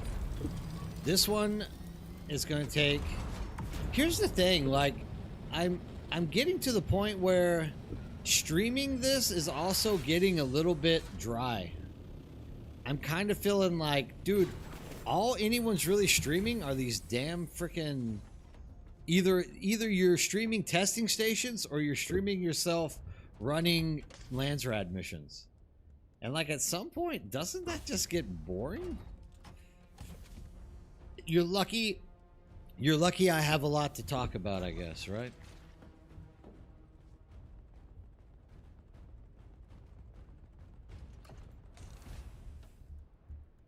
What are you talking about? When you play that alt of yours on our server? Dude, I haven't even touched your server yet. That alt, man, that alt is useless. If I went out and tried to do something with that alt, actually, I'd probably be able to do air battle with it, but I need to start doing stuff with that. How's your server going, by the way, Draith? Are you guys, everything balanced out? I see you guys always have a lot of people in your Discord.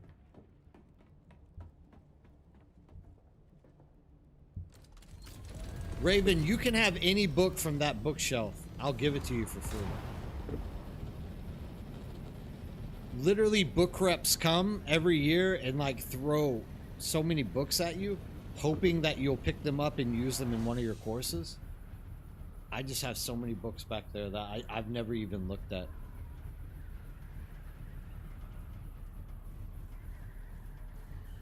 Awesome. Nah, you guys always had a dedicated little group. Like you guys were always, you're always in a good spot. Like you and Noir are really good people to help lead a community in the right direction. I've always thought you guys were really suitable for that kind of stuff. Oh, nice.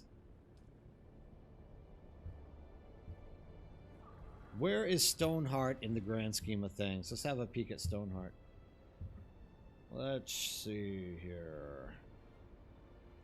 Let me see. We've actually, I think we've been losing pop lately.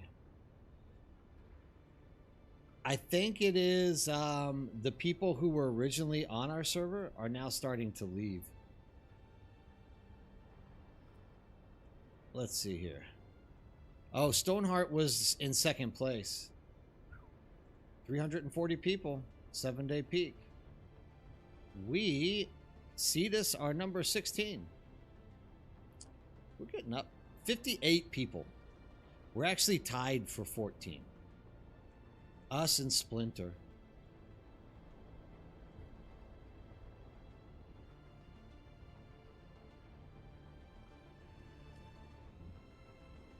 I'm happy to see multiple servers are surviving and still picking up new people to play. Just in general, I want to see more of these servers survive if they do actually merge. When they actually merge, I would like to see more of us survive. Wait, something tells me I'm not supposed to do this. I think I accidentally stopped in the wrong place. Sazzy, how's it going? Doing great, doing great. Everyone more or less survived yesterday's trauma, so I'm happy. Like that was the major issue of the day. And since we had a positive turnout for no one losing anything, I gotta say I'm happy, dude. I'm happy today. Yeah, 100%. I was really worried about a lot of us. Like I said, so many people come on the stream and they brag to me about having windmills. And it just hit me. You know, I'm always saying like, move to spice gens. And they're like, screw that, dude. I can just, I can run my base on only windmills. And it just hit me like, holy crap. So many people have said stuff about windmills. Yeah, we caught quite a few people. Well, we caught 3 instances, I think. It was 2 or 3 instances of people running the exploit. We got pictures. We filmed it. I don't know that it matters. I don't know if anything's going to happen to them, but you know, we were, at least Izzy and Matsy were like flying around trying to protect people's stuff. whether we knew them or not. Because you know we have people that attack us all the time. I don't even want that to happen to their base. Like I don't want anyone to lose shit to something dumb like this.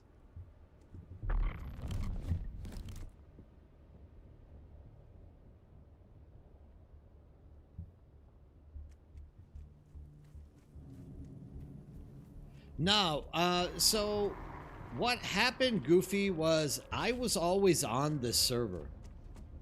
And before server transfers happened, there were like Sergeant Meklis.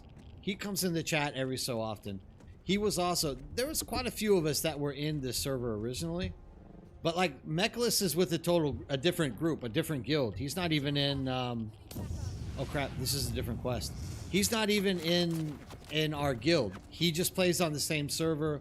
He's always been a really cool guy. So, you know, he knows me through my stream or whatnot.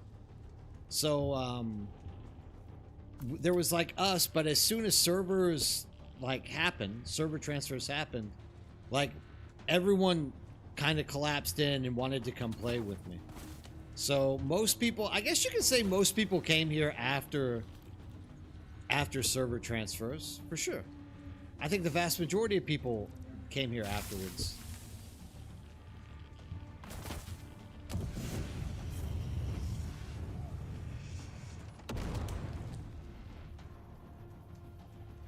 Fight, not flight, I think is what you're saying. Well, I mean, it's always been my thing. Dude, that's a huge power up. You know what I mean? 1,000 power is freaking huge. Considering that the largest windmill is only like 350. And making the industrial lube isn't that easy. It's not that much easier than just making the spice generated cells.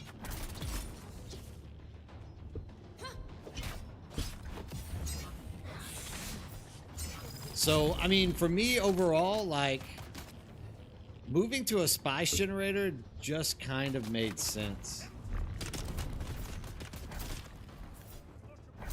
That knee slam didn't do anything to that person. That was crazy.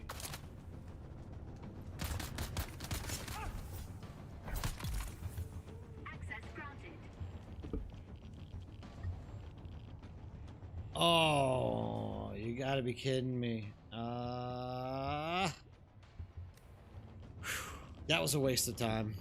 I guess I can wait until downtime comes back. I forgot my freaking whatchamacallit. Cutter array.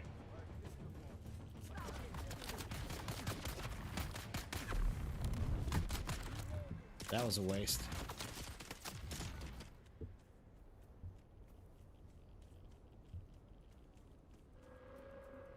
Yeah, that's why I run it now religiously.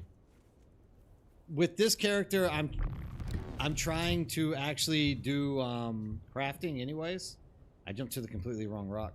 So I just like run this thing religiously. Every time it pops up, I don't care. I just run it. I literally was able to make 6,000 slag. Or sorry, like yeah. Like 6,000 slag the other day because I run this thing so often. It's crazy. Vito, I went through half my Melange stock just rushing to switch to Spice Jennies in a hurry. Well, hey, dude, now welcome to the end game. Like, now you're in Spice Gens. You won't regret it. Like, dude, I was handing them out. Well, I was trying to hand them out to people. Like, just take the mats, build a Spice Jenny, and keep playing the game.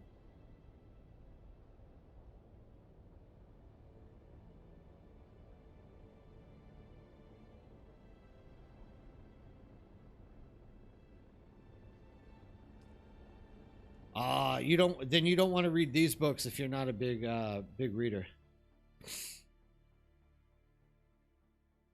Yeah, I think people are going to hang about with it for a while as well, Raven, for sure. You can't cut Jasmium with basic cutter array. For that quest, you have to have the like a Mark IV or higher or something like that. Beerfish. Ooh. I lost one of my 3, and I had 3 on different servers and 20 days of power. Yeah, see, this is kind of what my point was. Like, people were saying, like, dude, it doesn't matter. They're not coming back to the game. But you just don't know that. People play multiple characters on different servers, and the thing is, I don't know, it's just an excuse so they don't get in trouble at the end of the day. But in reality, like, dude, nobody needed to be doing that to anyone.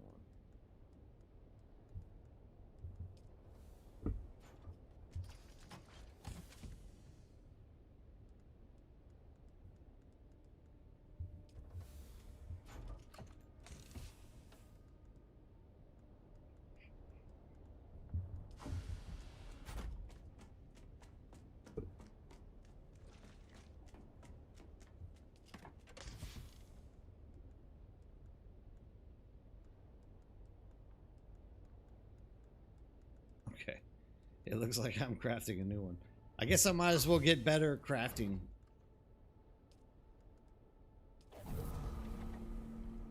Okay, I don't have anything yet, so we're good.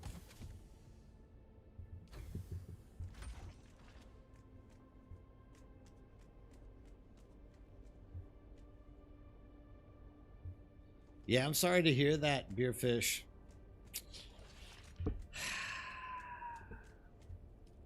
Unfortunately, that's the way it goes whenever people learn how to destroy stuff. I'm always sad to hear that, but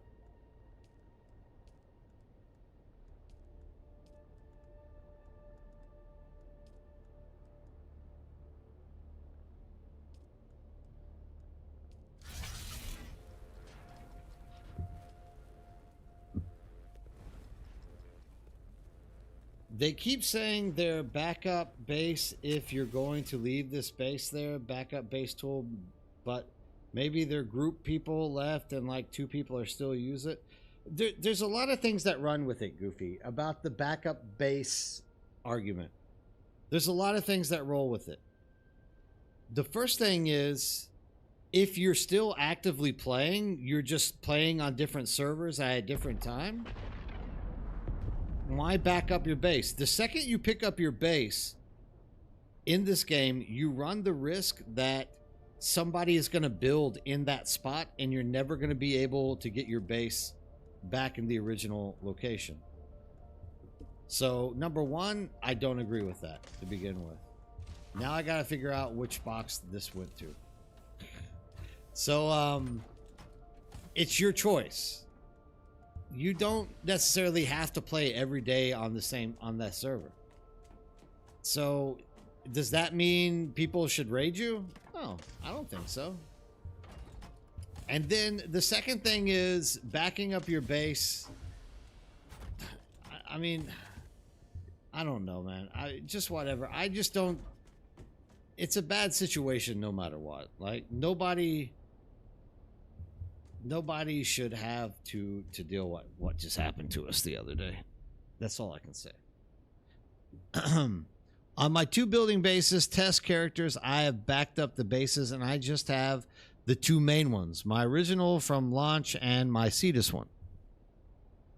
So, not too bad to check on those bases. Yeah, I mean, if you have different areas, it's not too tough, like jump server to server. Let alone the fact that no one can play several games simultaneously.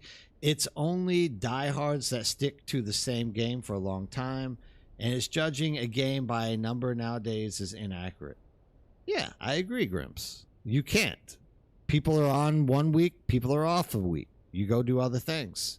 The vast majority of people, I think, play games in this manner of speaking, right? They keep saying they're, well, I had issues with the base backup, putting my base down somewhere, it broke on me. Yeah, I heard about that. And this is it. Like, you run the risk of crap breaking. You run the risk of not being able to put your base down again. You run the risk of all kinds of crap. So just because you're going to play Ark Survival for 2 weeks and then come back and put more battery power in, like, does that mean you're inactive and you deserve to get your base destroyed by someone? Like, I can't prescribe to that. I think that's the dumbest thing I've ever heard in my entire life. So I'm never going to prescribe to those opinions. And that was the whole thing with the guy streaming. He was like, you guys are getting mad for no reason. These guys haven't played in forever and they're not coming back. Well, how do you know that, dude? How do you know what those people are doing? You're obviously not friends with them because you're literally raiding their base. But how do you know when they are or aren't going to come back? I used to play Scum and Skull and Crossbones Starfield, but I have found Dune keeps me occupied. Yeah, dude, Scum. Jeez Louise. That's worse than Rust.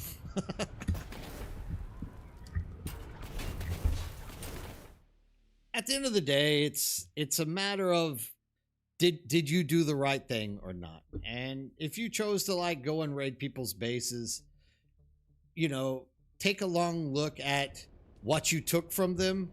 Was it really worth running a person off the server for you to raid their base?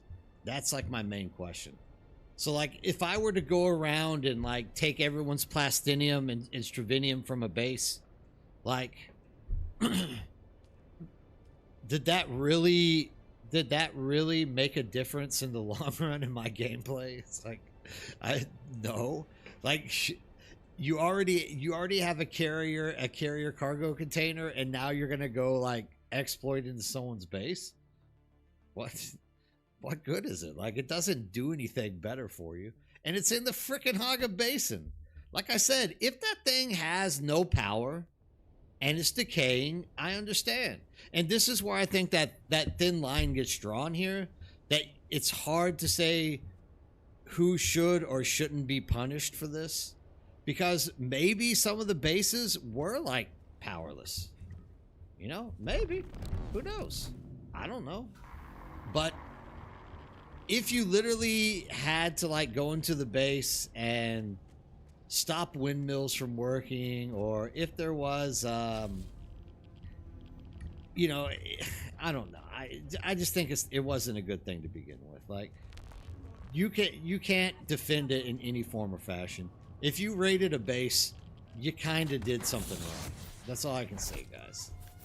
And once again, I'm not going to sit here and say you should do 20 Hail Marys because you've defied your God, Lord, and Jesus Christ and crap like that. I'm just saying, like, you know, it's possible that you just made someone quit the game. And this is a time that we don't have a lot of people to play the game, right? Like, we're hurting enough as it is for population. If you are doing something to damage that population even further, like, you're not doing the right thing. You and I are about to have some competitors. They said perma is for repeated offenders. Is that, I mean, have they actually made an announcement on this? I don't know. I haven't seen any literature like stating it. I've seen that people have posted like a 6-day game ban, but I've also heard that is fake. Well, it's from like 6 months ago or something like that. I don't know. I don't know what's going on with it.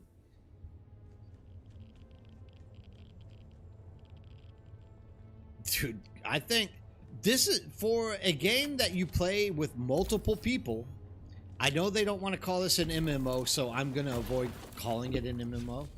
But the most important part of this game is community. Like, even if you are a person who is literally griefing people, you're usually griefing people in a community. Community is super important. I agree, man. Like, there's rarely anybody griefing alone. It's usually people griefing in small communities. So 100%. Like, Community is very important, Revelation. I just think people don't always. I mean, I'm not going to go so far as to like throw mental health issues as the reason. I'm guessing people just get into a fervor of excitement, and they think this is awesome, this is fun, without thinking about people around them. And it's that realization of the people around you that keeps you human, that keeps you a part of society. It's a thing that, unfortunately, the internet does not cater to enough. The problem with the internet is nobody's held accountable. Like, you can sit behind a screen and say you're a piece of crap and yada yada yada, and never get in trouble for saying that. And that's just the reality of the internet. You're never held accountable for these things. So you can literally teach people how to cheat and not get in trouble. No accountability. And so because of this lack of accountability, you don't have the necessary tools all the time mentally to say, how will this impact the people around me, which will reflect back on me? And I think a lot of people should be taking time to go through that and think. The standard decay process works. Wait for the base to decay. Fair enough. Exactly, Grims. It's part of the game. Like, the base will, if those people, this is what it was, dude. This is part of the reason what I was upset about with him streaming it.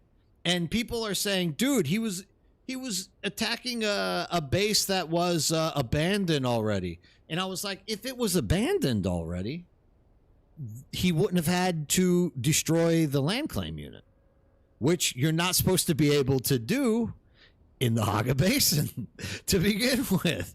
So there's already this whole issue with the fact that you're not supposed to be able to destroy the land. Sure, I know in the past there were people running the exploit where NPCs could get in there and destroy it, right? But you personally were not able to do it. And even those people were doing the wrong thing. And it might be some of us even who did it. I didn't do it. But at the end of the day, if it's really abandoned, it'll start decaying. Like, all that will go away eventually. Then you can legally take stuff from the base. So, I mean, the whole fact that you're fast forwarding it to destroy a land claim unit, that by itself is cheating. That is in the Haga Basin. So whether you're going to claim that base, if this is the way it goes, like if you went and did this exploit, or didn't even do the exploit, if you just went into a base that was powered down and you physically attacked their land claim unit and it destroyed it, you've done something wrong, because that's not supposed to be the way the Haga Basin works. Forever, we've been able to get into someone's base because it powered down, but you couldn't destroy the land claim unit. Until that land claim unit is gone, technically they aren't fully gone. So you've still done something wrong, whether you want to admit it or not. People are always going to try to cover their tracks and say, I'm not a bad person, I didn't do something wrong. But in reality, you kind of did, whether you want to admit it or not. I don't know, Omen. Like, I was young once, and I also got caught up in excitement and peer pressure and crap like that. So I do think that there is an underlying lack of maturity sometimes with people, including people of older age. I'm not just saying young people. I'm saying I know multiple 40-year-olds that still act like they're 16 years old, at B sometimes even. So I definitely feel like there is a limit of maturity in choosing correctly at sometimes. But like, I mean, at the end of the day, what's right is right. You should choose. You know what's right, what's not right. Hey, what's up, Josh? How you doing? If you see people crying and complaining instead of enjoying, that's a mental health problem. Well, depression, it could be. I remember the game released on June. The people started complaining just 7 days because they rush to the end game and then they get bored and quit and complain. Yeah. That might be a little bit to do on Funcom as well. Thanks, Nick. How are you doing? No, I mean, I look, I'm not trying to be like, I'm not trying to be like a philosopher on this. I'm just saying in general, like, people know what's right and what's wrong. And if you get caught up in that fervor of, hey, this is going to be fun and I'm going to get a lot of stuff, you need to be able to be mentally strong enough to say, whoa, horse, hold the horses. Let's take a look at what I'm actually doing. How is this going to affect people around me? And from that, you should be mature enough or immature enough to make the right or wrong decisions. I choose to not hurt people in the community. I say that willingly. Like, we do beat people up in the deep desert that pick on farmers. And those people never understand. To this day, they're like, we don't understand why you guys keep attacking us when we come into the deep desert. Well, because every chance you get, you go and attack some poor guy who just wants to farm. So we take care of you the way you treat them. So people have a trouble in this way, like, understanding it. But I mean, overall, like, even those people, it never once rolled in my head, I want to go raid their base using this exploit. Never once. And these are the people who we find to be the most aggressive, the most troublesome. Like, using that exploit on them would probably be like a one shot, get rid of them. We don't have to worry about them anymore. But even then, I don't think about doing that to them, because even in my mind, they're part of the game. And you have to accept everyone for what their choices and opinions are. That's why when people come on earlier and they're arguing in favor of the streamer who I'm saying deserves a lifetime ban, like, I'm not going to block them. I'm not going to, like, kick them out of the chat. Talk to me. Explain. Tell me whether I'm wrong. And if you can prove it to me, and you can give me the reasons to make me believe that I am wrong in the assumption that I'm putting out, dude, I'll agree with you. I'm not that stubborn or hard-headed. But in this case, there was never going to be someone who was going to argue with me. I will be stubborn on this point. Like, in my opinion, that guy deserves a lifetime ban, because even he is saying he doesn't care about this game. So literally, you're a company that has video proof of a guy breaking rules, right? And me dying on screen of heat exhaustion, and you're going to give him a 6-day ban? Dude, I wouldn't. If that was my ban, adios. What's the worst that's going to happen? His followers are going to quit playing your game as well. That might be the best possible outcome for you. So, yeah, I don't want to do that. I'm doing these today. So, yeah, I mean, I don't want to do that one either. I hate that one. Really, at the end of the day, like, I believe he deserves a lifetime ban, an account ban from this game. Just because I think that no matter what, anytime in the future that there is another exploit that could be game breaking, this kid will be on the front lines coming out and saying, everyone do this. Dude, he was literally telling everyone, do it. Funcom isn't going to do anything to you. Funcom isn't going to hurt you. Funcom isn't going to ban you. That's crazy. Don't listen to these people. They're stupid. Funcom is going to do it. They're idiots. All these people who are coming into my chat who aren't saying that I'm cool for what I'm doing, they're idiots. Don't listen to them. Nothing's going to happen to you. And then literally stating, I don't care about this game. I don't care about the community. I don't care about any of this stuff. I play multiple games. It would be absolutely crazy if all I did was care about one game, like these guys who are coming into my chat and complaining to me. So literally, if I was a game dev, that dude would have a lifetime ban.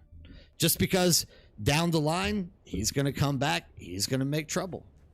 And look, if he wants to play on a different account, let him buy the game again. And whenever you see him streaming, ban him again for that one.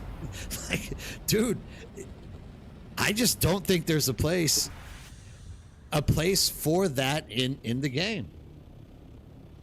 Hey, what's up, Ripper? How are you doing?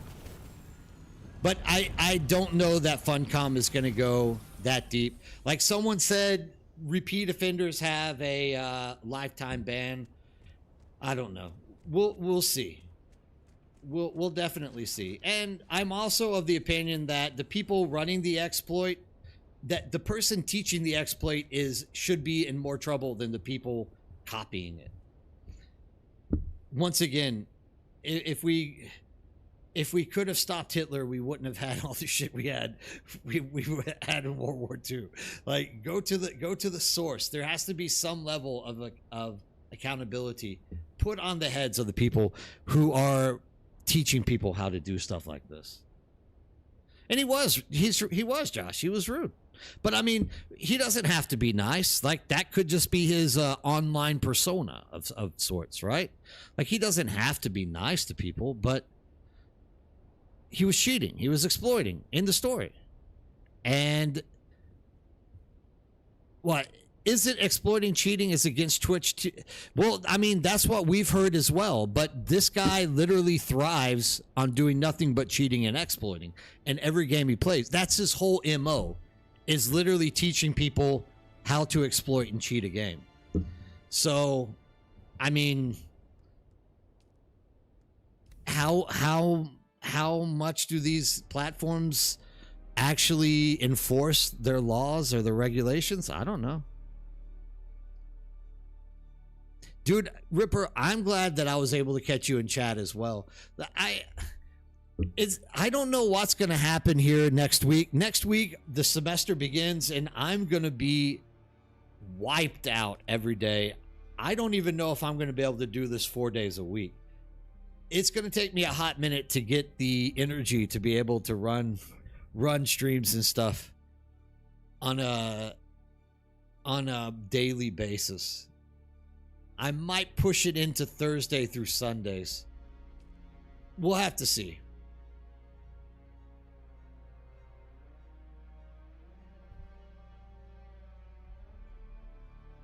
No, they can, but here's the thing, Omen. They can start a fresh account on a different Steam, but no matter what, do you think that guy is not sociopathic enough to take his face off of his stream? Like, the second he starts streaming Dune again, I would ban that account too. And if he keeps buying accounts, every time I see him streaming it, I would ban his account. Like, dude, this is what League of Legends, this is what Riot is starting to do at League. For example, in Korea, actually, I really like what Riot does in Korea. In Korea, you're only allowed to have 5 accounts. All of your accounts go through your government issued ID.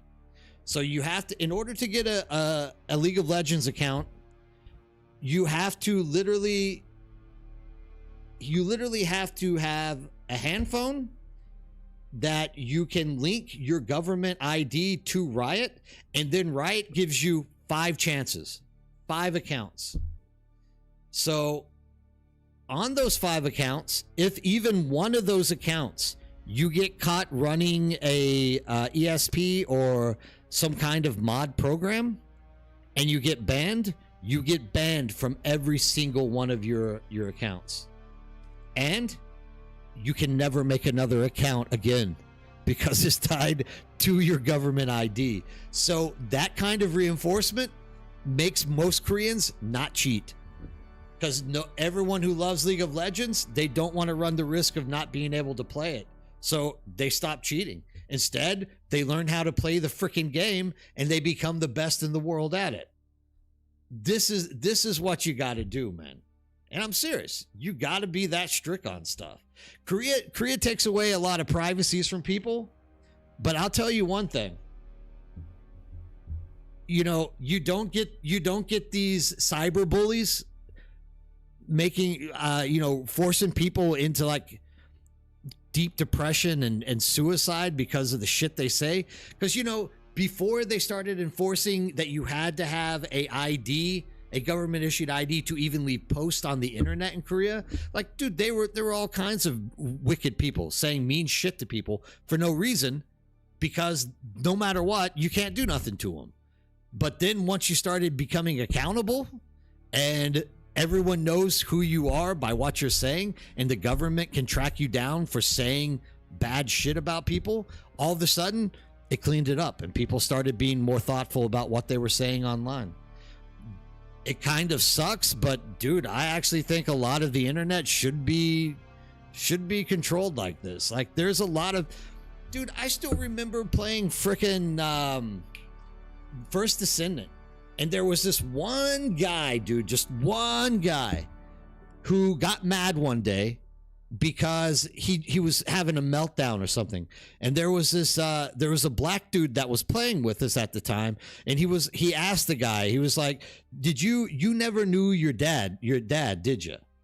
And the kid was like, what are you trying to say? And he was like, typically young men who whine a lot because they're not getting their way, they typically don't have a connection with their father. And so I'm just wondering, is that your case? And the dude turned around and was like, you effing N-word. And we were all like, whoa, buddy. You don't got to take it to that extreme.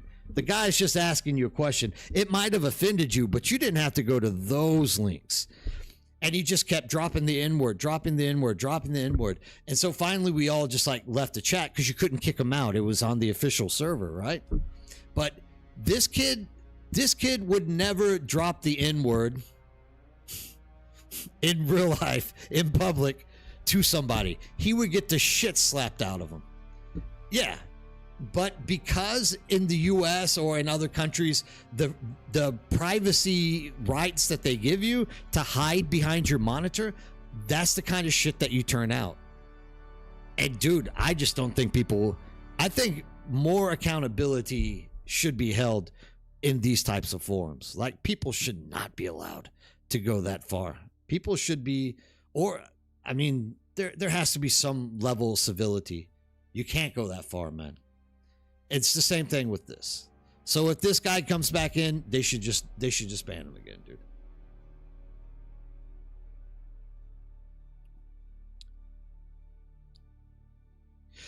So here's the thing with that repair glitch, Omen. We discussed this one earlier today. And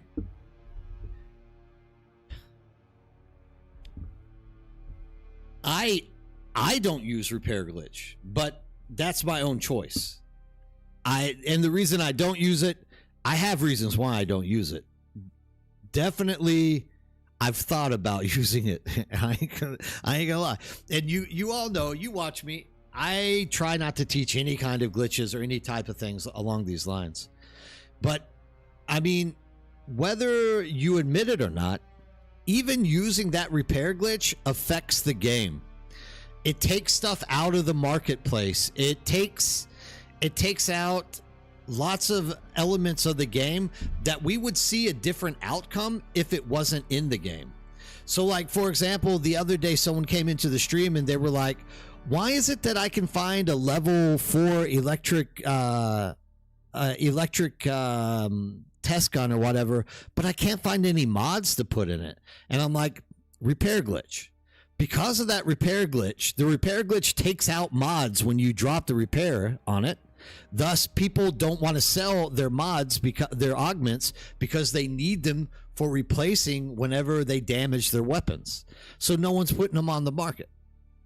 So here's something that could be in the market and adjusting how people are spending their money, but because of this exploit, it's not happening. So everything you choose to do that's an exploit, whether you want to believe it or not, affects the game and the community in some form or fashion.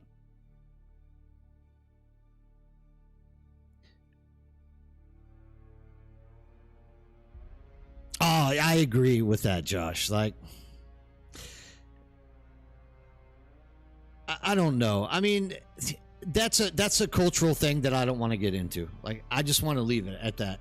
Like, maybe I shouldn't have even relayed that story. The story was pertinent to the fact that here is a kid who can literally say whatever he wants and never get in trouble for it, never feel repercussions, never be accountable for what he does. And that's kind of what I was trying to get at. Maybe my story went too far. I don't know. Yeah, it affects everything. I agree. I do agree it's not the best thing, but I don't think it will fix the economy. No, I mean, in no way. I'm not saying that would fix the economy. I'm just saying that it affects the economy. It won't fix the economy, but it definitely is an effect on the economy. It's taking things out of the economy which should be being purchased by our in-game currencies, hands down. So no, I don't think it's going to fix it, for sure not. But I mean, there could be a lot more stuff that would be hitting the market. People would be buying more blueprints. People would be buying more plastinium and other components that they didn't feel like farming. So in a way, it has an impact on that economy in some form or fashion.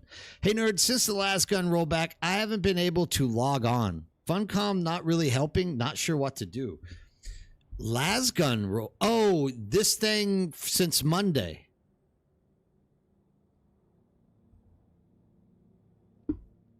Are you just getting a login error, or are you just like not getting into the game?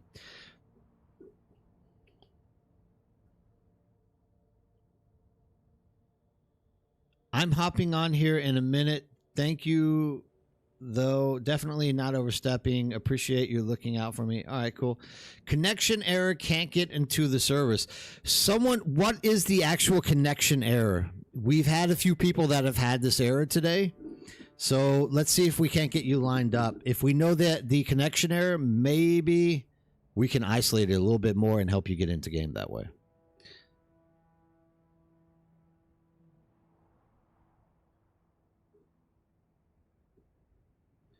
Harky, I wish we had more skins too, especially for my sandcrawler.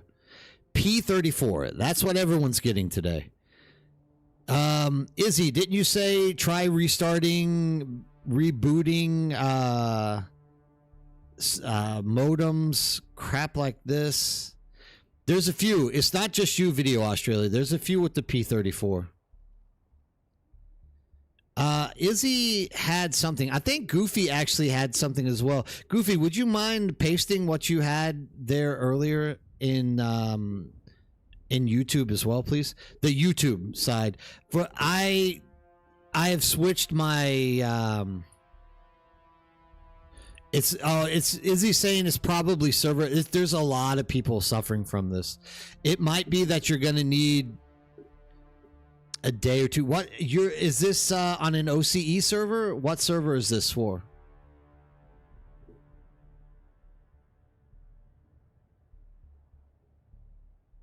Yeah. So it's not going to be like a long distance ping issue. Goofy has a thing that he posts, but he keeps posting it in Twitch. I wish he would post that. Well, I can just read it to you. It says P34 issues primarily refer to a severe network error in Dune Awakening causing login failures and game instability. Common fixes include restarting the game /Steam, verifying file integrity.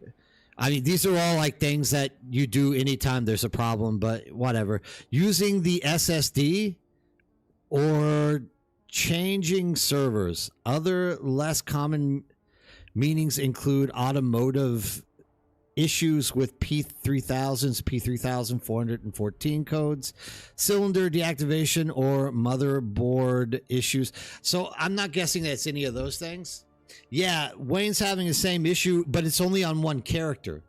So he's able to get into other places on other characters, but one character just has a P34. I don't know exactly what the problem is. I wish I could give you more of a hand there, but yeah, that's about as far as I know about it as well. We just know that many people are having this, so. Very, very unfortunate.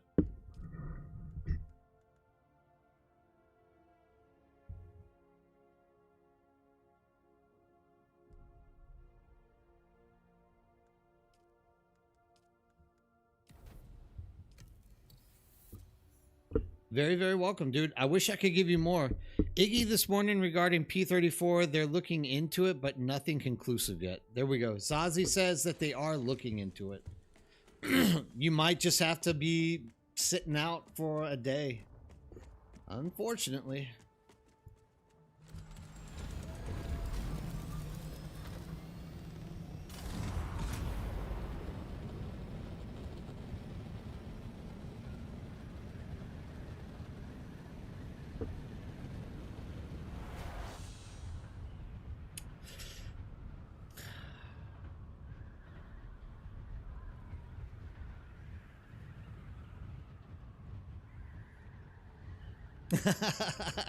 Yeah, I mean, I'm sitting here not talking because I'm thinking about what could possibly be making some and not all have this issue, and it's always something small, like something.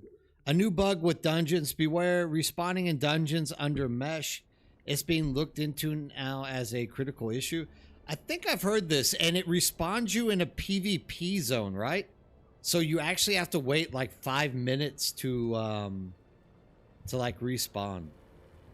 I think, wasn't Alma Matter having this thing today? I think he said that he had the issue once. And the sandworm in the deep desert is also like sporadically just going nuts. So there was something about the way they shut down, and there's something about how they're handling the current state of the game that's affecting a lot of things right now. I mean, it's like I said, I wouldn't have minded them actually just like shutting the game down for a day or two and fixing stuff. I would have been perfectly fine with that.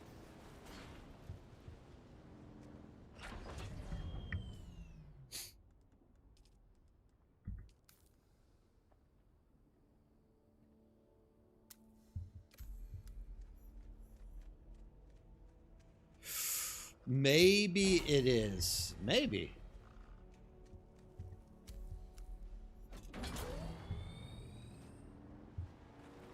It's going to be something dumb. It's going to be something just tiny that shouldn't make the issue, but does. It's always this way, right? This is the case that always comes around. Also on P34V laggy on Discord, it seems to be isolated in OCE. They're still looking. Oh, you know what?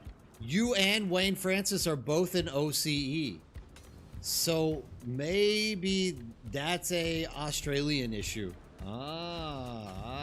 Okay. That sucks.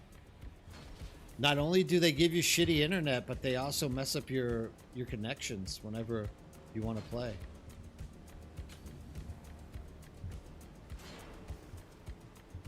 That's what old Aussie does to you. The old Oz. The old Great Outback. The old Bush.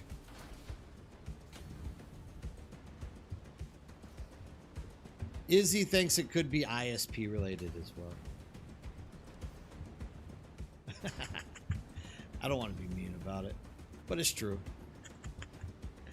Poor Australians. I'm always like amazed at how good Australians can be at gaming with how bad your internet is in every game that I play with you guys. Like, there's some really good Aussie gamers out there, dude. Like, really good Aussie gamers. And it's like, how on earth do you guys get good with the ping and the freaking connection issues you guys have? It always cracks me up. Chiming, I know, so hold on. Let me finish this race. I have no issues on my end. OCE characters on different Steam accounts, but yeah, just lucky, I guess. Yeah, I think Beast didn't have any trouble earlier either, so some are luckier than others, I guess, right? It could be a few things, but because it's affected many people, it narrows it down. Yeah, maybe so. Maybe the more cases you have, the better chance you have of isolating the actual issue, right?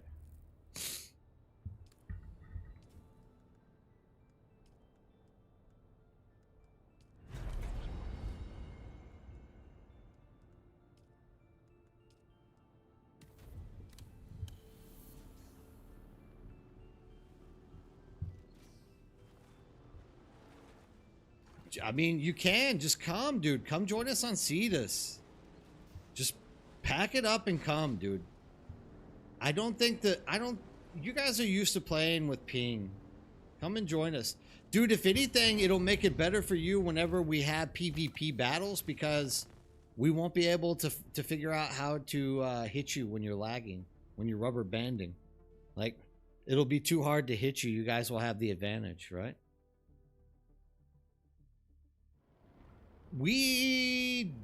There's only been only Beast has come to our server, and it wasn't for, you know, he just was coming to, like, if we needed help, for example, resetting a worm or doing crap like that. I think Beast is the only one that's ever came to us. I'm sure it is. I mean, dude, that would be a really long connection. That would be crazy bad.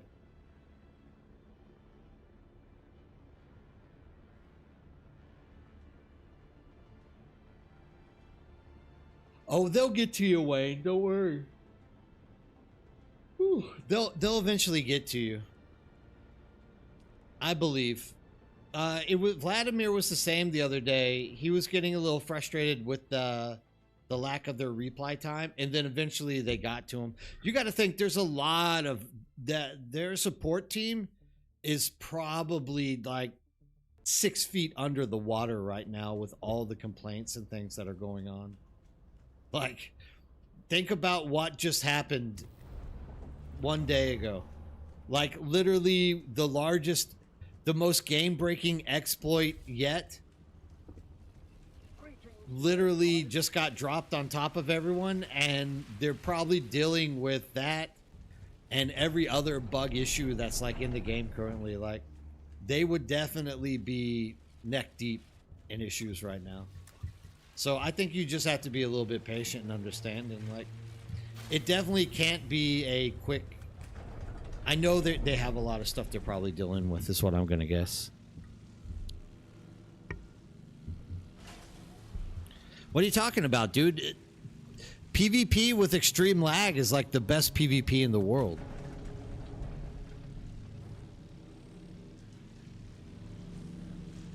Nobody can actually hit you. Like, they're always shooting for your ship, and you're actually like 50 meters in front or behind where they're shooting. Lag is the best.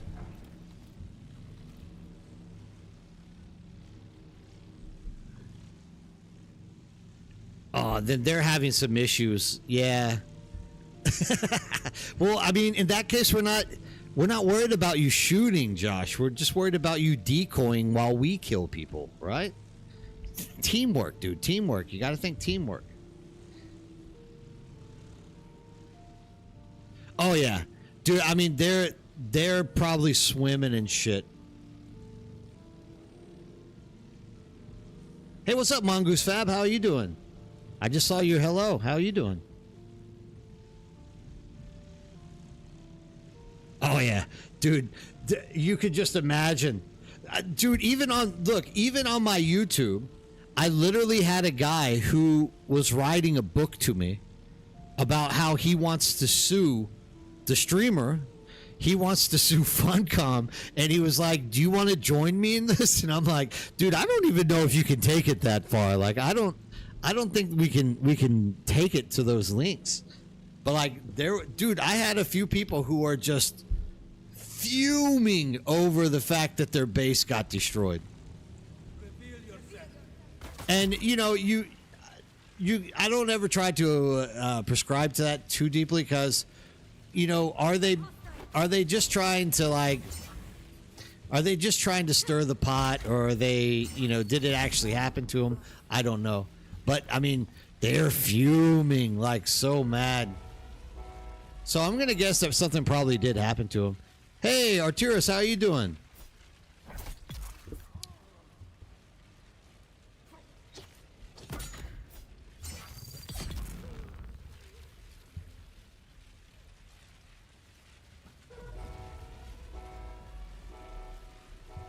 Yeah, I mean, it couldn't be. I just don't think it's a plausible. I don't think it could actually happen. Like, I don't believe you'd be able to sue someone over like losing pixels. I don't know. I guess dumber shit's been taken to court in the United States. I don't know. I mean, people have literally made millions off of spilling a coffee in their lap because they can't hold a coffee properly. So I don't know. Maybe it's possible, but you know, I don't necessarily want to take it to those limits. I'm like, dude, I just want the kid to get a life ban from the game. I don't want to sue him or anything. But there's some people that are really, really salty, man. Like giga salty. And I mean, I'm going to say rightfully so. Like,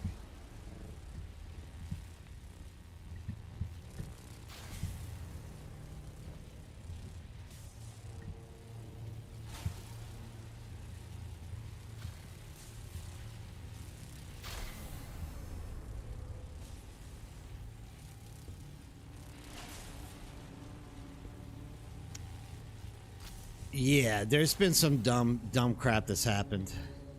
You never know. Why do I always pick up that badge? I never actually go over there and get those mats anymore.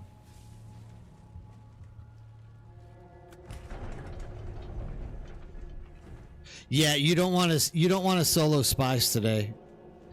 The Raven and them were out there today, and that thing, there's something wrong with it. It's not just them. There's been a few people who have said that they're having issues with the worm. I definitely think it's something for them shutting down and doing the update. You know how it is, dude. Like one stretch of code will frickin'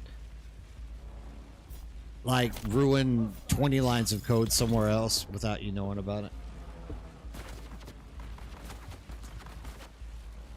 Oh, I can believe it, dude. Like I said, there's some dumb shit that's happened in the US when it comes to lawsuits.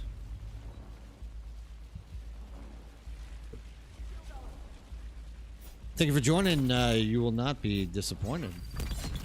Oh, Devor's rating. I thought that was a join. Thanks, Devor.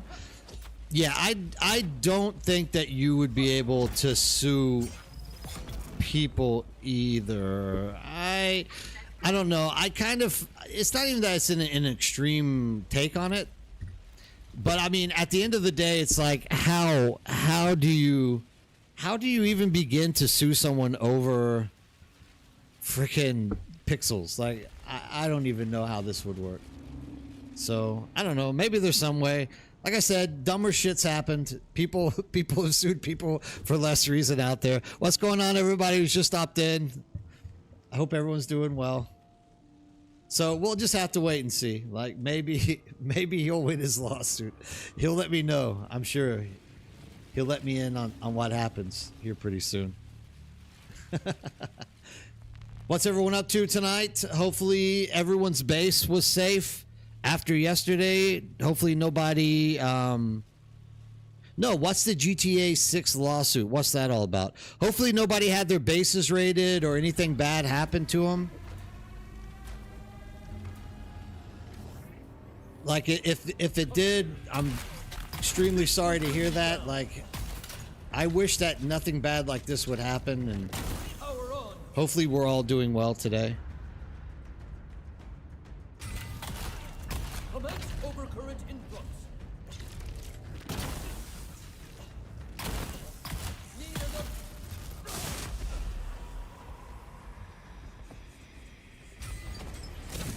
Oh, I'm just doing my quest. This is level 1.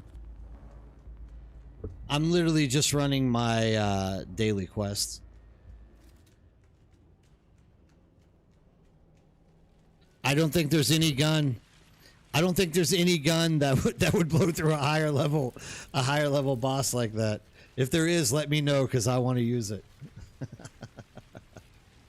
I want in on this. Let me know.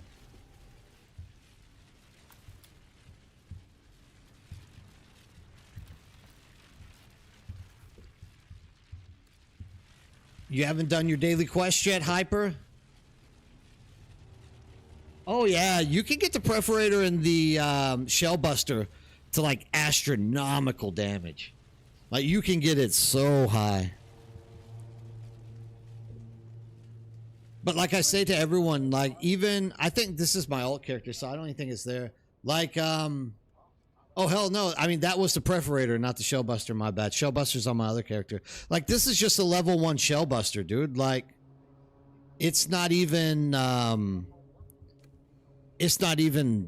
augmented or anything. So I just know sometimes people have trouble running like the lower level ones for some reason. And if you're having trouble with that boss, just get a shotgun. Problem solved. You don't have to worry about it anymore. I forgot to craft the thing. Driver, quit lying. You're just that good. I wish I was that good. I don't know. What's the highest I've gotten here is like 11 or so. I'll exit and come back in. It's not that high. I wish I could be like the Giga Pros like Matt and all them who are literally like running these things on repeat at 16.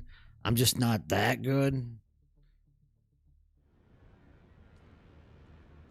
And even this, I don't think I've reached the highest solo. I think the highest I've gone solo on this is like 9. Once again, though, not too determined right now to worry about it, but not even that. 8. So I haven't even gotten deep on these.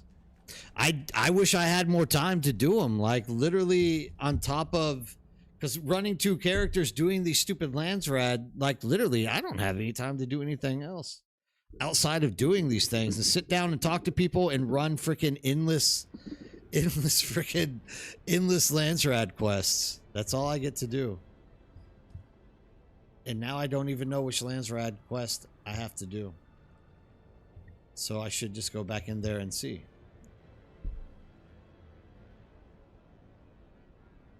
Yeah, it starts lighting up. I can get through fives pretty consistently.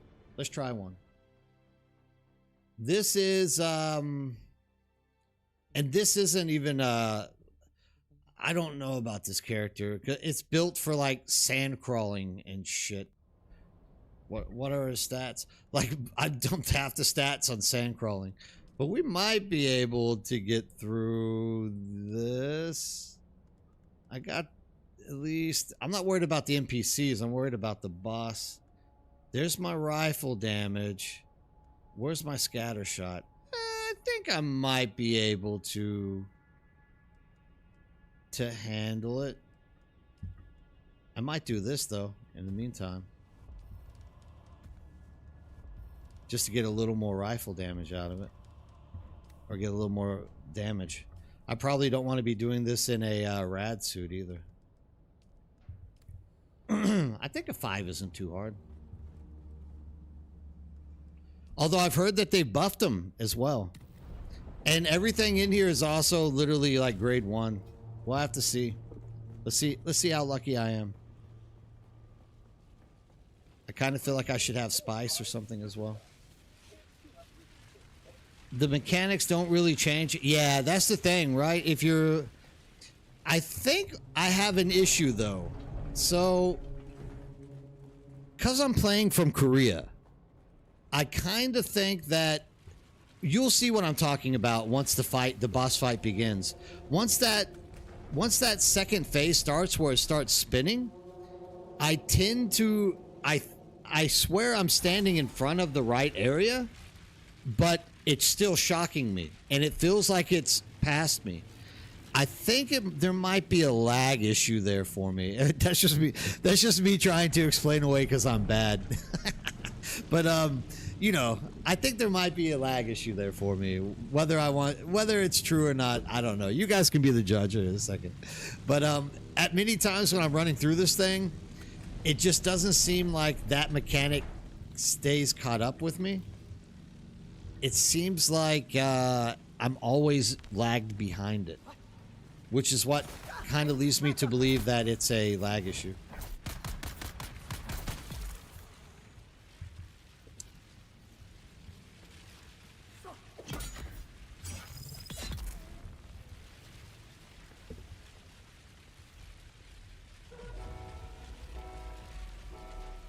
I definitely think this is the easiest testing station to do. I definitely think it's the easiest by far.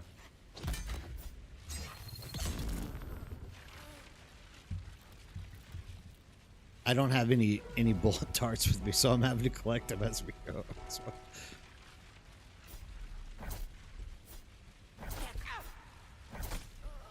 They definitely did buff. Now that I see it, Alma and them were telling me that they thought that they buffed the NPCs a little bit. I think they might have buffed them a little bit. Maybe not. Maybe they feel about the same. I don't know. They claim that it's in the patch notes that they buffed them. Whether or not they did, I'm not too sure. But it's always possible that they did.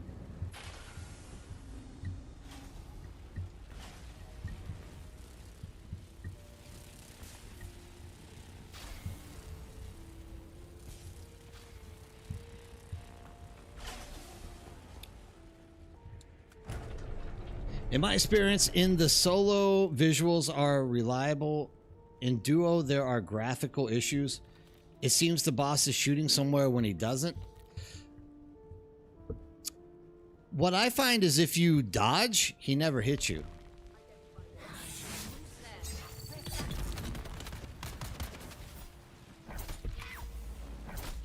We'll see in a second, though.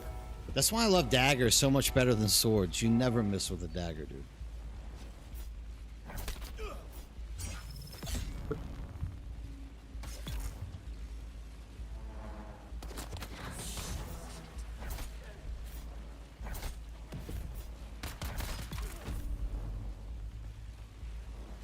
That was a scaling adjustment, huh?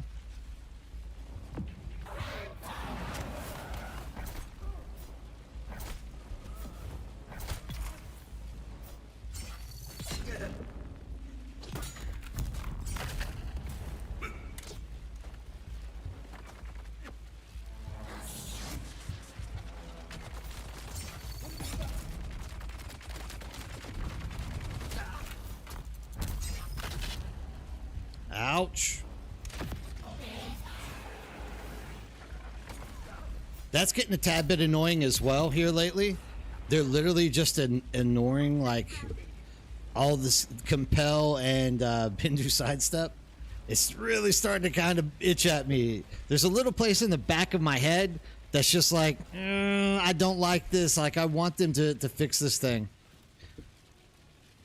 My max solo play level combat character, 192, is this one. But 193, I rarely play this character, actually. Like, all I do for this character is try to make it into a crafter. Like, that's all that I'm doing with it.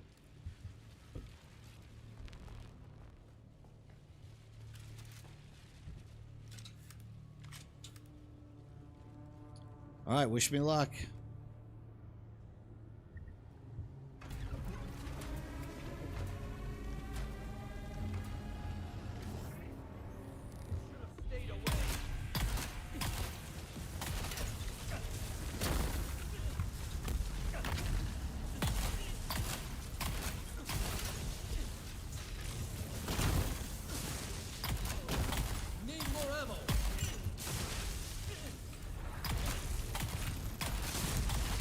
Bring down that shield.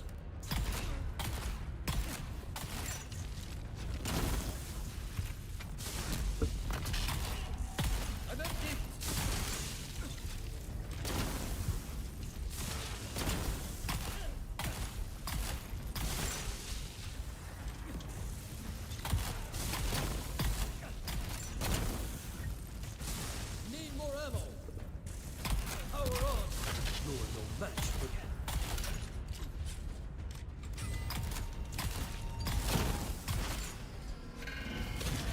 Need another mag.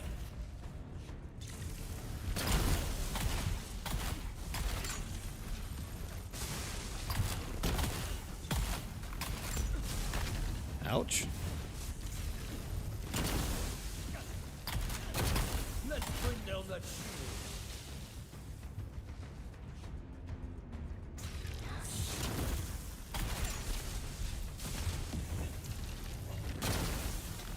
I gotta get there. I'm just not getting there.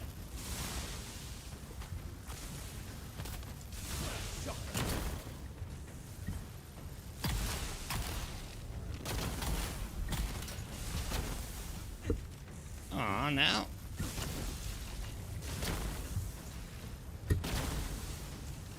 Oof. Maybe I don't make it either. I'm empty.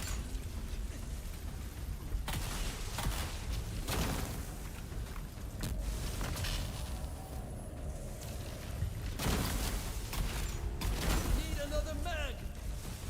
Lightning strike. A little bit sloppy.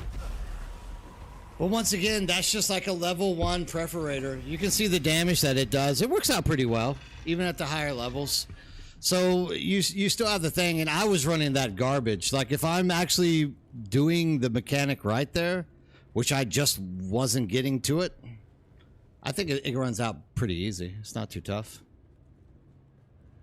Like around 9, 8 or 9 is what I believe is my highest so far.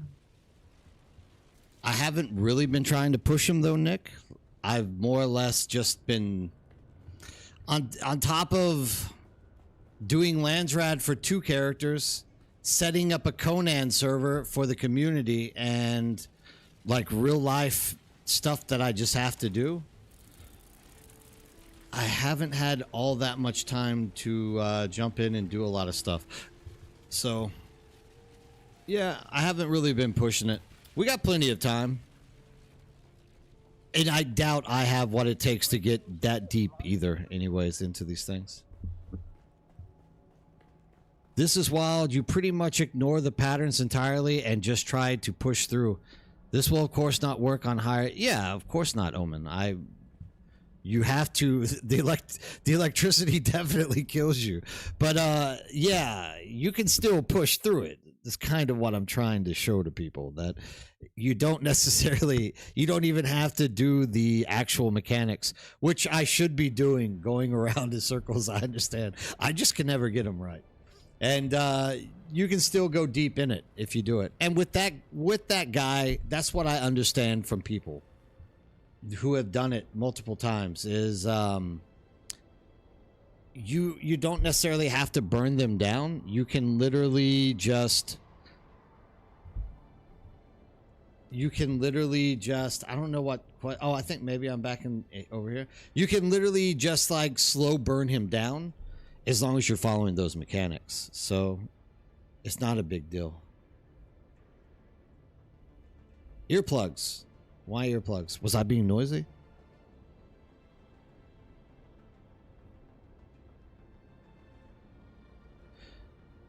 Yeah, and it doesn't help that I'm playing from another country on the other side of the world. It definitely doesn't help any. All right, did I not accept the quest? Like, what's going on here? So I definitely can say I am hurting in many ways playing from Korea in a West server. But I mean, whatever. This is where my friends are. This is where my peeps are, so that's what I'm going to do. Oh, man, they definitely... I don't get it, Grims. Like, they don't... I don't know what they've done, but literally a lot of the Bene Gesserit skills are just getting it. Like, anyone running towards you when you try to do the Bindu step, literally just it gets ignored. And a lot of the heavy gunners, for some reason, as well, whenever I'm compelling, also are just ignoring it. Like, they just shrug it off. Like it was nothing.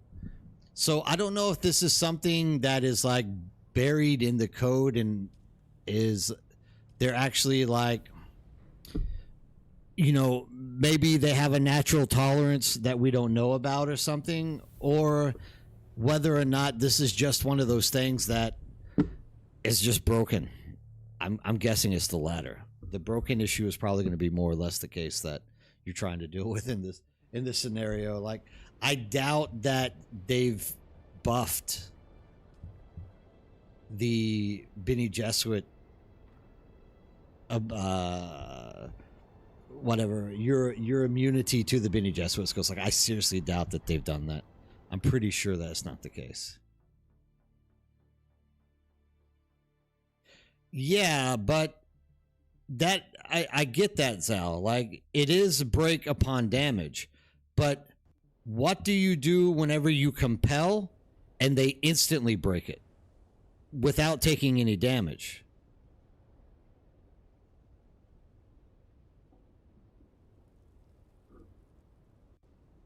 First CC 100% works against them. You'll do a second in a short time, and they might dodge it. I want to say they dodge it on the first one, though, Omen. Like, I'm sorry, I've seen them dodge on the first one. I don't care what anyone says. I've seen them dodge the first as well. Yeah, they dash out of compel. But I mean, are you supposed to be able to dash out of compel? I don't necessarily think so. Maybe? I don't know. I'm not going to think too deep into it. Like, most of this is just, it's a game thing, right? So, you know. So your skill didn't work. Tough titties. Like, don't get upset about it. It's just the way it goes. Maybe next time it'll work.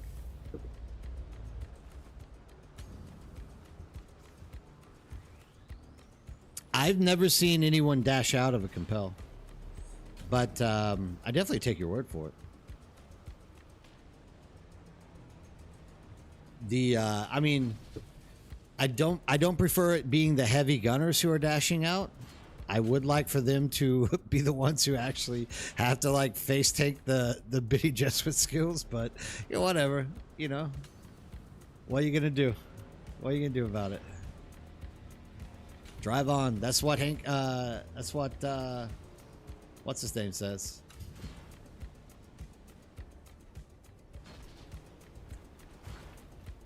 No, I get you, Omen. I get you. But here's the example. Actually, it does. It only happens to me in the shadow station, and it's that first room that you go into, and usually if there's a mob that's running towards you, your Bindu strike doesn't work. That, I think, is a bugged issue. I don't think that is meant to be the case. But in that room, sometimes I will run around a corner and see a heavy gunner. I will compel him, and he dashes out of it or shrugs it off. I think he more or less dashes out of it, like you're saying. Like, I'm sure there's something to it. I'm sure that they have it that way. Thanks for joining. You will not be disappointed.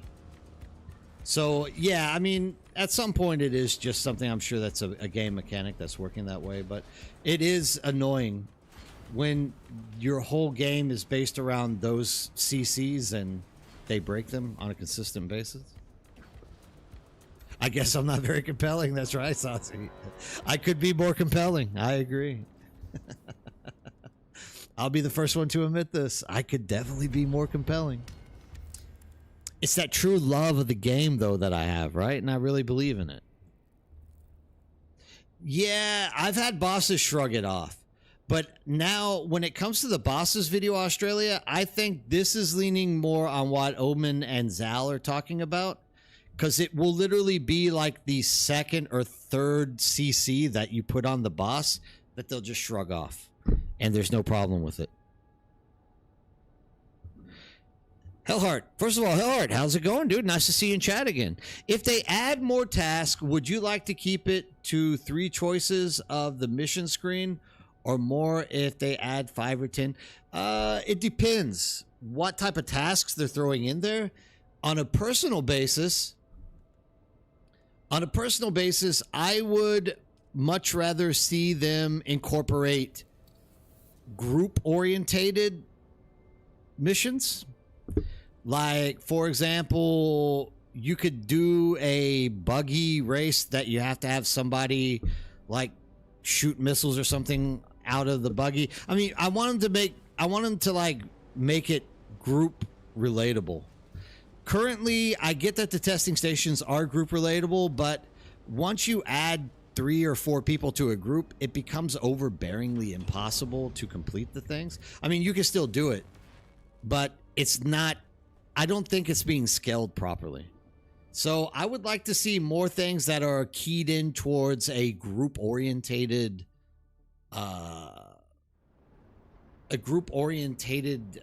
incentive for us to be doing these things. That way, you know, like even now with these quests, you can do them in groups, but I don't know. I feel like people fall behind. You get disconnected from each other. There's always somebody with one issue or another that kind of like holds you back. So I would definitely like to see something to make larger group activities more compelling and more interesting and fun to do. 3 per screen, I don't know. I mean, even at this point, in all fairness, at this point, I wouldn't mind them just mixing up all of the quests so that you can't trick the system to run the same quest over and over and over and over again, or you don't have to run the same quest over and over again. So, for example, in order to get my crafting, I always have to come to 152. Why not mix it up where next time I have to do 136 or 82 or the other ones? Now at least you're doing like all of the quests and it's not as statically boring at first. Eventually you're going to get to the point where you're doing all the quests and it gets boring. But at least this would diversify your questing a smidge. So I wouldn't mind seeing that. Too many ads. The ads do not need to be scaled in count. They need to also create a more linear scaling. I agree, Izzy. 100%. Difficulty should not be different in 1 or 4 people in the sense you struggle as much as one person as you do 4. It's just in dungeons, in other games, and now that I say other games, like I'm being one of these pricks that are like, yeah, they should build it like WoW or something like that, but whatever. There aren't any games that I know of that legitimately make it a ad count to scalability. They might make the ads a little bit harder to kill, which they do here too. This is the thing. You're not getting base level ads spawning in bigger groups. You're getting harder ads spawning in bigger groups. So for me, it's just not done right. So it's not really appealing to like do these things as groups. Opinion people, best dagger opinion in if not using a sword, right here, my man. Replica pulse knife. Get that baby and stab everything you see with it 1,000 times over and over again. I'm lucky enough to have a level 2 one. I think it was given to me, actually. I think Matsuda gave it to me. Replica pulse knife, Jim. That's what I would say. If the team does not have the ability to work that out, they should build the balance around... Oh, I was in the middle of it. Around 4 and reverse scale the difficulty. Go down to 1 rather than up to it. Yeah, I mean... God, it's like endless amounts of ways we could fix this game. I just hope they pick one of them and make it work. If doing a testing station with a group, can you do a higher level if you haven't first reached it? No, you can only do the level above what you've done. You can see the option to pick, say, level 9, but you can't do level 9 if you haven't done 7 or 8.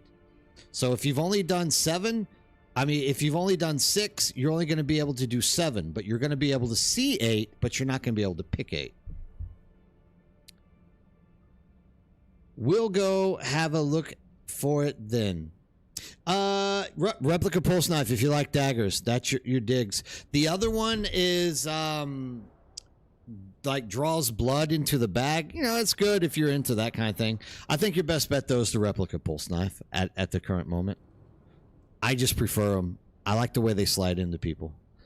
I think that Throne and Liberty should be their inspiration. Yeah, you've mentioned this multiple times, Izzy. They have done PvE content really well. You get the mechanics down. You can solo bosses as long as you can make enraged timers. Yeah. No, I mean, I think that would be a good kickoff point. Everything that Izzy has mentioned about how Throne and Liberty goes about putting their game together sounds really good. I just don't know that Funcom really cares to ever do any of this stuff. So hopefully we can see it in the future. I've come to like the rapier again. Once you learn, it's great. Yeah, I can't get the rapier repose. No matter what I do, given if I actually take time to work with it, I'll figure it out. But I have a lot of issues with reposing things, so that's why I choose not to use the rapier, because I just feel handicapped with it. It's just not working for me, right? What about replica pulse sword? Guessing same issues with all long blades. So here's my thing, Grims. If you watch me play with my other character in the future, you'll see because my other character, I'm using a replica pulse sword only because it's a higher level replica pulse sword that somebody gave me. So I'm using it because of the damage. But there's an issue when you're taking on the light dart shooters. They can kite you. So whenever you're doing your heavy wind up, they keep walking out of my range. And it annoys the living dog piss out of me. With a dagger, that's never the case. The dagger, you always slide into. Even though they're kiting you, you slide into them. So for me, I like the dagger better than the replica pulse sword. But some people live and die by replica pulse swords. So I'm sure there's more than one person in here right now who will make a huge argument for the replica pulse sword being the best thing that you can be using. So the only gunplay I use is the Dune Watcher. Then I use melee. Nothing else is good for me. I'm the same, Jay. So for me, I can't kill NPCs with guns for some reason. There's too much switching. To get a shield down, you gotta have this pistol, and you gotta have that rifle. You gotta hit them enough and have. So for me, it's easier to just go kill everything melee, and then when I get to the boss, I literally just go ham with rifles. So I'm the same as you. I prefer kind of a hybrid build where I take all adds out with melee, and I take all bosses out with guns. Triple, because you don't. Well, I mean, what are you using? The Dune Watcher? I mean, Dune Watcher's okay. I mean, I would use triple shot against the poison boss. I find it to be pretty good. But for example, this boss, I wouldn't like using the triple shot on.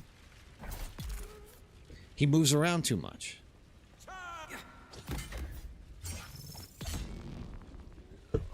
Saw someone recommending Spike Hilt Sword. I mean, Spike Hilt Sword is basically the same as Replica Pulse. It's Replica Pulse stuns multiple enemies if they are in the vicinity of your repose. And the Spiked Hilt, what does it do? Does it do poison or bleed or something? I don't know. At the end of the day, I think they're all about the same. If you know how to use them. I just don't like two-handed swords in this game. I don't like the timing. They're a little bit too slow. And I don't like how shit can kite out of them. The rapier is just as good as the dagger. I just don't know how to repose well with it. So... oh, that's going to hurt. So I don't use it. Like, if I could block attacks with it, on a consistent basis, I would probably use the rapier, because I actually like the way the rapier feels whenever you're attacking shit with it. I just am not very lucky with the consistency of like blocking attacks coming in at me. I think this is very easy for them to adopt. The throne basically does 78% damage on most boss mechanics. You get the mechanic down, you get a lot of damage. If you hit after that, you die. I think a lot of games do the enrage thing. And I mean, outside of the poison boss, though, the radiation boss, I think everything is more or less the same here. That's the only thing that kind of feels like it enrages, even though I know it doesn't enrage. So yeah, no, I mean, I think anything is easy for them to adopt. It's whether or not they're ever going to adopt it, right?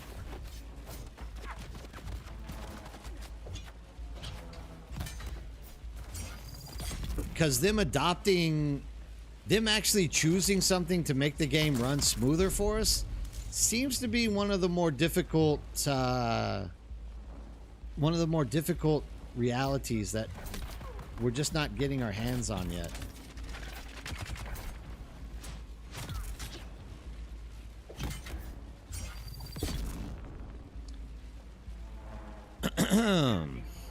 I think I need to use my spice ability more. 400 hours in and I've never touched it. Oh, I definitely think you should, Hellheart. Not only that, but you get like you get a Steam achievement for using it, so you might as well use it at least once, right? But the biggest part of that thing is the amount of health you get. It really spikes up your health.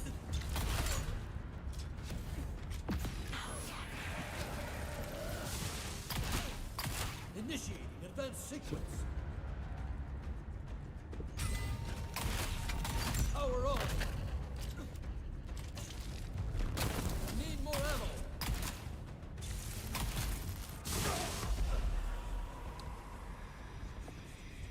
Damn it, I didn't pick up any of the things. I started thinking I was just running this for no reason. I think that's probably all it takes, Omen. I agree with you. Like, if you just sit down with it and twiddle with it for a while, 15, 20 minutes, it probably ends up being easy to get down. I just haven't, you know, I haven't sat down and determined that amount of time yet for it. I should, because I think it's a good weapon, and it's good to know about it to begin with. Like, it seems like a pretty good weapon to be running, and I really like the offensive capabilities that it has. But yeah, you should be using the spice, like 100%. You should definitely be using the spice.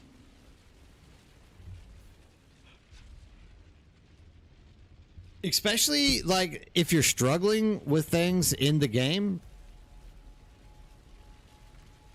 If you are... I don't say that, Zal. You should... You never not... Oh, okay, I got you. Yeah. You're right. Like, you should always be fighting... At least if it's harder. Like, once you reach a point where it's difficult, you should always be kind of spiced up and running around doing stuff. Like, that was the thing back in the day when we were doing deep desert testing stations.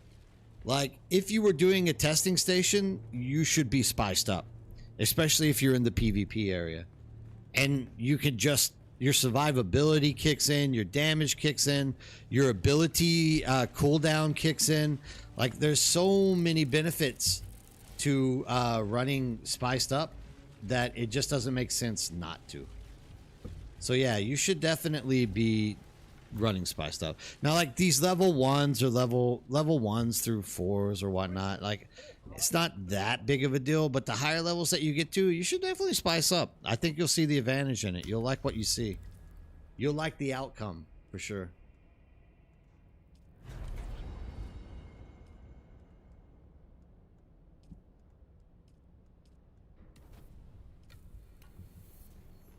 I'll tell you one thing that I would like to see on the topic of the game in terms of the questing, I would like to see Landsraad become a little more competitive. Like, we're finishing Landsraad by Friday. And, dude, that leaves an entire weekend of nothing to do. So, I would really appreciate it if Funcom found a way to make Landsraad more stretched out and more competitive. It just makes more sense if they would do something like that. Whether or not they're ever going to, I don't know. But I would definitely like to see them do that.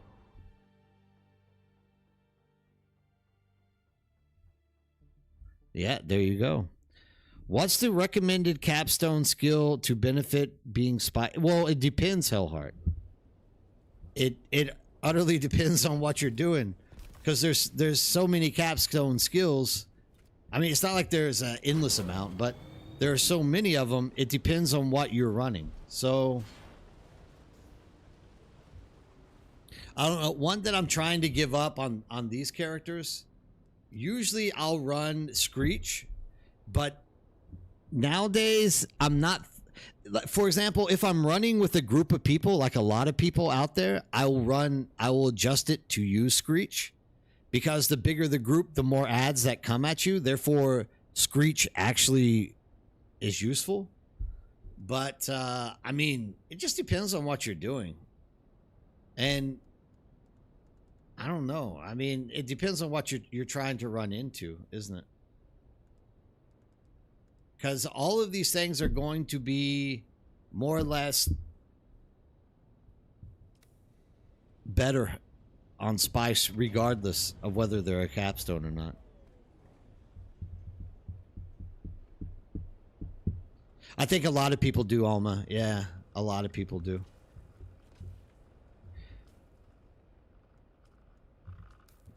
In all fairness, most people don't run around with the spice stuff anyways. Like right now, I'm not running around with anything to spice up with to begin with.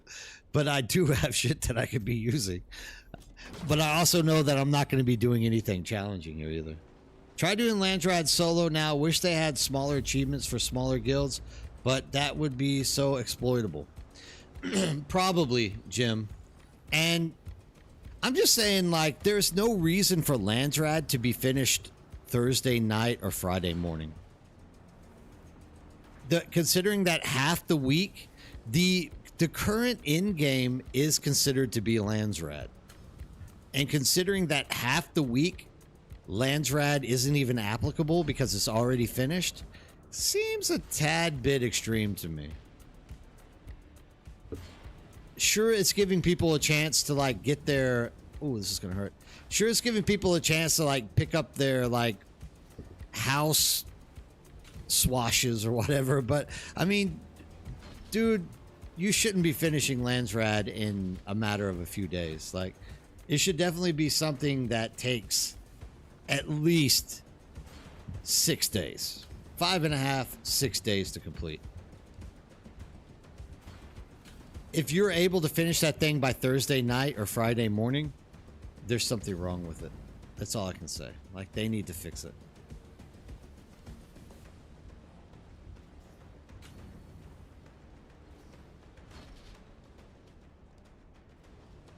It kind of doesn't. I agree, Jim. It doesn't.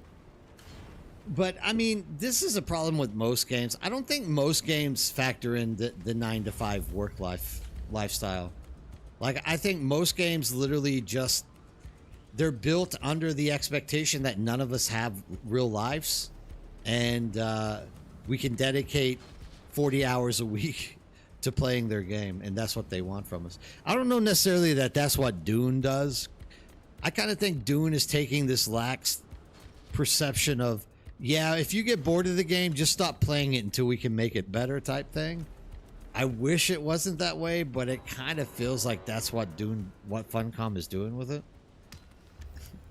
You know, but at the end of the day, it is what it is.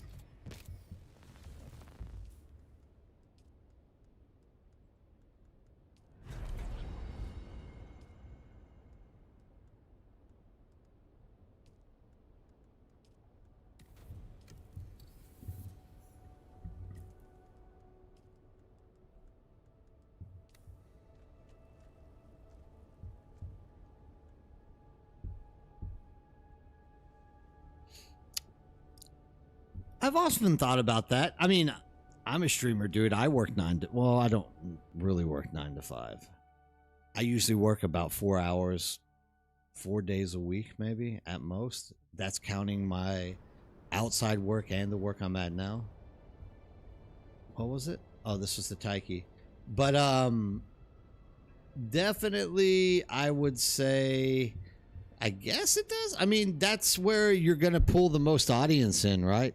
So you have to, maybe you have to like adjust the game to that type of medium. Maybe. I don't know. Exactly, Zal. What is real life, dude? None of us really know. Timer the spice for the last. Be careful. Landsraad on the. Whoa. I actually disagree with that. The spec system is very friendly for people with life. Maybe. I mean, I'm kind of struggling right now. And I have a pretty relaxing life. And I'm kind of struggling to keep... Once again, I'm running 2 accounts, so it's my own fault. It's my own fault. But I'm kind of struggling to maintain both of them and deal with family, deal with work in some regards. So, but I mean, it's manageable. I'm still able to manage it. I'm just not able to do anything else necessarily.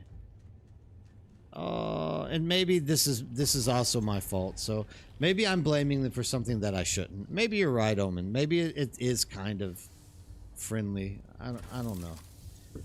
Give me like 2 more weeks to think about it. We'll come back on this topic. Yeah, well, that's the problem with Landsraad currently is you shouldn't be able to close Landsraad out in 3 days.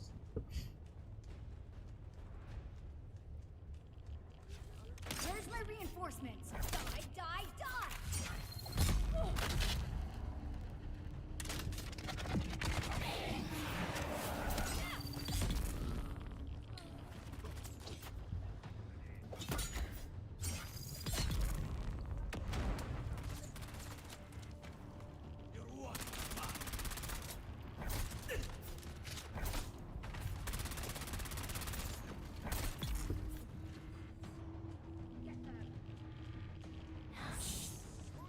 Is he not up there?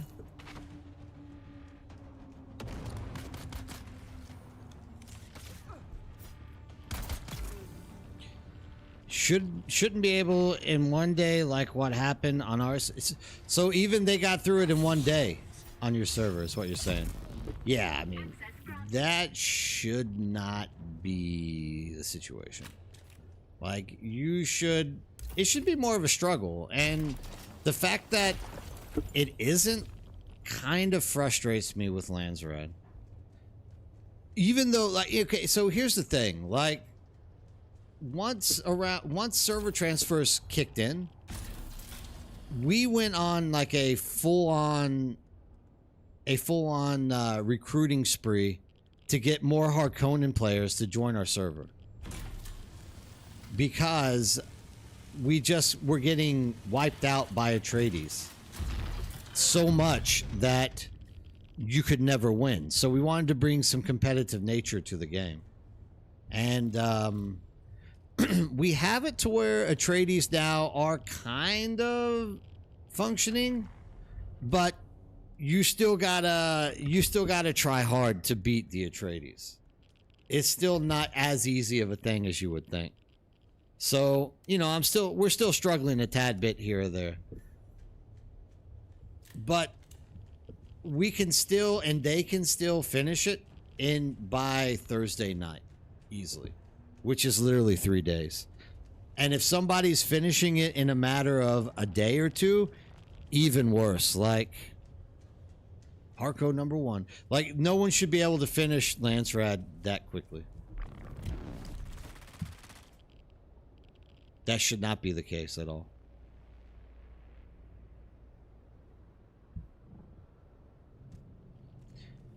Think about it, guys. Pre-Chapter 3 Landsraad was closed on day 1 often. Immediately after 5 p.m. started, people stacking up the various resources next to the quartermaster and handed in everything immediately. Now we complain about it being closed in 3 days. I agree that it should be last a whole week, but it did improve. I mean, number one, I'm not necessarily complaining. I'm wishing that it would last longer. So I'm not really complaining. I'm more or less saying in an ideal world, I would prefer to see Landsraad being a lot more of a marathon than a sprint. But yeah, I mean, by taking the crafting aspect out of it, it definitely made it better. But I don't know. I don't want to come across as complaining about it. I'm not complaining about it necessarily. Maybe I am, and I'm just not. I'm too thick-headed to like realize it. I just more or less want Landsraad to be more of a competition than what it is. So it's the same like, how does PvP work? I want PvP to be more competitive. Don't necessarily feel like it's a complaint. I think it's more of just a wish or a desire for that to happen. Run the sandbike track 14 times. Shouldn't be possible. Can you do the sandbike track 14 times? Are you able to glitch it to do so? I don't know. When I do it, I always go between these two. The 3. I do harnessing, sandbike, taiki. Hence, yada, yada, yada, over and over again. Ah, okay. Yeah, no. The Landsraad could have minor houses, major in Dune lore. Yeah. All right. So, Grimm's World, you should come to Friday. Friday stream, we will be doing the roundtable, and you might like some of the stuff that you hear. Like we've actually, as a group, thought through so many possibilities for making this game better. It's just a matter of whether or not we can ever do it. Yeah, you should. I would love to have you there. Excuse me. And if there's something you want to share, like, everyone's welcome to always come in and share as well. So the Landsraad can go quickly that way. If factions want currently, I don't even care about the Landsraad. Oh, okay. Just drag Iggy into it as well. Iggy, I mean, anyone who has a shareable concept is always welcome to come in and talk to us. We will be doing the roundtable a little bit differently this time, though. Instead of bringing everybody in, we're going to start off with one guest, listen to what they have to say, and then ask the community if you have anything you want to share. If you do want to jump in and not type, we'll drag you in and then pull you back out after you've spilled your 10 cents or 3 cents, whatever the saying is. And then we'll just move on like that. We've been doing it where everybody can jump in there and talk, but it ends up becoming kind of oversaturated. So we're going to try running the roundtable a little bit differently this time, and hopefully it will spark a little more nature into what we're trying to aim to create in it. As in Funcom, Iggy. No, I mean, you say that. I don't think anyone from Funcom actually watches my streams, in all fairness. I don't think I even register on Funcom's radars. So, I appreciate it. That would be nice. Hey, Master Jedi, how's it going? Nice to see you in chat. As much as I appreciate it, thinking that one of them would be in my stream at any given time, I don't necessarily think that they ever do. But who knows? You're right. And I would love to hoopla and shoot the shit with Funcom devs. Like, I don't think anything would make me happier. There's a lot of unanswered questions that I would like to know about. Nah, I doubt it. I'm really small, Drath. Like, I think people get confused with how small of a content creator I am. I'm not a big content creator. I do appreciate it though. I'm just a small one, and I don't mind it being that way. I require assistance.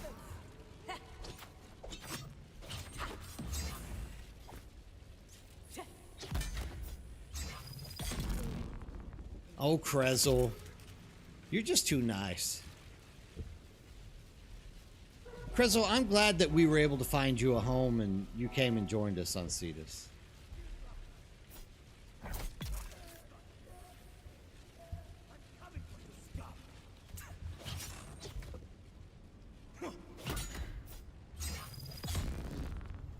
Hey, what's up, Aether? How are you doing?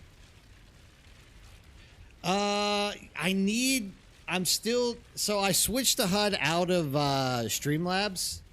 Did I not kill this guy? I switched my HUD out of Streamlabs and just put it into OBS.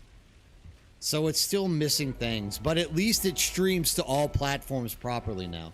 Like, Streamlab, for some reason, I was expecting so much out of that. It was the worst $30 I've ever spent my entire life, though. I mean, I guess it gave me the HUD, but like stream quality, usability of crap, just the owned platform is way better. I think I'm going to switch to owned next month, and I can't do it now because my wife already complained that I like spent money on Streamlabs. You're very tired? I'm a little bit tired now too. It's getting late. It's getting to 10 o'clock. I have to shut her down at 10 as always, Monday through Friday, because I gotta be into Samsung at like 6 a.m. this morning coming up. So yeah, I'm getting to be a little bit tired too. The brain is telling me to shut it down. We still got time though. We'll start doing the wind down around 9:30. We still got 14 minutes before I start doing that.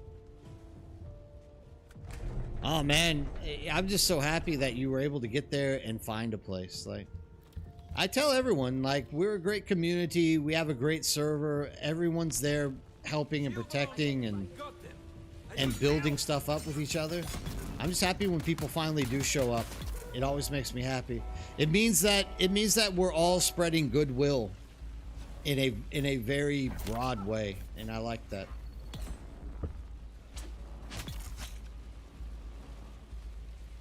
Hey, what's up, Ferrix?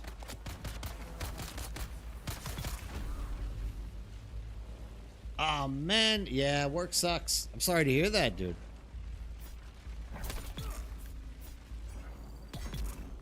It was after chapter 3 for my what was after chapter 3? Reavers?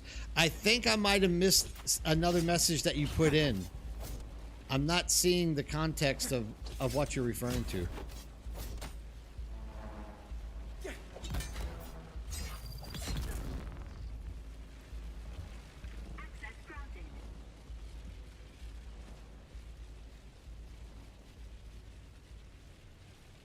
The container was evolved is all I'm gonna say. It was after chapter 3 for my guess.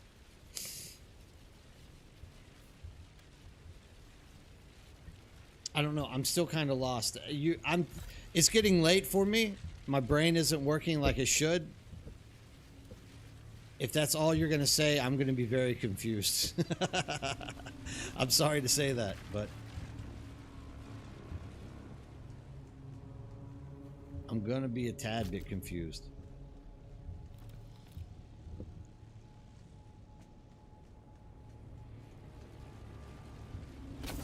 Ouch.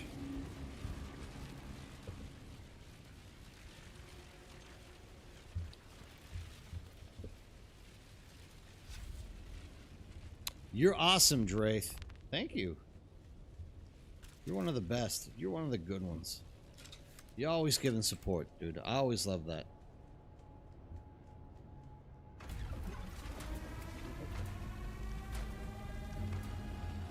Grisham, how's it going? Come here. Commence overcurrent influx. Let's bring down that shield. Yeah, everything's going well for me. This will bring you down. This has been a good day, actually.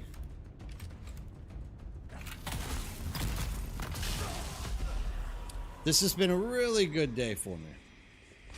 I got a lot done today, and I'm a little bit sad I didn't get to exercise with my son because he like cheesed out and was like, oh, like drug his feet. And I have, you know, I always start my stream around 4 o'clock in the afternoon here, so he found a way to get out of exercising today, unfortunately.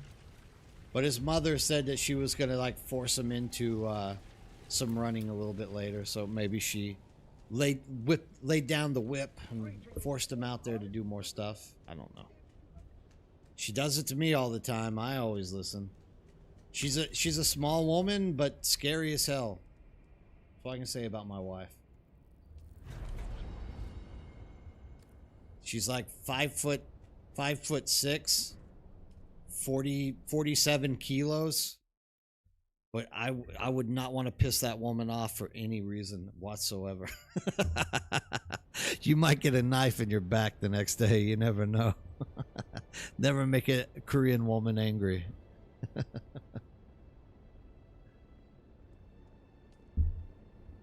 yeah, everything else is going well. I'm glad to see you stop in and chat. I hope the midweek blues aren't so bad for everyone. As they say, a man's head of the house and the lady the neck. She turns you turn. Yeah, pretty much. I actually like that one, Grimm's World. I've never heard that before.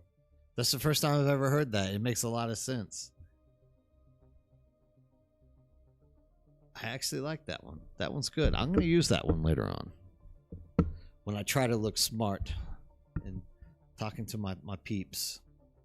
Try to flex out these great sayings that you guys come up with and share. Oh, it's a Brit saying, is it? Ah, maybe that's why I've never heard it.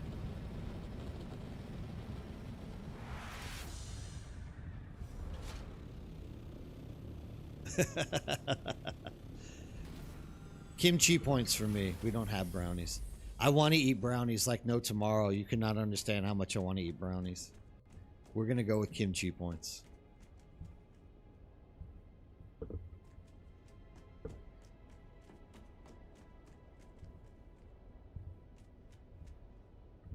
We are, however, getting to that point where your community host, needs to start getting keyed down and ready for going home. Let's get these things learned, and then I can focus on you guys.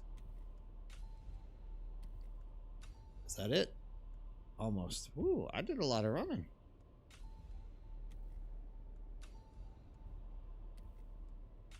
And that. All right. We're at the end of the night. As always, whenever I see everybody jumping in here and sharing with me, I know there's 75 people inside of Twitch tonight, and I'm only getting like 12 or 13 of you talking to me. There's nothing I would like more than for, if you are out there just lurking and hanging out and you just listening to something in the background, stop in and say hello. I would love to be able to talk to you guys, and all it takes is one day of you guys jumping in, saying hello, and then next thing you know, you're in here every day chatting with me about stuff. So if you haven't said it already, drop in and introduce yourself. Say hello. I would like to meet you. There's nothing I like more than sitting around and rapping with people all day and all night. Also, if you are looking for a decent community to be running around and playing with, we at the Birdhouse love having new people pop in and sharing with us all the stuff that they have.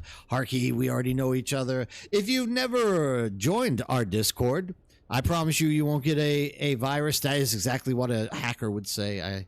Someone might say there. But this is the Discord join for us on the Birdhouse.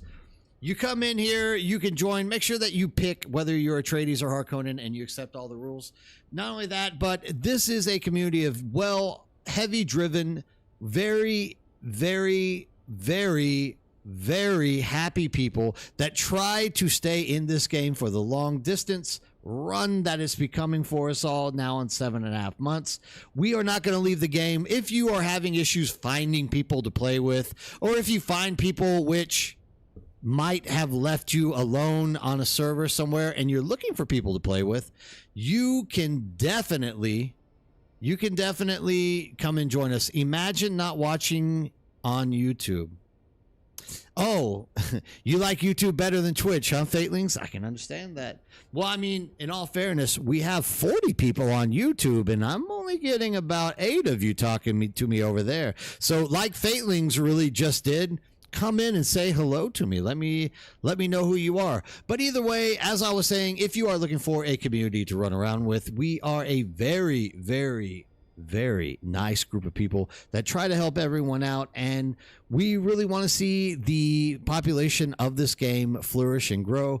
On side of that Discord, we have all kinds of things from builds, and we also have other servers that we are putting together currently. Right now, we have just launched a Conan server, so if you're interested in Conan Exiles and you're looking for somewhere to just play it on the side, you can come in and join us in the rumble of Conan, capturing slaves and putting them on the wheel of pain.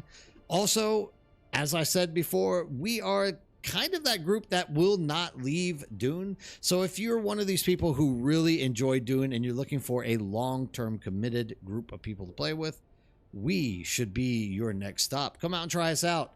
We would love to have you. There is always somebody in Discord 24 hours a day, more or less, sitting in chat. You will never be alone. You'll always have people to come and talk to. As Krezel just said, join us on Cetus because our server still has space for people to be popping into. You will love it. There's a lot of room for people still to move in. We are very, very positive about helping people get out there into the deep desert, farm. We control our PvP, so if there is PvP issues, our entire community rises up and goes out there to fight them off. Hey, Trent, how's it going? So if you are looking for a community of good people that you can rely on to have fun in the game of Dune in the future, please come out. Not only that, but make sure that you are following or subscribing because we do also have game giveaways all of the time. So if you have a relative, a friend, or a loved one which doesn't have the game, or you want a second copy of the game, make sure that you are following me because we give games away all of the time. Any money that is contributed to this Twitch channel literally goes into a PayPal. From that PayPal, I usually use it for buying more copies of the game, and we literally are dropping free copies of the game all the time. So if you're looking for another copy, make sure that you're following. That way you can get the announcements whenever we are doing those game giveaways. Also, check us out on YouTube, Nerdbird Games. That's a hashtag at the beginning. Would love to see more of you guys pop out into those. If you haven't seen my videos, we are always giving some kind of helping guide. Every week we do a resource and blueprint guide, except for this week because there was no change to the deep desert, so it stayed the exact same. However, if you are looking for all the one-stop information that you can find to keep yourself running deep into this game, come and join us. We want you guys to be with us. One last chance for anybody out there. Come in, say hi before I let you guys go. Nothing going now. Welcome, brothers and sisters. Harky, thank you for being nice to everyone with that one. Trent, morning. Oh, Grimm's World, 13.7K hours on Conan. Oh, dude, come join us. I'm also looking for a group of Conan mods because I have the hardest time running those mods. So if you are good at Conan and know how to put it together, come stop in. And you might be surprised if you're good at it. We could definitely get you lined up as a mod. Wayne Francis, enjoy the Outback, my man. I hope everything goes well for you and you get past that stupid F-34 connection bug. Driver, also, thank you for stopping in and saying hi. I'm glad to see you hop in. Twitch equals Atreides, YouTube Hardco. The numbers are about the same, actually, Faintlings. If you look at it, it's like currently 73 to 37. Yeah, that's about right on our server. That's a pretty accurate picture. That we can definitely say that. I love my YouTube fans. You guys are absolutely fantastic. Most of you guys are actually over here on Twitch watching me as well. So YouTube has always got a nice, beautiful spot in my heart. I will always forever be indebted and love you guys to death. The best fans in the world. So, keeping that in mind, it looks like we are going to dump some people off on the old raid. Does anybody have a follower or a streamer that on Twitch they would be wanting me to drop you into their laps so that you can see them? If you have a favorite streamer, let me know right now and we are going to raid them. If you don't give me an example of someone to raid, we're just going to raid a random low pop person and try to give them some kind of support and maybe help them out and give them more fighting spirit so that in the future they want to do more content on Dune Awakening. It's up to you guys. You let me know what is happening. Do we have anybody who you want to see done? You have exactly 10 seconds to type the name. 9, 8, 7. Done. We have a guy named Bohani who is currently streaming. Wait, Mr. Temp. Is Mr. Temp on? Do I have Mr. Temp? Do we have Mr. Temp? Do we have Mr. Temp? I was going to raid Mr. Bohani. Bohani is streaming. He's been up for 3.5 hours. He's been up for 3.5 hours. Let's see if I can find Mr. Tim. Mr.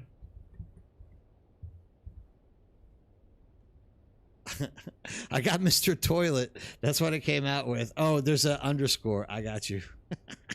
How did Mr. Toilet? What is that all about? Mr. Temp is playing Dune Awakening. I will drop you guys in Mr. Temp's lap.